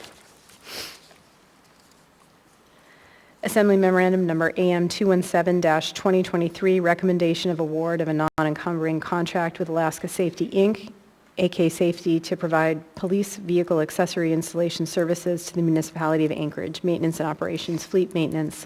What is the will of the body? Move to postpone indefinitely. Second. A motion to postpone indefinitely has been made by Ms. Quinn-Davidson and seconded by Ms. Zalatel. Go ahead, Ms. Quinn-Davidson. Thank you, Madam Chair. This request asks for $310,000 to provide police vehicle accessory installation services. These are services that are usually done by our staff in-house. Our staff get pay anywhere between $19 and $29 an hour.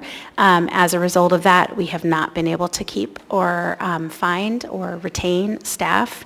And this, if we were to approve this, the pay would be a flat rate for a private contractor to do the same work at $85 an hour, so about 4 times the rate of what Mooney employees are being paid.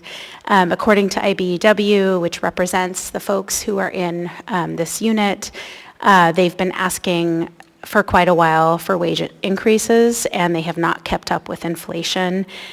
So I can't support this. I think that what the administration needs to do is go back and have a conversation with IBEW and with the employees and make sure that pay is more commensurate with today's market and the needs of employees, and not continue to contract out private services that cost taxpayers a lot more money. Thank you. Thank you, Ms. Quinn-Davidson. Next is Mr. Cross, or Constant. She wasn't before me. She Yeah, got we're- bumped out. I'm not sure what happened. Yeah, I did see you in there. I thought you took yourself out. Sorry, go ahead, Ms. Zalatel. Thank you, Madam Chair.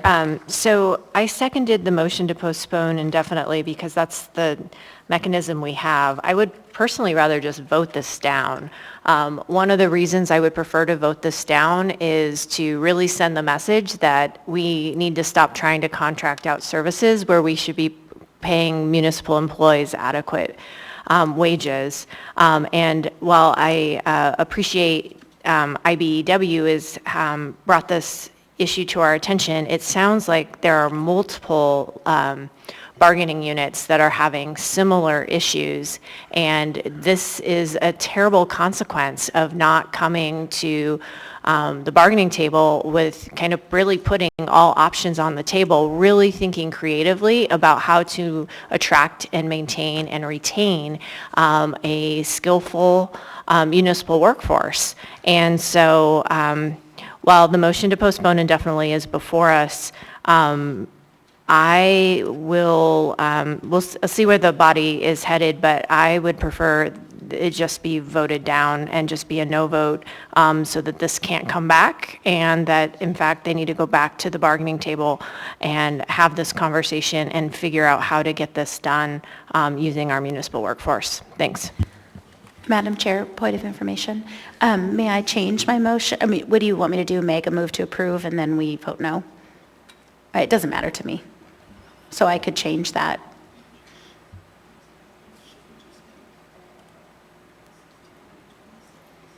Barbara's giving us some advice.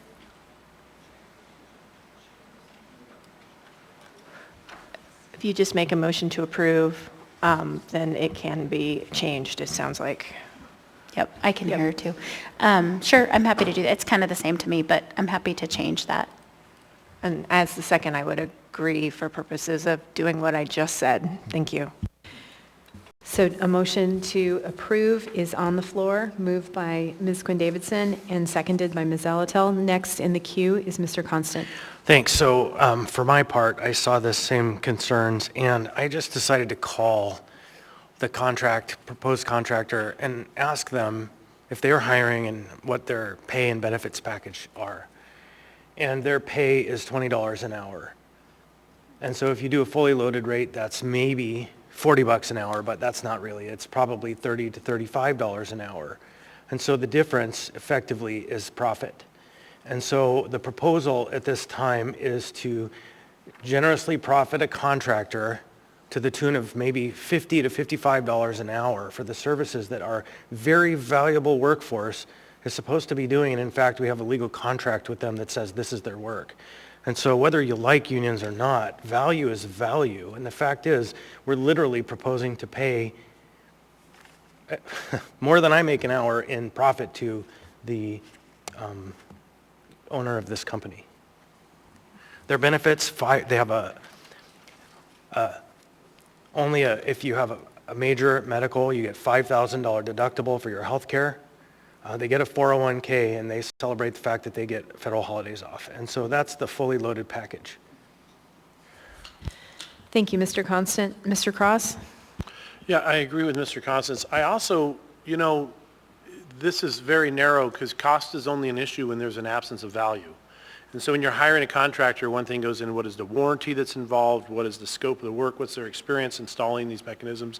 I'm kind of curious, it just says safety installation on, can we speak to what, maybe I see Chief Curl is here, or perhaps Mr. Colhays. Can we speak can someone tell me what these devices are that's being installed? Maybe that gives me a little perspective on why the cost.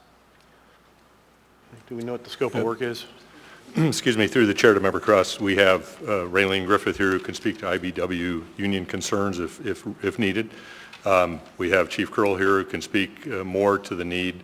Broadly, there's 22 vehicles that are 6 to 8 or more months old that are sitting and have not been able to be upfitted because of the workload that the Fleet Services Department has now. My understanding is they have 2 vacancies. One's a heavy equipment operator or heavy equipment mechanic. The other is a light duty mechanic that would be charged with working on these police cars. There's other mechanics obviously who are working on them. This involves installing the light bars, the sirens, the push bumpers, all the accoutrements that go along with taking a police interceptor and making it suitable to put on the road. Chief Curl is available to speak more to this if members would like to hear from him. Chief? I guess that's enough information. If you were to go to a local automotive shop and hire them, they're going to bill out $105 an hour to work on your vehicle. They don't bill out at $85. So the $85 an hour growth rate for a ASE certified mechanic to work on your vehicle.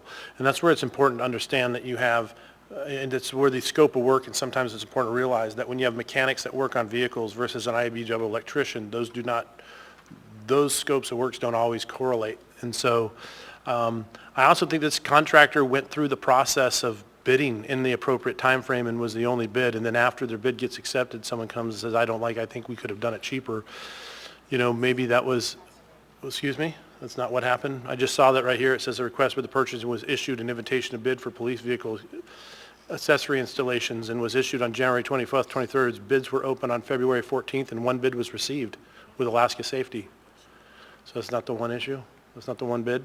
But all right. Well, that's my thoughts. Thank you. Thank you, Mr. Cross. Mr. Colhase? Thank you, Madam Chair. Again, Chief Curl is available, but I understand I meet with Chief Curl and Deputy Chief Case weekly, and this is one issue that is on their list every time we meet, is that they have vehicles on the road right now that have, and I believe that Member Solt took a ride with APD last year. The vehicles are antiquated, they break down regularly, and as I said before, this is 22 vehicles that are sitting on the lot at Fleet Services that have not been able to be moved out into active duty because of frankly, the workload, not the ability or the capability of Fleet Services, but the workload facing them in order to get these vehicles on the road. Thank you. Thank you, Mr. Colhase. Mr. Solt? Thank you, Madam Chair. And I will bite on having Chief come up and talk when I'm done. But what I'd like to know is we've seen this problem at work where you may be, you have too much work for your staff, so you need to farm some things out to a third party to get caught back up. But at the same time, we've also had the problem, which doesn't sound like this is the case, where a vehicle breaks down, I don't go hire a mechanic. I take it to a shop, get it fixed, because although it may be a cheaper per hour basis to fix the vehicle, if I hired a mechanic, when I'm stuck with that mechanic afterwards, I have to pay him for an 8-hour day when it may only take a few hours. So in this case, it sounds like it might be the right thing to outsource, and I guess to that, I'd want to hear more from Chief on the issues that you're facing.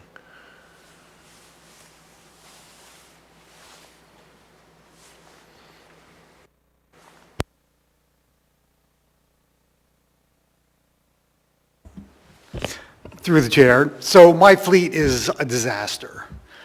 And like Kent Colhase said, I have vehicles, I have Impalas out there that it's a shame that they're on the street. My fleet is terrible. These 24 cars have been sitting for months on end while my officers are in a piece of tin that they shouldn't be in. And the fact that we can't hire mechanics to work on them, Alaska Safety, they do work for the troopers, they've done work for us in the past, they can get these vehicles outfitted quicker and get the vehicles on the street. As far as pay, I don't want to mention pay because I'll probably get shot in the back from someone from the administration, because, is Courtney here? No, Courtney's not here, so I'm all right. But, the pay aside, I have vehicles that need to be outfitted. And when I have 24 vehicles, I had actually over 30, they were working on getting my vehicles outfitted. But when I have 24 vehicles that are sitting there, and I've had to renew the registration on some of the vehicles because they've expired, and they've been sitting in a lot, this seems like a lot of money. It's actually about $135,000 more than I was told it was going to be. So I assume there's more than police vehicles here. I think there's other vehicles that are going to be outfitted as well. But it's a shame that I have vehicles that are sitting that I can't get on the street. It's a disservice to the officers, a disservice to the community as well. Any follow-up, Mr. Solt? No, but I will use the moment to plug on the vehicles again. Anyone that's run a fleet, and we've run fleets of over 200 vehicles, it's a simple math problem where you reach that point of diminishing returns between the capital cost of a new vehicle and the ongoing maintenance cost. I mean, I've seen pickup trucks where you're spending $40,000 a year to maintain a truck that cost $50,000. So I think Chief understands that you're in that position, so it's just a shameless plug for helping Chief out with vehicles. And I can tell you what we're doing. This year is the first year we've done it. We're buying the vehicles so they're almost fully equipped, about 90% equipped, so when they come here, they have to do a few things at the radio shop, and then they'll be good to go. So we're actually we're not buying them directly from the factory, we're getting from a manufacturer who buys them from the factory. They'll put the light siren, everything in them, so when they get up here, they'll have to go through a few things with the radio shop, and then they'll hit the street right away, so we don't run into these problems in the future. And that's what we're looking to do. We have 9 of those vehicles coming up later on this year. Thank you. Thank you, Chief Curl. Next is Mr. Constant. So there's this memo that has like 3 pages of parts, components. Do we know who's responsible for securing those components and getting them here? Who's that to? The administration. Through the chair, excuse me, through the chair to Member Saxton Shearer, Director of Maintenance and Operations, is available by phone, and he can respond to that question. Mr. Shearer? I can hear you. Through the chair, Mr. Constant, to answer your question directly, yes, we are responsible for ordering those specific accessories for the vehicles. We've learned in the past we can't order ahead of receiving the serial numbers from the vehicles. So once the manufacturer issues the serial numbers, we know they're in the assembly line, and we will receive the vehicles that we've ordered. And at that point, we order those accessories. Do you know? So when we order those accessories, we're seeing it 6 months later, and we've just received much of those Do you order them from the manufacturer? Do you order them through a state entity that provides them to you? There's several different manufacturers that we order those accessories from, but they're separate from the manufacturer. Right, separate. So does Alaska Safety provide any of the supply chain for this material that gets installed on these cars? They do, and I believe you'll see that on the attachment that I believe is provided. You can see the light bars, the rigid lights, the specifications. They're the only dealer in the state, which I believe Chief Crow referenced, a state contract outfit the state troopers, and that is also what we're referencing in some of that documentation. So I heard from some folks who operate in this department that one of the major confounding variables is a supply chain issue, that they're unable to get the materials that they need to do installations in a timely manner provided by the company we're proposing to offer $1.5 million contract to. Is that a rational way to look at this? That's a challenge for sure. We've mitigated that by ordering many of the parts ourselves, and to be respectful of our comm shop and the collective bargaining agreements that we must respect. We're essentially in this situation building an assembly line between light duty fleet, upfitting these vehicles and defining that scope of work, going to comm shop for programming and upfitting and installing the computer stands to the radio comm systems, then to Alaska Safety for their scope of work. We haven't really defined each detail yet, but I'm in close communication with the shop steward, with IBEW, and we're kind of building our assembly line. So this is what that contract gives us. It gives us that option. So for my part, folks, I don't know if you understand the implication of what I just kind of put out there, but there is a substantial implication there. And the supplier is the one who we are looking to provide a contract to do the services, and the supplier is the same one who is supplying the line staff who we have trained to do this work, who can't get the supplies to do the work. I can't say cause and effect. Causation and correlation are not the same thing, but there's certainly layers and layers to this question that are significant, and for my part, I believe we should invest in our employees. Thank you, Mr. Constant. Ms. Quinn Davidson? Yeah, just quickly, 10:10, we're still in the consent agenda. Mr. Kohlhaas's point that this is something the police department raises repeatedly in meetings, why wouldn't you go to IBEW and say, wow, you've been asking for pay raises and we haven't been giving them to you, and now we don't have enough employees and we're willing to pay someone else 4 times as much. Why don't we increase the pay? And I think there is a pattern by this administration of not wanting to increase pay, not wanting to meet the market, and then paying 4 times as much. We saw it tonight. It would have been $80,000 salary. With benefits, it's $120,000, $475,000. There's 4 times as much again. It is unethical, and I really think it is unethical and against taxpayers' interests and against our own employees' interests. And that is why employees are leaving this municipality, because they do not feel respected by this administration. So I strongly urge folks to vote no on this. And if you vote no, they will find a solution. I guarantee it. They just don't want to find a solution that involves respecting and paying our employees well. Thank you, Ms. Quinn-Davidson. Ms. Zalatel? Thank you, Madam Chair. Ms. Quinn-Davidson said it really well. I did a little bit of math, though. So this looks like, according to this contract, $310,000 for up to 62 vehicles. That's $5,000 a vehicle. And then looking at the total contract value for 5 years is $1.5 million. What if we just put that money on the bargaining table for better wages for our contract employees in the IBEW? Like, the math is here. The solution is literally here. We just want to give it to a contractor.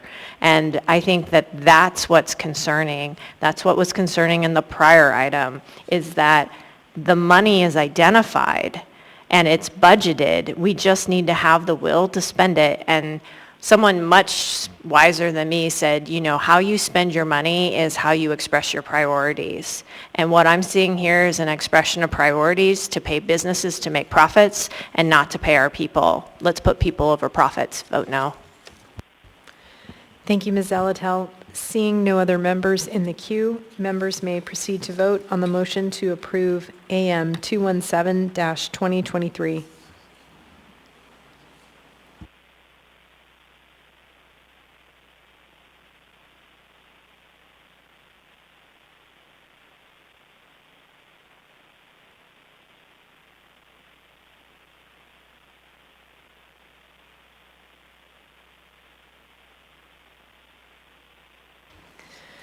Item 10D26 fails 2 to 10. We now have before us item 10E4. Resolution number AR 2023-84, resolution of the Municipality of Anchorage appropriating when tendered $530,907.23 as a transfer of responsibilities agreement from the State of Alaska Department of Transportation and Public Facilities and appropriating $56,889 as a transfer from the area-wide general fund. Thank you. All to the State Direct Federal Pass-Through Grants Fund for the Anchorage Metropolitan Area Transportation Solutions Traffic Counts 23 to 26 program. What is the will of the body? Move to approve. Second. Move to approve by Ms. Zalatel, seconded by Mr. Constant. Go ahead, Mr. I Constant. accidentally pulled this item, and it has nothing wrong with it. I urge your support. Thank you, Mr. Constant. Seeing no members in the queue, members may proceed to vote on the motion to approve AR 2023-84.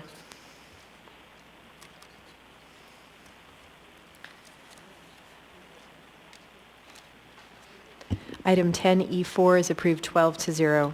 We now have before us item 10E5, resolution number AR 2023-85, a resolution of the Municipality of Anchorage appropriating a donation in the amount of $28,319.52 from the Firehouse Subs Public Safety Foundation to the Anchorage Police Department Miscellaneous Operational Grants Fund to purchase rapid response bicycles and accessories. What is the will of the body? Move to approve. Second. Motion to approve by Mr. Solt, seconded by Mr. Cross. Mr. Solt? So I had no idea we'd be at 10 o'clock, still in the tens. But I just wanted to pull this one just to recognize Firehouse Subs. We don't often see donations like this, and keep it simple. Just recognition for the work they're doing, and appreciate their help of APD. Thank you. Thank you, Mr. Solt. Mr. Constant? Yeah, so I don't oppose this, but I did have a call today from a business owner who sells bikes and maintains bikes and had lots of questions about the condition of APD's bike fleet and said that the bikes that APD has are amazing. And they were concerned that the business is going to leave town. Sure, come on up, Chief. Tell us about your bikes and what this is going to do. They were concerned that it just seemed really odd to them. So please. Through the chair, things that's not quite as bad as my fleet are my bicycles. So I did speak to Mr. Peters out in the hallway, and I explained everything to him. One of my SROs is he works for one of the bicycle shops. He's a mechanic. He knows how much it costs to repair vehicles. Basically, right now we're cannibalizing the bicycles we have just to get a few that are operational. I've explained that to him. He was happy with my explanation. I explained that this will buy us 12 bicycles, and we even came to the conclusion that I will donate the frames from some of my lesser equipped bicycles that we're going to cannibalize off of and donate them to the downtown partnership. Your more well-used bikes. My well-used bikes. So, yeah, I'd love to. Are the bikes electric? No, the electric bikes are at least twice as much as the, I know that's a beautiful name, isn't it? The Rapid Response Bicycles. Yeah. And at first I thought they were electric, but that's just the model number from Volcanic. So there's a couple of us here who are mad about bikes, and one of us maybe who are more mad about the electric bikes. So glad to support it. I'm glad you talked to him because I definitely got a call today. He explained that he called. He just wanted to hear it from us. I explained why we needed the bikes. He was happy with that. Thanks. Thank you, Mr. Constant. Thank you, Chief. Mr. Cross? I think Constantine should do a bike ride along with the police officers. That'd be fun. And we're not going tandem. We bring your own bike. Thank you, Mr. Cross. Seeing no other members in the queue, members may proceed to vote on the motion to approve AR 2023-85.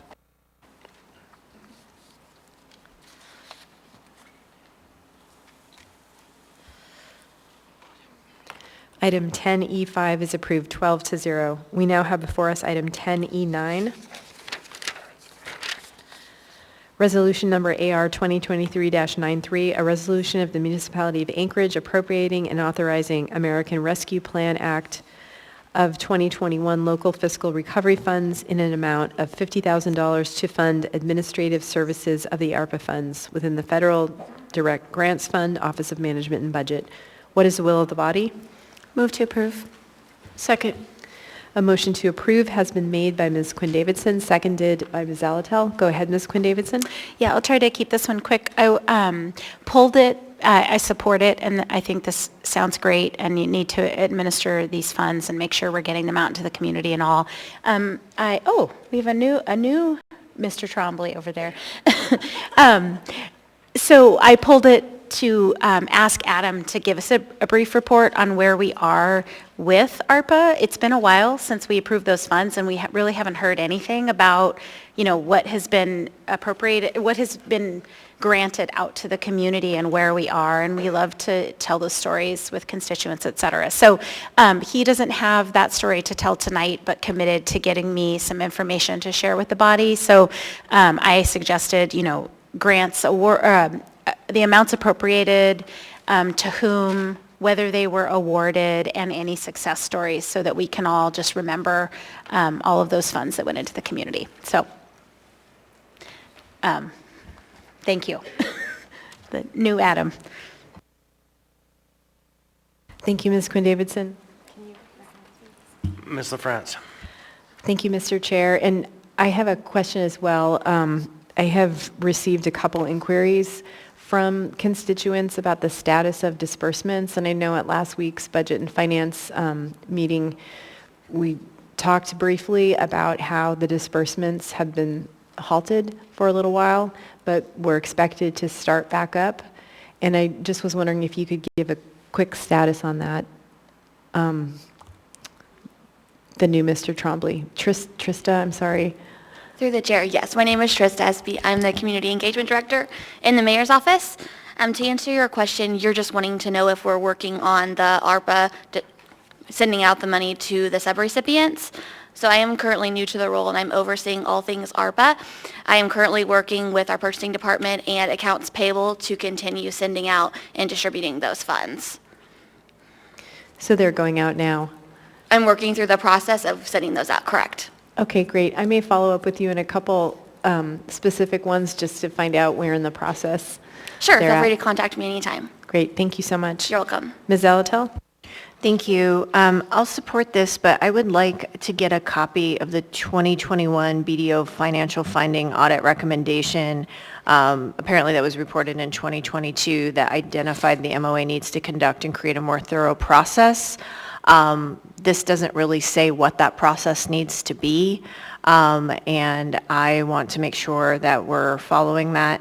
I assume it's to do these limited to, or to do this oversight around site visits and independent verification of process of subawards. And one of the reasons I'm really interested in this particular audit finding is we had a problematic grantee with ARPA funds, and I would just like to know a little bit more about what's driving this, and then as well as would like to be made aware of whatever the ultimate process is that gets put together to comply with the Treasury guidelines. My understanding is that we had a process in place, particularly for ARPA 1, and I was unaware of any considerable changes with regard to ARPA 2 for purposes of compliance. So I would just like to make sure we get the full picture. Thanks. Thank you, Ms. Zalatel. Seeing no other members in the queue, members may proceed to vote on the motion to approve AR 2023-93.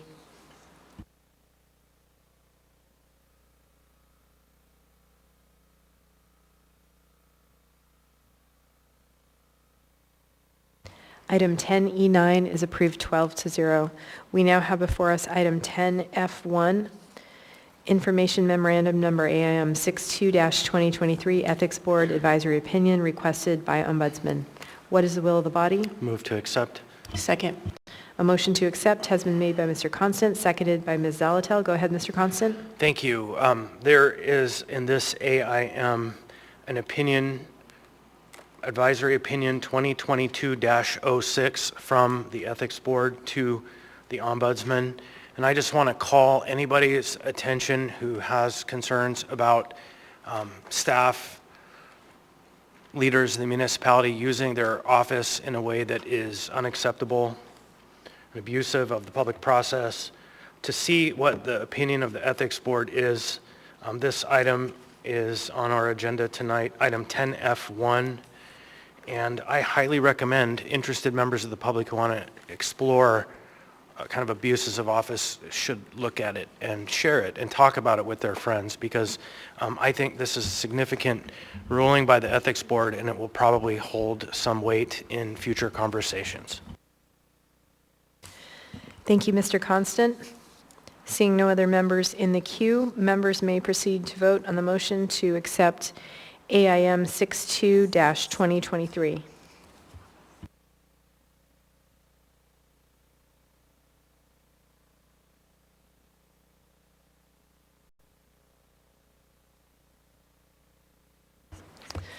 Item 10F1 is approved 12-0. So we have 3 items left on the consent agenda.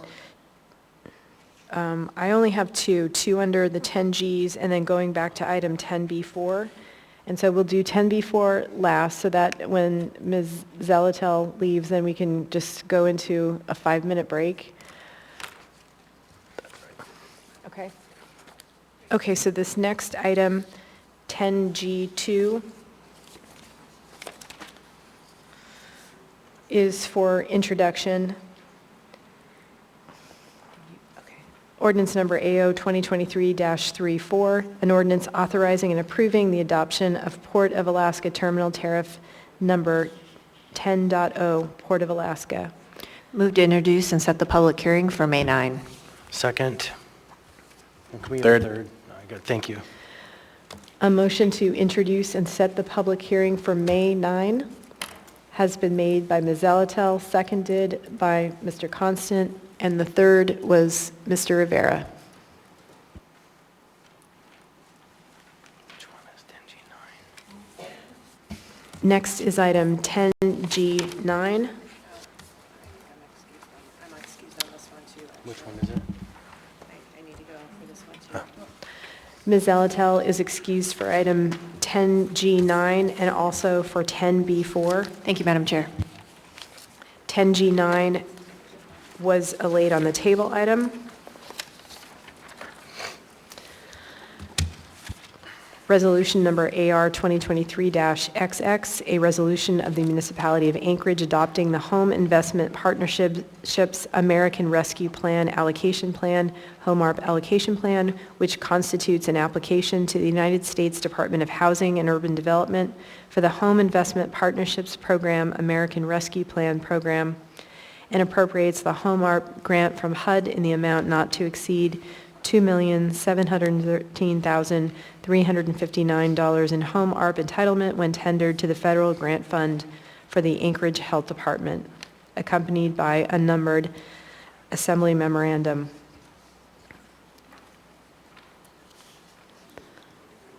Mr. Rivera? Thank you, Madam Chair. So I have some process that I need to talk the body through. I know we usually just do move second, third, but am I okay to talk process?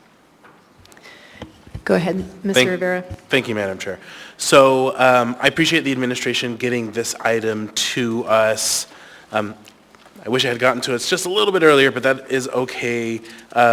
You know, as folks may remember from the Housing and Homelessness Committee, I was pretty concerned about this because this is $2.7 million in federal monies that if we don't get this approved and sent to HUD by March 31st, we lose those dollars. And they can do a lot of good in our community. So this is interesting that this item was brought to us as a 10G item, which by its nature assumes that there will be a public hearing and that this item will be voted 2, or in this case 3 weeks from now, which would be too late. So there are 2 pathways forward. One is, and this will be a question to Assembly Council, one is to clarify whether this item should have been marked as a 10G item or as a 10E item. And so when we get there, I will ask Assembly Council to clarify that. In which case, if it should have been a 10E item, then we can vote on it today, no issue. Or a second option is to have this come to us for a vote at what will likely be the special meeting that we have next Tuesday, March 28th, to finish up the items that we don't get to today. So honestly, I think the first one would be preferred, so we can just get this out of the way. So I just want to, Assembly Council, if you could respond, should this have been a 10 Echo item? And if so, can we just vote on it today? And then I guess I do have a question just for the record for the Health Department to speak to after Council on the public hearing. So first we'll start with Council.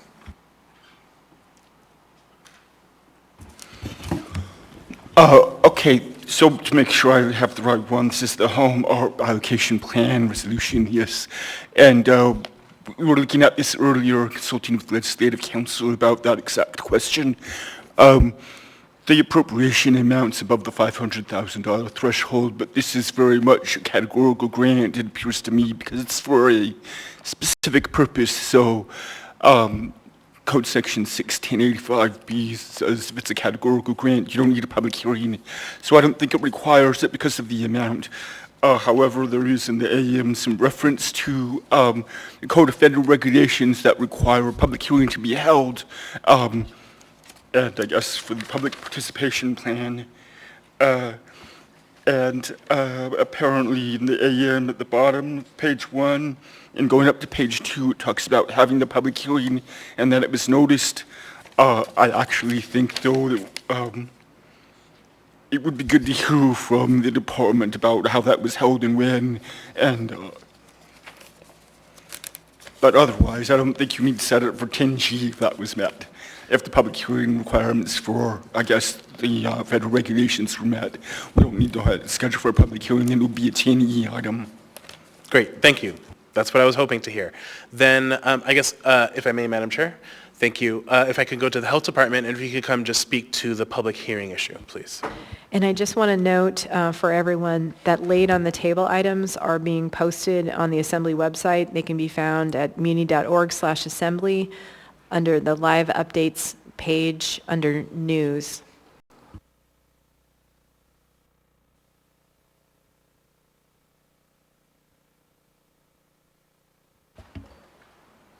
Hi, thank you.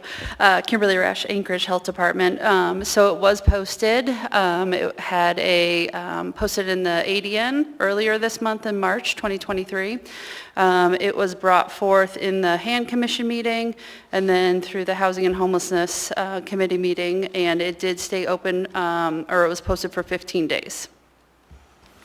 Thank you. And can you just confirm that there was a public hearing on this? Yes, there was. Thank you. So from my perspective, I think all of the boxes have been checked, and we can vote on this today as if it were a 10 ECHO item. So if that is the case, then can I, go ahead. Maybe you need to confer, but if that is the case, and if you give me the go-ahead, Madam Chair, then I would like to make a motion to approve, but let me know when you're ready for that.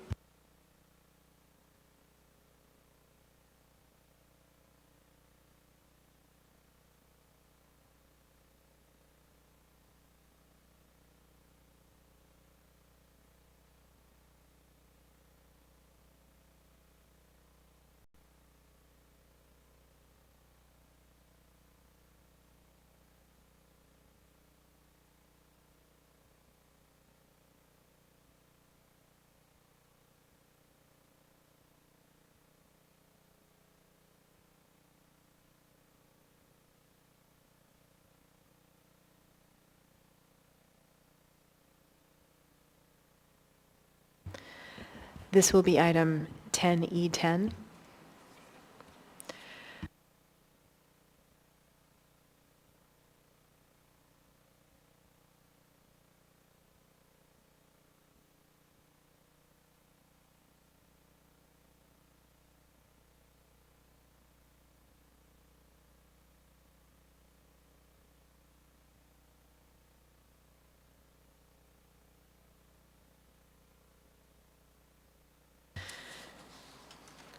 So the clerk is placing this item in the correct location on the agenda, which is 10E10.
Go ahead, Mr. Rivera.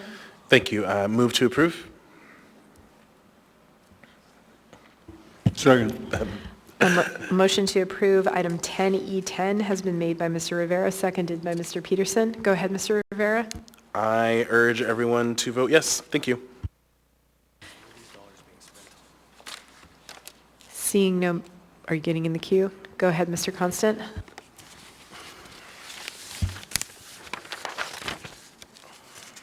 Taking a moment to review the document to understand where the money is going to be spent. Can somebody brief me on where the money is intended to go?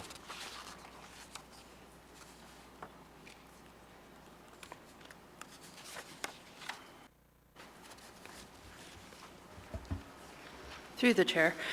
We have supportive services of $1.5 million. Development of affordable rental housing, $535,000. Nonprofit operating, $135,000. Nonprofit capacity building, $135,000. Administration and planning, $407,000. So under supportive services, do we know what that means? I could get back to you on that. Does anybody? No, we're about to appropriate millions of dollars with a couple of words that describe what the purpose is. And I can understand development of affordable rental housing. I can understand operating and capacity building. Administration and planning, I can understand, but supportive services is a very broad line item. And so I don't want to hold the wheel up.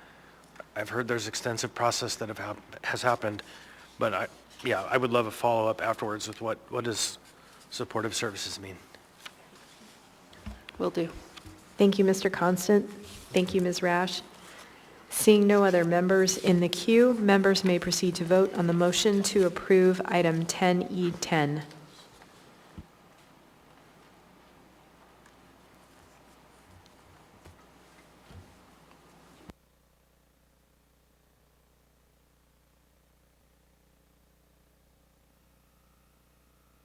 Mr. Perez-Verdilla?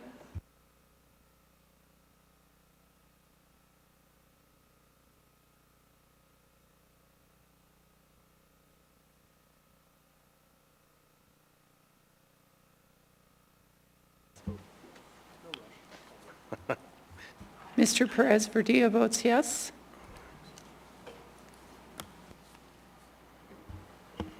Item 10E10 is approved 11-0.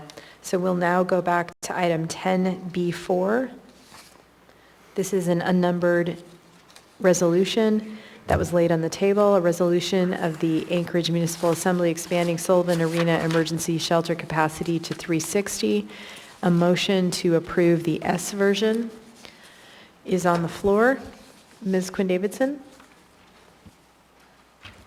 Oh, I was just going to note, I'm so sorry to do this. So Ms. Johnson sent me a draft, and then I asked her to add these things. And I made a couple changes in it, but they aren't reflected as being an S version, so I just want to alert you all. So on line 21, I had changed is to was. I was trying to make it so it was a story. She and I were doing it together. But so that was should be underlined and bold. And then on line 28, same thing. And then on page 2, line 3, I added a continuation of, because this says that we're approving something, but we already approved it. It's just the same thing. So I was just trying to make it tell a story, so if the public were to read it, they would understand what had happened over time. But those just didn't make it bolded and underlined, so just so you all know. Is that a scrivener's detail?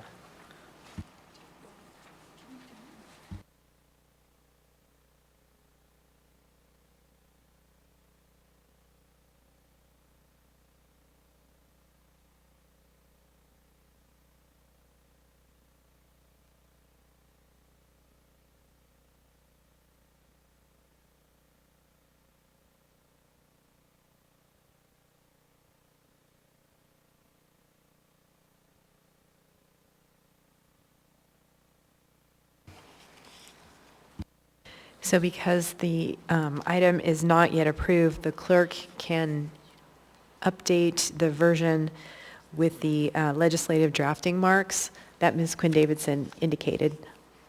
Mr. Voland? Actually, can I be in the queue for when we are on the motion? We're actually on the motion. Oh, we are. We Good. don't need to do an amendment for that, for the legislative drafting marks that Ms. Quinn-Davidson brought to our attention. Great. So we did move to approve this? I might have missed it. Okay, thanks. Yes, it was earlier. Okay. Got it. Now we're back on it. Thank you. That clarifies it for me. Okay, well, in that case, I realize the need for continuation of emergency shelter. I want to point out that Section 2 makes this approval expire on April 30th. I think the title, even of the S version, is a little bit misleading. So I appreciate the clarification in section 1 that says a continuation of what we've already done. That being said, I'm going to be a symbolic no vote on this, just because I really want to put a stamp on the fact that the Sullivan Arena cannot continue to be the default for emergency shelter or permanent shelter. I have serious concerns about current operations at the Sullivan. In the last couple of weeks, they've had both their director of safety and their compliance officer resign. And I just don't feel that this is a facility that is serving the community well or its clients well. I appreciate those that have tried to make the best of a challenging situation and tried to show up and be present. I appreciate the work, as always, of those that are Anchorage Health Department. But yeah, I just, in my good conscience, I cannot be a yes vote, just being aware of some of the things I'm aware of. Thanks. Thank you, Mr. Volin. Mr. Cross? Yeah, I'm also a no vote because I feel as if by forcing reduced capacity at Sullivan Arena, we will finally take some more permanent actions, such as the Navigation Center on Tudor, which just languishes and languishes. Thank you. Thank you, Mr. Cross. Seeing no other members in the queue, members may proceed to vote on the motion to approve the unnumbered AR, the S version, item 10B4.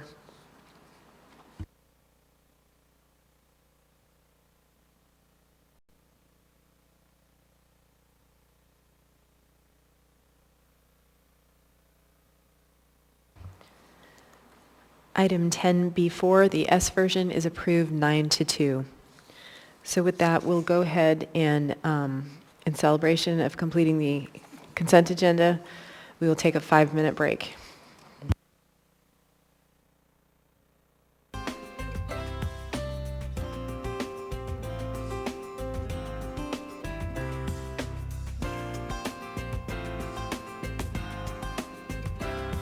Items that have been approved tonight cannot be acted upon, but continuing the meeting is the preferable way to go instead of setting a special meeting tomorrow, is my understanding. And as we proceed for the remainder of tonight, if the motion passes, it's just to proceed in order of the agenda. Okay, thank you. So the motion to extend to midnight is on the floor. Seeing no members in the queue, members may proceed to vote.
Okay, please vote.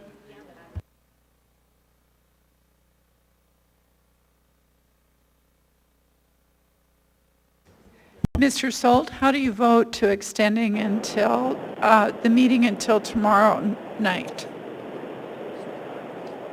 To extend till midnight. Extend until midnight. To midnight. Till midnight, I vote yes. Okay.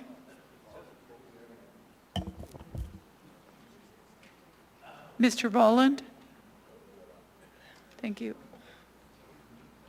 Okay. The motion passes. We have extended we are extended until midnight.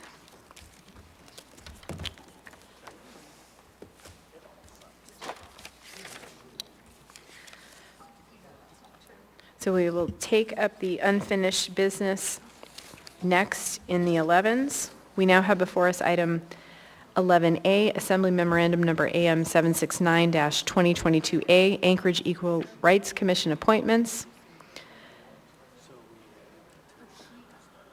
This item was bifurcated at the meeting of March 3rd, 2023.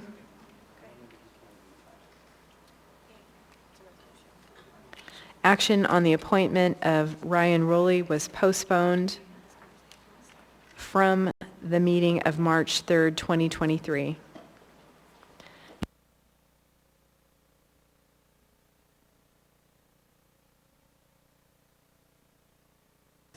We are verifying to see if there is a motion on the floor. Okay. Move to approve.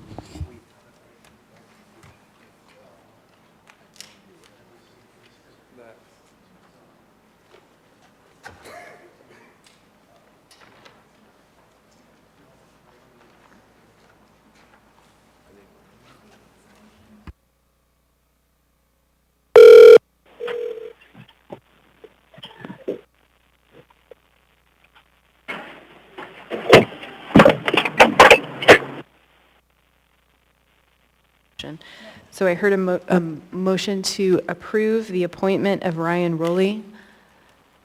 Who made the motion? So moved. Moved by Ms. Zelatel. Second. Seconded by Mr. Voland. Any discussion? Mr. Rivera? Yeah, thanks. Just to be brief, I did have a conversation with Mr. Rowley. We talked on the phone last week, I think, and I feel comfortable supporting his appointment. Thank you. Thank you, Mr. Rivera. Seeing no other members in the queue, members may proceed to vote on the bifurcated AM 769-2022A with the appointment of Ryan Rowley.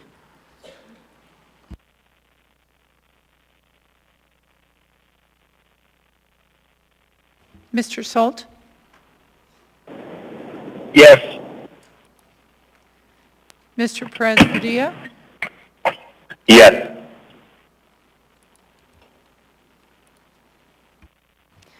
Item 11A as bifurcated is approved 12-0. We now have before us item 11B, Assembly Memorandum Number AM 175-2023, as amended, Board of Ethics appointments, Kelly Moganan, Terrence Kelly, Patrick Teagarden. This item was bifurcated. Appointment of Terrence Kelly was approved at the meeting of March 3rd, 2023. Action was postponed on Kelly Mogadam and Patrick Teagarden. What is the will of the body? Mr. Constant? Move to postpone this item to the meeting of April 11th. Second. A motion to postpone 11B to the meeting of April 11 has been made by Mr. Constant and seconded by Ms. Zelatel. Go ahead, Mr. Constant. Thank you. A member of the commission has not been reappointed, and that individual is responsible for a breadth of the writing of several items that are before the body. And while regrettably, for whatever reason, the administration has opted not to reappoint her, the work needs to be completed before the term ends. And so the order extending the terms goes through April 11th. We would just ask that this item be postponed to allow that member to complete the work, the amazing work that she's been doing. Thank you, Mr. Constant. Mayor Bronson? Madam Chair, I have an email from staff Claire Ross who mentions that, I just want to make sure the math is correct, mentions that the EO on boards and commissions expires on March 21st, and you will have had 60 days to address boards and commissions. So I want to make sure that you're in fact correct on that date. Mr. Gates? Would you be able to address the issue raised by Mr. Trombley concerning the dates? I actually wanted to pull up the emergency ordinance to make absolutely sure. However, I did draft this emergency ordinance for the boards and commissions dates, and we put in a start date that was a little delayed, and it's effective for 60 days, and that 60 days would expire April 11th, I believe it was, or 12th. And so it's a little different than the other two emergency ordinances, which were effective upon passage. And 60 days ended March 21st. So I think that might have been just a misstatement in Mrs. Ross's email. Because I guess it's a question, I wanted to pull up the emergency ordinance and make absolutely sure if I could have just a minute or two.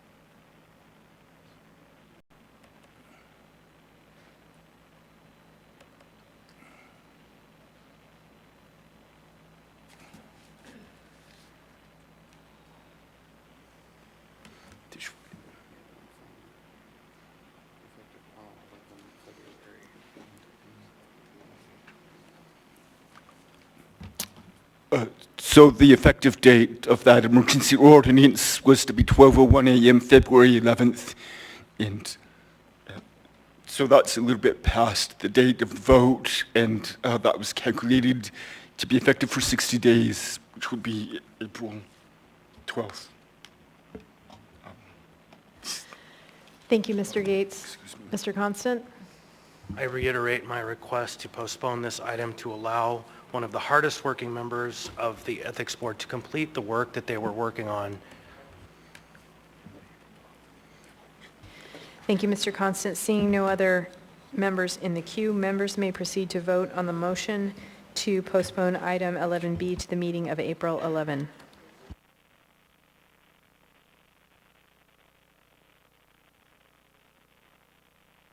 Mr. Solt? Vote yes. Mr. Perez-Verdia? Yes. Mr. Cross?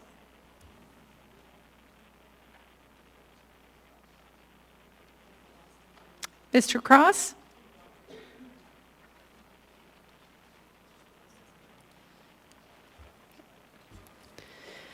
The motion to postpone item 11B to the meeting of April 11 is approved 11-0. We now have before us item 11C, Assembly Memorandum Number AM151-2023, Port of Alaska Modernization Project, Design Advisory Board, Kent Colhase. A motion to approve is on the floor. Ms. Zalatel? Thank you, Madam Chair. I had inquired when we had our special meeting if if Deputy Municipal Manager had been considered for this position, and was told during that time that yes, she'd been considered and then turned down. And Mr. Byrd from the mayor's office corrected the record and said, no, in fact, she hadn't. It's my understanding that the mayor's choice is acting municipal manager Kent Colhase because he is an engineer. So my question is the intent to appoint Mr. Colhase regardless if he's the Public Works Director or only if he's the acting municipal manager? Mr. Mayor.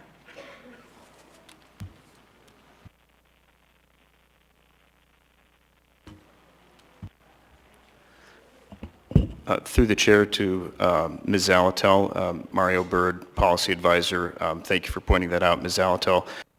From the last meeting, I did have a chance to confer with Mr. Colhase. He will serve whether he's acting municipal manager or he's Public Works Director, which is the position he's been confirmed in, and that is what the mayor would like to see because of his engineering expertise. Thank you for the clarification. Thank you, Ms. Zalatel. Mayor Bronson? Madam Chair, Mr. Coy's last name is spelled incorrectly. We're happy to correct it if you feel like it's needed.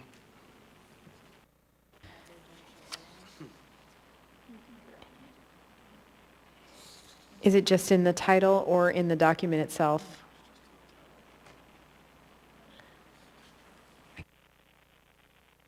I will go ahead and direct the clerk to correct Mr. Colhase's name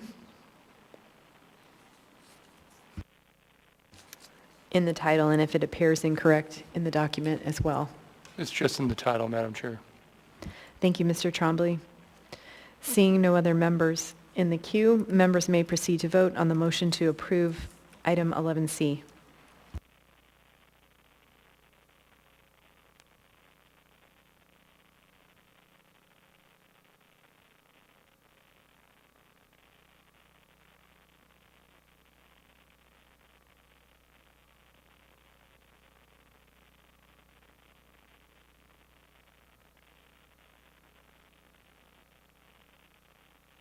Mr. Salt.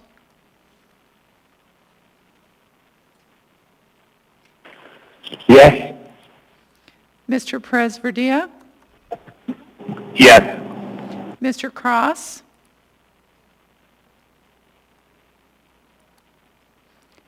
Mr. Cross. Third time is a charm. Mr. Cross. Yep, Kevin here. Thank you. Thank you, Mr. Cross. Did you vote yes on this item?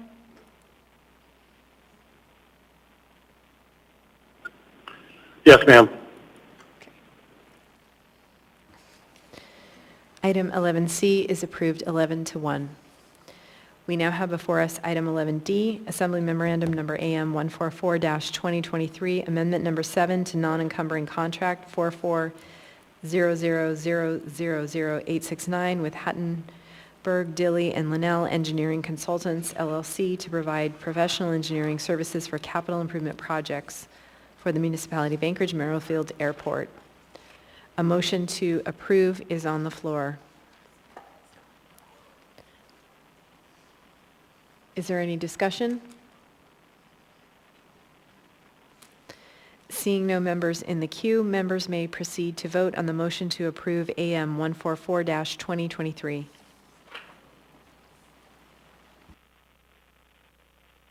Mr. Salt. Yes. Mr. Perez-Verdia. Yes. Mr. Cross. Yes.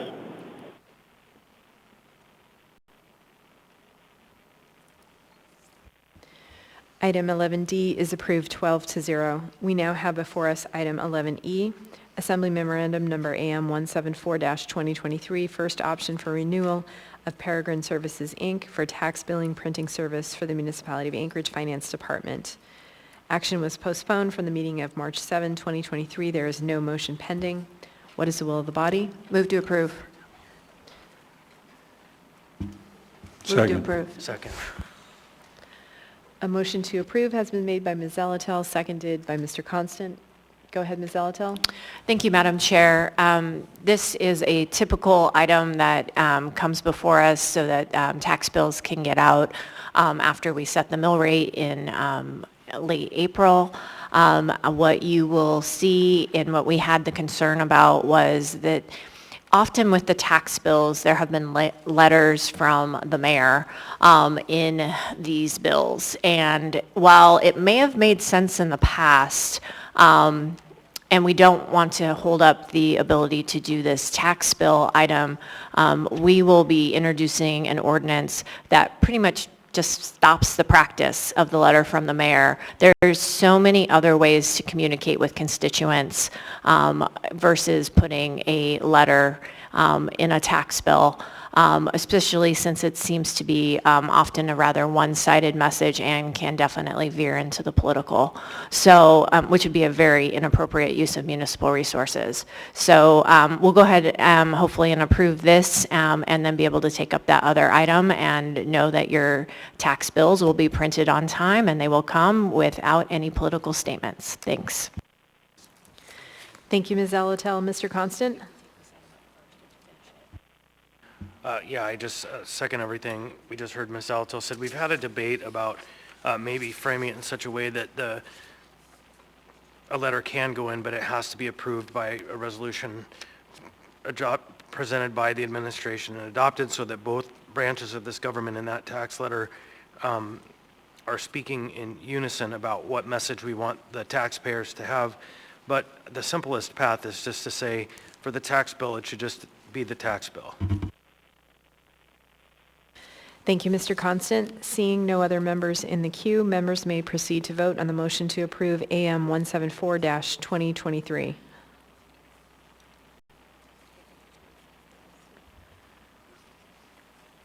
Mr. Salt? Yes. Mr. Perez-Verdia? Yes. Mr. Cross? Yes. Item 11E is approved 12-0.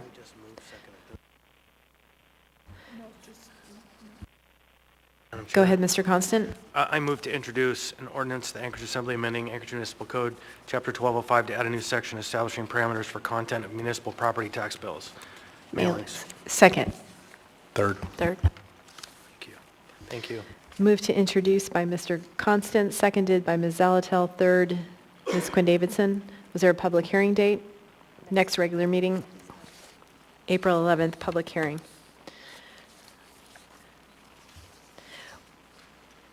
The next two items travel together, 11F and 11G.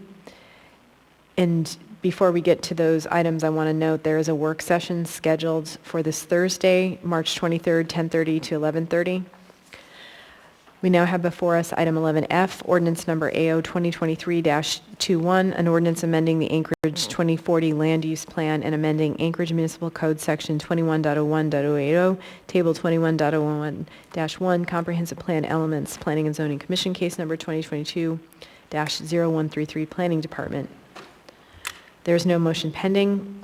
What is the will of the body? Move to postpone this item to the meeting of April 11th. Second. Motion to postpone item 11F to the meeting of April 11 has been made by Mr. Constant, seconded by Mr. Volan. Any discussion? Seeing no members in the queue, members may proceed to vote on the motion to postpone AO 2023-21 to the meeting of April 11. Mr. Salt? Yes. Mr. Perez-Verdia? Yes. Mr. Cross? Yes.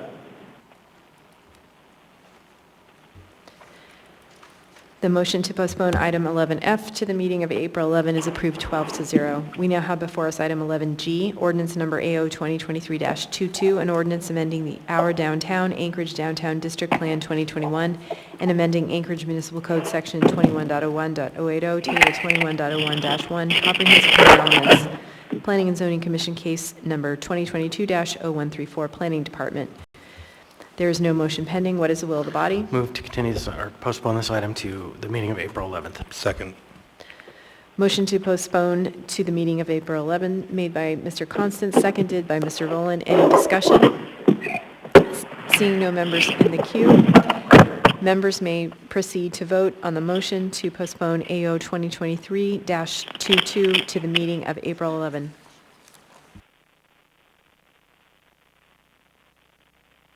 Mr. Salt? Yes. Mr. Perez-Verdia? Yes. Mr. Cross? Yes. The motion to postpone item 11G to the meeting of April 11 is approved 12-0. We have one item in the 12 section under reserved. Items in this agenda category are not public hearing items. This category may also include administrative matters that are not public hearing items based on the municipal code. We now have before us item 12A, emergency ordinance number EO 2023-4, an emergency ordinance of the Anchorage Municipal Assembly to require approval by the Assembly of certain settlements and continue limitations on procurement card authority, effective for 60 days. What is the will of the body? Move to approve. A motion Second. Approve has been made by Ms. Zalatel, seconded by Ms. Quinn Davidson. Go ahead, Ms. Zalatel. Thank you, Madam Chair. These are two pieces of the emergency ordinance we originally had on procurement. I think that maintaining the monetary legal settlement over $10,000 claim for another 60 days makes good sense. I think we just haven't seen the full ramifications of what may be coming, and the concerns we talked about in passing the original emergency ordinance I still believe exist, and I'd ask for your support for that. Continuing the P-card limitations, the process is in place to request the municipal manager to do the express authorization if there needs to be an exceed of the amount. We haven't had an opportunity to really dig into this issue in terms of how the spending is going with the P-card since the institution of the original emergency ordinance. It's frankly the press of business and so many things going on, and it seems a shame to simply let this lapse without taking the next 60 days to be able to prioritize some due diligence and take a look and make sure everything looks okay before discontinuing it. And of course, if we get the opportunity to do that before 60 days runs, we can always come in and pull that back faster. Thanks. Thank you, Ms. Zalatel. Ms. Quinn Davidson. Yeah, thank you, Madam Chair. I was wondering, Ms. Zalatel, if you can speak to the requirements for an emergency ordinance and why this meets those requirements. Sure, Ms. Quinn Davidson. So the emergency ordinance is required if an emergency exists, and that would be could result in an insufficiency of services that could endanger the public health, safety, or welfare of the municipality. When we originally passed the emergency ordinance around procurement in particular, we were very concerned about the financial health of the municipality. We've taken some safeguards, but I think there are still I still have considerable concerns about the financial health of the municipality, particularly legal settlements. We have heard about a number of legal claims, and that's what drove that original provision. It's not something I'm comfortable codifying into code permanently yet. We're still kind of waiting to see what that cascade could look like. And then similarly with procurement cards, if you go back and you look at the audits always have findings on procurement cards, and since we didn't, and I still don't have a lot of faith that we have really had the chance to go back and examine how those are impacting the financial parts of our municipality, given the issues we've had around purchasing. I think the original circumstances that existed when we passed the first emergency ordinances continue to exist now. If we don't do these things, then we can consider possibly making changes to code more generally. But I think that the circumstances really warrant just taking a little bit more time to look in to see what might be the appropriate course of action while making sure we protect the financial position. Thank you, Ms. Zalatel. Any further discussion? Madam Chair, Kevin Cross. Go ahead, Mr. Cross. Yes, I understand being a concern, but whether or not it raises to the level of an emergency ordinance, serving, the protocol that's been established. We have audits, we can review those documents, and the last 60 days, or almost 60 days, we have not, although there's been allegations, I haven't seen anything that's rise to the concern of an emergency ordinance that's created this extra level of bureaucracy and difficulty for the municipality. So in light of it doesn't rise to the level of an emergency, but more of a concern, I would be voting no to extend it. Thank you. Thank you, Mr. Cross. Seeing no other members in the queue, members may proceed to vote on the motion to approve EO 2023-4. Mr. Salt. No. Mr. Perez-Verdilla. Yes. Mr. Cross. No.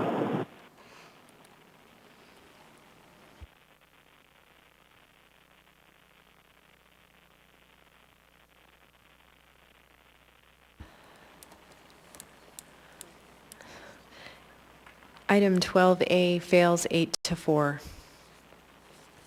We will now move on to continued. An emergency ordinance requires 9 votes to be approved. We will now move on to continued public hearings.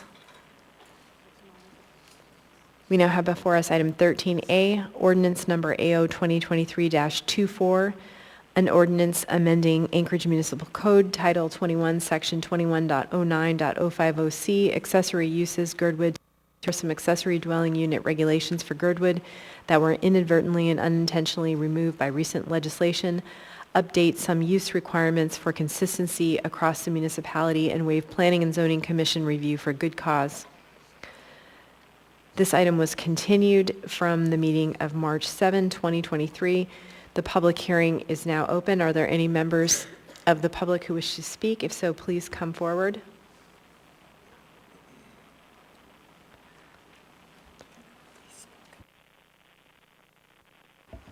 Hi, Mike Edrington, Girdwood, speaking on my own behalf. Thank you. There's an interesting path how we got here. I'm not going to focus much on the past. But I think in the meeting where the previous ordinance was, there were a number of questions posed by Assembly members, and the one that I just wanted to touch on briefly was by Mr. Volland, when he asked why does Girdwood have its own separate title in Chapter 9 in Title 21. It's a very distinct community. One of the things that this ordinance touches on is parking. The right-of-ways in Girdwood are very different from the right-of-ways in the majority of areas with moderately dense housing in the rest of Anchorage. I measured it the other day. We have just under 10% of our housing units within Girdwood are against a paved roadway with curb, which obviously is a different kind of parking requirement or parking conditions to Mr. Edrington, can you speak more closely to the microphone? Sorry, apologies. Just under 10% of the housing units in Girdwood are on paved roads with curbs next to them. And most of those are condos, so ADUs are irrelevant to that particular case. So we have very, very few housing units with curbs and paved roadways. That's a very different conditions from most of the rest of Anchorage in areas with moderately dense housing, at least not very rural housing. The other thing is I'm involved in a network of mountain towns across the west, which looks at sort of resort housing particularly, but other resort issues as well. There are approximately 60 communities in that list. 58 of them are their own municipality, 2 are not. Girdwood is one of those. The other one is Big Sky. Big Sky, although it's non-incorporated area, it's within a county. The largest city nearby is its own separate municipality. So Girdwood is the only location in this whole area which is basically dominated by a city in terms of regulation and code if we did not have our own separate areas. So there is a necessity for this. Anyway, I touched briefly on parking on this particular issue. The other thing I wanted to mention briefly is being more positive, there is an opportunity here for some fairly creative and positive changes within this ADU regulation. So one of the things that's been removed, the main thing that's been removed, is owner occupancy. And generally the arguments about owner occupancy focus on that word owner. And typically it's seen as a trade-off between owning or renting. In resort communities, that's not the case at all.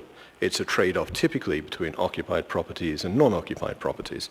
So what I would suggest is, at least for Girdwood, owner occupancy is really mostly useful in terms of the occupancy term, not in terms of the ownership term. So if we were, and I have a semi-formal proposal for doing this, if we were to recast owner occupancy as a requirement for primary residency, so you're prioritizing occupied housing versus non-occupied housing, but use the same framework, we actually end up in a more positive policy position at the end. Thank you. Thank you. Are there any other members of the public who wish to speak? Anyone at all? Seeing and hearing no one, public testimony on this item is now closed. What is the will of the body? Move to approve. Second. A motion to approve has been made by Ms. Alatel, seconded by Mr. Volin. Go ahead, Ms. Alatel. Thank you, Madam Chair. When this was postponed from the last meeting, we said that we would go ahead and be taking it up this meeting. I hear Mr. Edgington's concern, and I think that if someone wants to bring that legislation or an update to the code separately, they can do so, but that we should go ahead and move forward with this tonight. Thank you. Thank you, Ms. Alatel. Mr. Solt? Thank you, Madam Chair. I agree with Ms. Alatel. We should probably have approved this a while back, but of course today, and I urge a yes vote on this. Thank you. Thank you, Mr. Solt. Mr. Voland? Thank you, Madam Chair. I agree with both of my previous colleagues who just spoke. Certainly open to what Mr. Edgington wants to bring forward. You know, I think that's great. I think it's creative. I'll just say that when, Member Zalatel and I worked really hard with the planning department to try to turn this around as quickly as possible because we were chided online for taking the steps that we originally did, and there was sort of this panic that now ADUs can't be built in Girdwood, and we also worked with the planning department on getting a memo that would clarify that would not be the case. ADUs are not going to be held up in the interim. So I would like to get this item approved, and then if Mr. Edgington wants to work with Assembly members, perhaps Mr. Solt, who represents that district, I think that I don't know if we'll have something in time for Member LaFrance to be on that as well. She'll sadly, be with us for a limited time. But that's something that could come before the body, and we could have a work session, and we could explore what that means for mountain towns, resort towns, to require not owner occupancy, but I can't remember what you called it, occupied occupancy, something like that. But anyway, I think we should just get this done at this point. Thank you.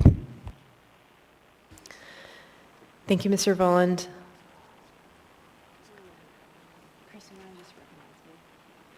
Ms. France.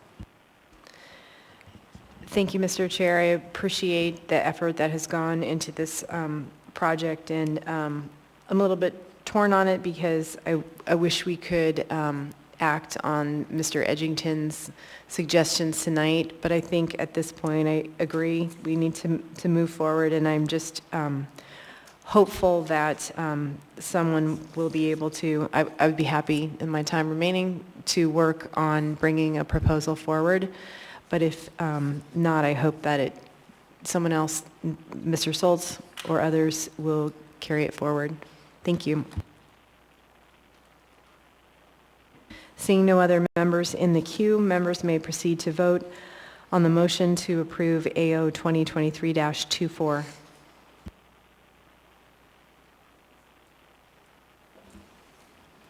Mr. Solt? Yes. Mr. Perez-Verdia? Yes. Mr. Cross? Yes. Item 13A is approved 12-0. We will now move on to new public hearing items. We now have before us item 14A, ordinance number AO 2023-16, an ordinance determining and approving the total amount of the annual operating budget of the Anchorage School District for its fiscal year 2023-2024 and determining and appropriating the portion of the Assembly-approved budget amount to be made available for local sources. Public testimony on this item is now open. Are there any members of the public who wish to speak? If so, please come forward. Anyone at all? Seeing and hearing no one, public testimony on this item is now closed. What is the will of the body? Move to approve. Second. A motion to approve has been made by Mr. Constant, seconded by Ms. Zalatel. Go ahead, Ms. Zalatel. Thank you, Madam Chair. So the school district budget is always a little bit different for us. We have really only the option to vote it up or vote it down, or change the overall total.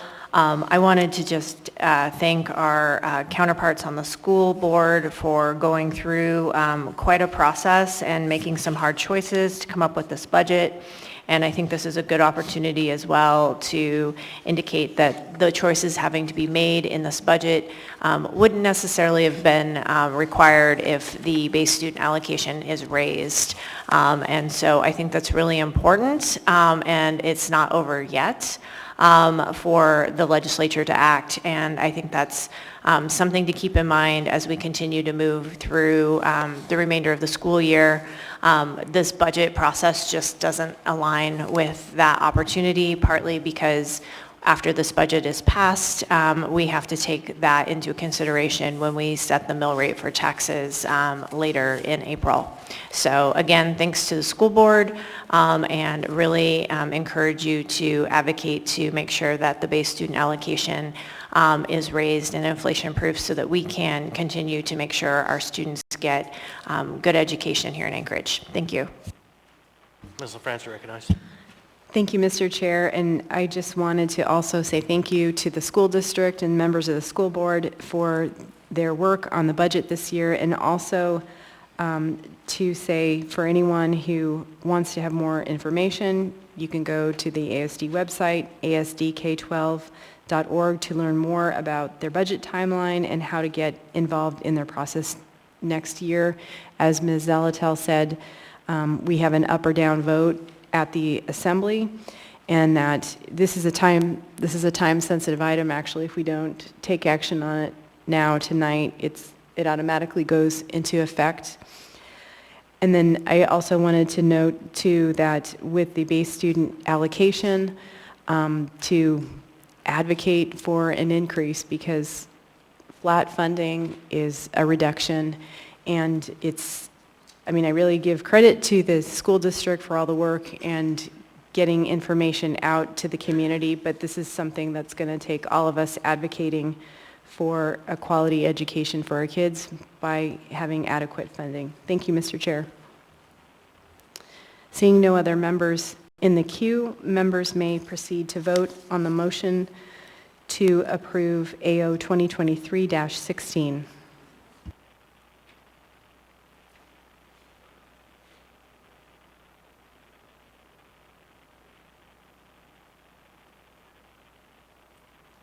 Mr. Salt. Yes. Mr. Perez-Verdia. Yes. Mr. Cross. Yes. Item 14A is approved 12-0.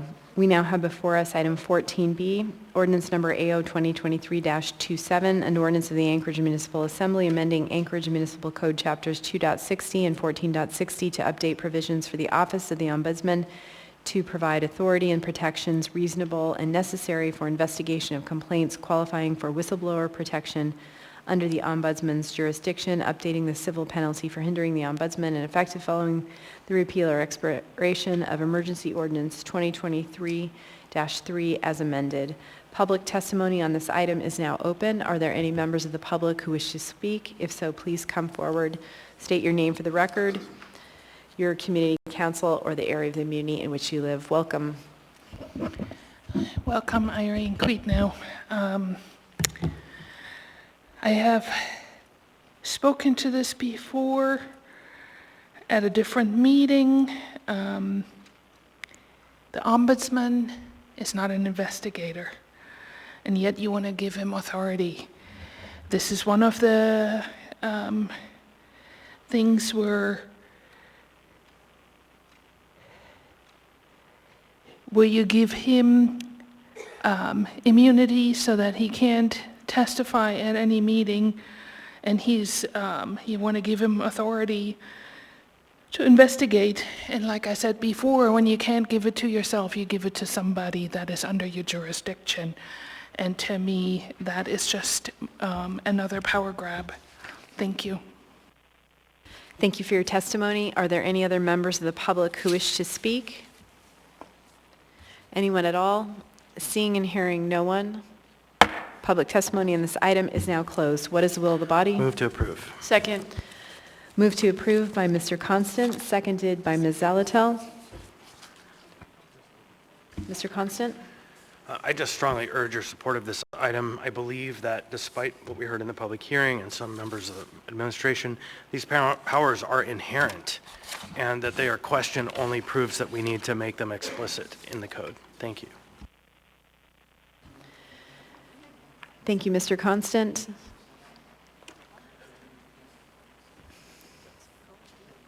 Mayor Bronson? Thank you, Madam Chair. I move to amend Bronson Amendment number 1. Second. Mayor Bronson has moved Bronson Amendment number 1. It has been seconded by Mr. Cross. Go ahead, Mr. Bronson. Mayor Bronson?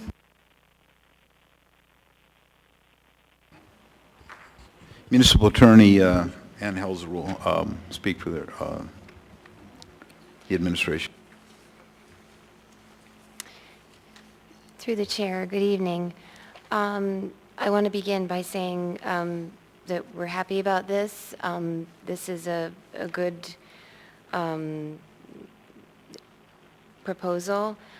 We just had a couple of things that we wanted to call to the attention of the body. One of those was that the proposal allows the ombudsman to release confidential information that he has or she has received if there is a potential criminal act. So the amendment that we've proposed is the same, except that it would require the concurrence of the municipal attorney. And the reason for that is not because of me or anyone else who's sitting in my position, but just that the municipal attorney's office would be able to handle that situation in the best possible way, and also protect the ombudsman for receiving and transferring that information because it is privileged. And so it's designed to be a protection for both the ombudsman and the city. So that's the purpose of the amendment. I'm happy to take any questions. Thank you, Ms. Helzer. Mr. Constant, you're next in the queue. Thank you. I don't support this amendment. There's one of them in the packet that I do support, but this one I don't. Was in discussion with one of the sponsors of this item, and it might be so that we would authorize Assembly Council or the Assembly attorneys to make such a position, but we believe that this authority granted to the ombudsman is the ombudsman's to use their judgment in the question of should a set of facts that have been presented to them be forwarded for further legal action. I don't support the amendment. Thank you, Mr. Constant. Is there any other discussion on the amendment? Through the chair, I apologize. I wanted to respond, if possible, to Assemblyman Constant's concern. Is that okay? Do you have a question for Ms. Helzer? No. I don't believe we have a question at this time. Okay. Thank you.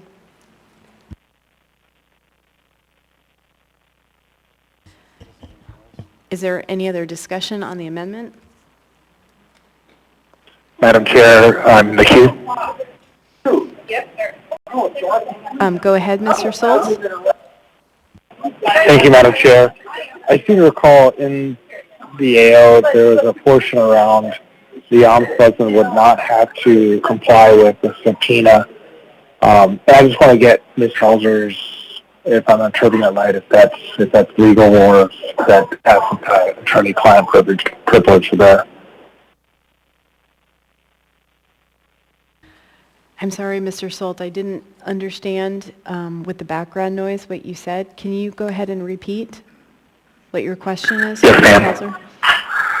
So in the AO, and I don't have it in front of me, but it mentioned that the ombudsman would not have to comply with a subpoena, and I just want to get Ms. Helser's view if that's legal, if there's any issues with that. So I think the question to Ms. Helser is, does this amendment address the issue that you are raising that was in the EO? Mr. Solt, is that correct? Yes, ma'am. Thank you. Ms. Helser? Through the chair, thank you. I think the question is a little outside of the original, of this amendment specifically. This amendment only speaks to an occasion where an ombudsman would feel the need to report something to law enforcement and to disclose otherwise confidential information to law enforcement. So the idea behind this amendment is to protect confidential information that could be in all good intentions but would be delivered to law enforcement without perhaps the individual who has the protection of the confidential information even knowing about it.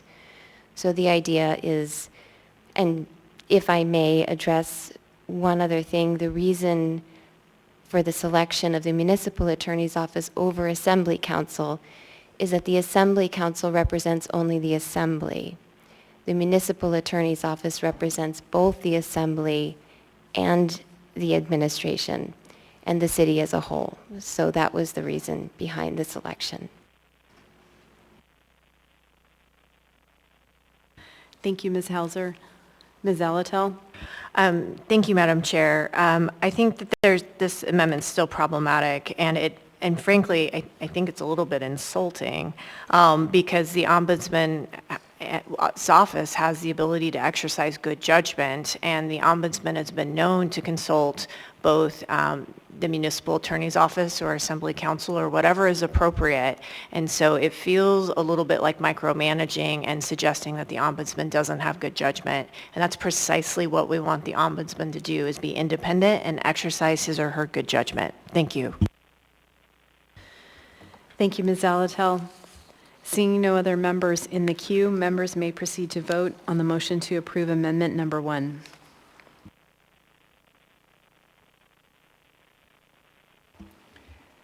Mr. Solt? Yes.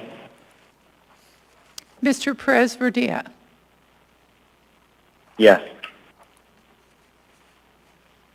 Mr. Cross? Yes.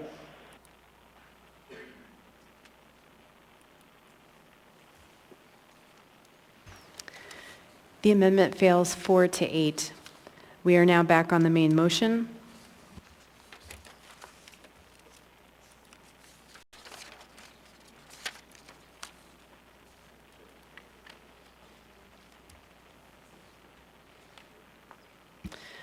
Go ahead, Mayor Bronson.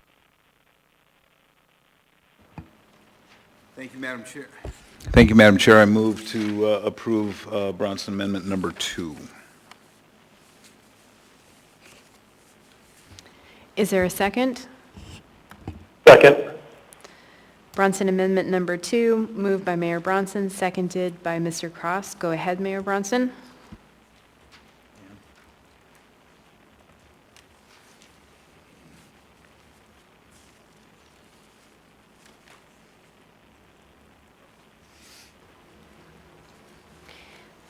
Through the chair, this is Ann Helser, the acting municipal attorney.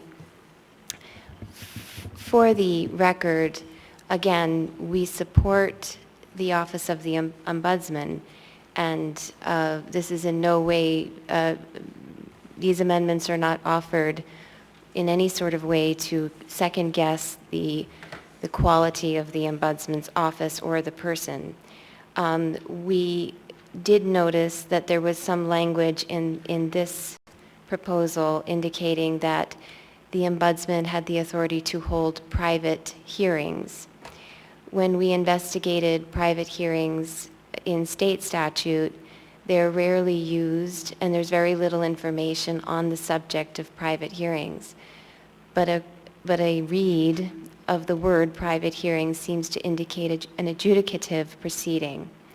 And so the suggestion was to remove the function of private hearings altogether because it's rarely used, and removing it would not otherwise inhibit the investigative process with the Ombudsman's office. Thank you. Thank you, Ms. Hauser. Ms. Alatel?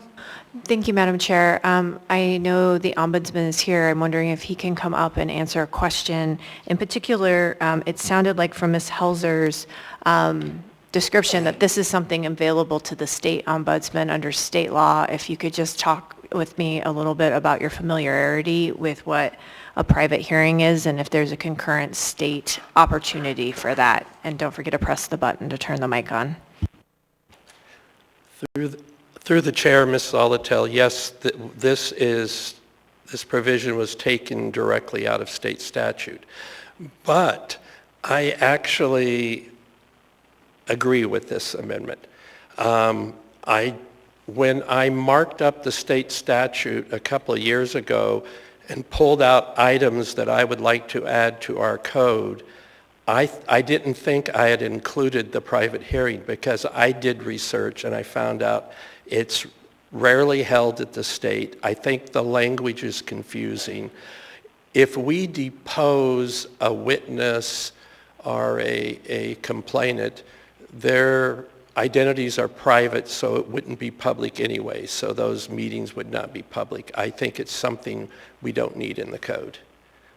May I follow up? Thank you. So you'd still be able to depose a witness and do the things that you need to keep confidential under how this amendment is written, even though it doesn't allow you to hold a private hearing, you would have other mechanisms to still get confidential information and do what you need to do. Yes, and I agree with Ms. Helzer's analysis. I think the language is confusing. It would confuse the public. Thank you. If I may just really briefly. I understand that I'm still going to vote against this amendment because I don't want to restrict this further than what state law has, because I don't know enough about why state law has hold private hearings, and I just wouldn't want to preclude that opportunity without more information. Thank you. Thank you, Ms. Alatel. Thank you, Mr. Hess. Seeing no other members in the queue, members may proceed to vote on amendment number 2.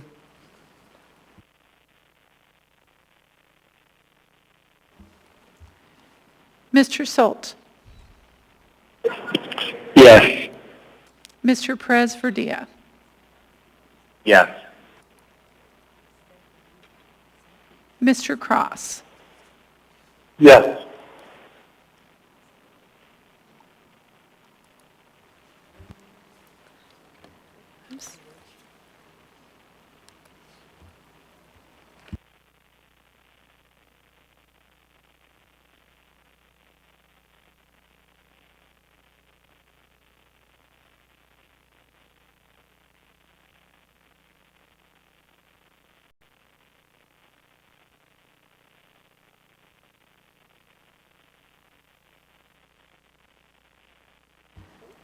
We are working to get the results on the screen. There we go. Amendment number 2 is approved 8-4. We are now back on the main motion as amended. Mayor Bronson? Thank you, Madam Chair. I move to approve Bronson Amendment number 3. Second.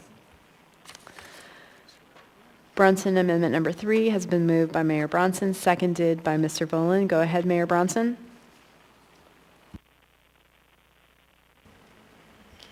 Through the chair, this is Acting Municipal Attorney Ann Helzer. I did review the state statutes, and there were a lot of similarities between what has been proposed tonight. One of the big differences is that the state statutes provide a mechanism for the protection of confidential information. In the proposal tonight, there was not any mechanism offered, and there's nothing otherwise in code, which would leave it to, I guess, no one to decide how the confidential information would be handled. So I felt it was important to add into this an amendment that would permit the ombudsman to receive the responsibility to issue policies and procedures to ensure that confidential information and privileged information would be appropriately maintained. Thank you. Thank you, Ms. Hauser. Mr. Voland? Thank you, Madam Chair. Ms. Hauser, you said permit, but I think, it's a shall here, so it would actually require the ombudsman to do that. Daryl, can I ask you, do you feel comfortable with this amendment? Seems like this is something that your office could do. Through the chair, Mr. Voland, I don't know what policy I would develop other than a written policy that we will follow the law. We are required to maintain confidentiality for witnesses, documents, and complainants already by the code. So I believe under municipal code, if we disclose confidential information, I think it's a misdemeanor. So I don't know that this policy is necessary. Any follow-up, Mr. Voland?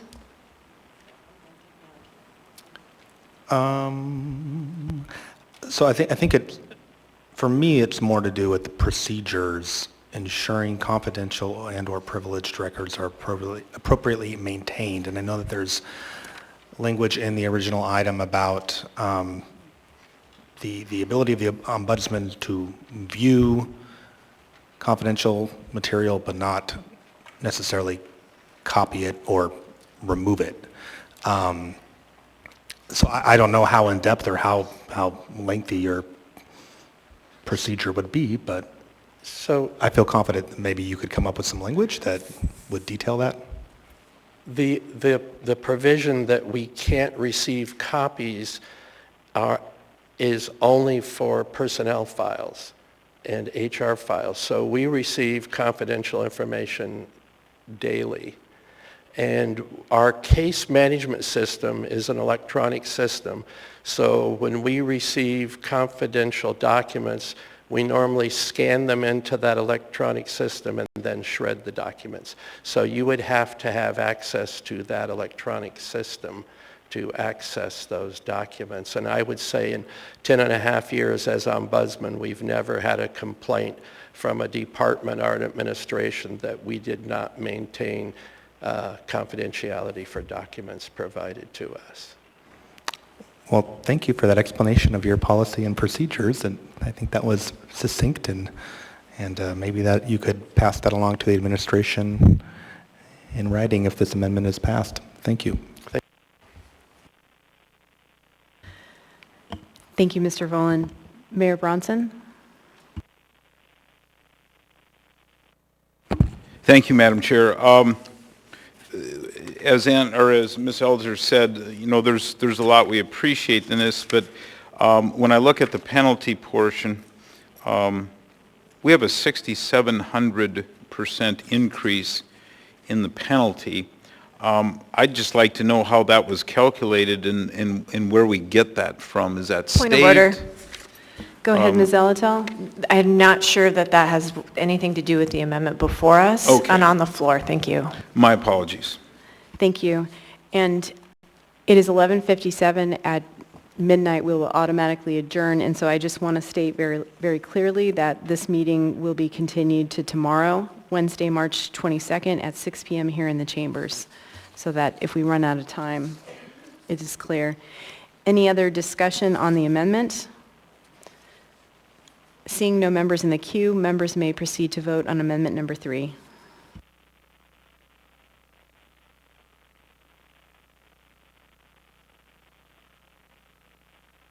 Mr. Solt? Yes. Mr. Perez-Verdia? Yes.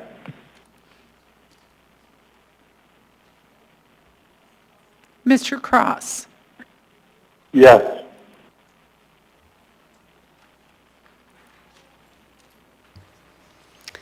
The amendment fails 6-6. We now have the main motion as amended before us. Is there any further discussion? Mayor Bronson? Thank you, Madam Chair, and again, I apologize for the earlier question. I don't do well late at night either. But again, the question is to the 6,700% increase in the penalty portion of this. I'd just like to see how we generated that number and where that came. Is that copying something at state, or what is that? It seems extreme. Went from $75 to I believe $4,000, or excuse me, $5,000.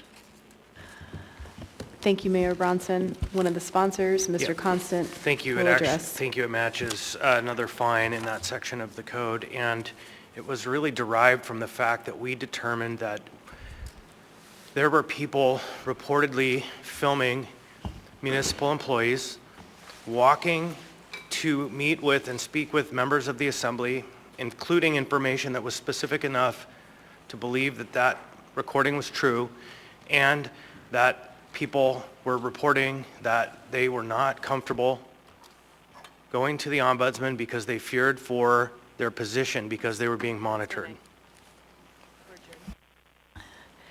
It is midnight and we are automatically adjourned. Thanks, everyone. We'll see you back here tomorrow.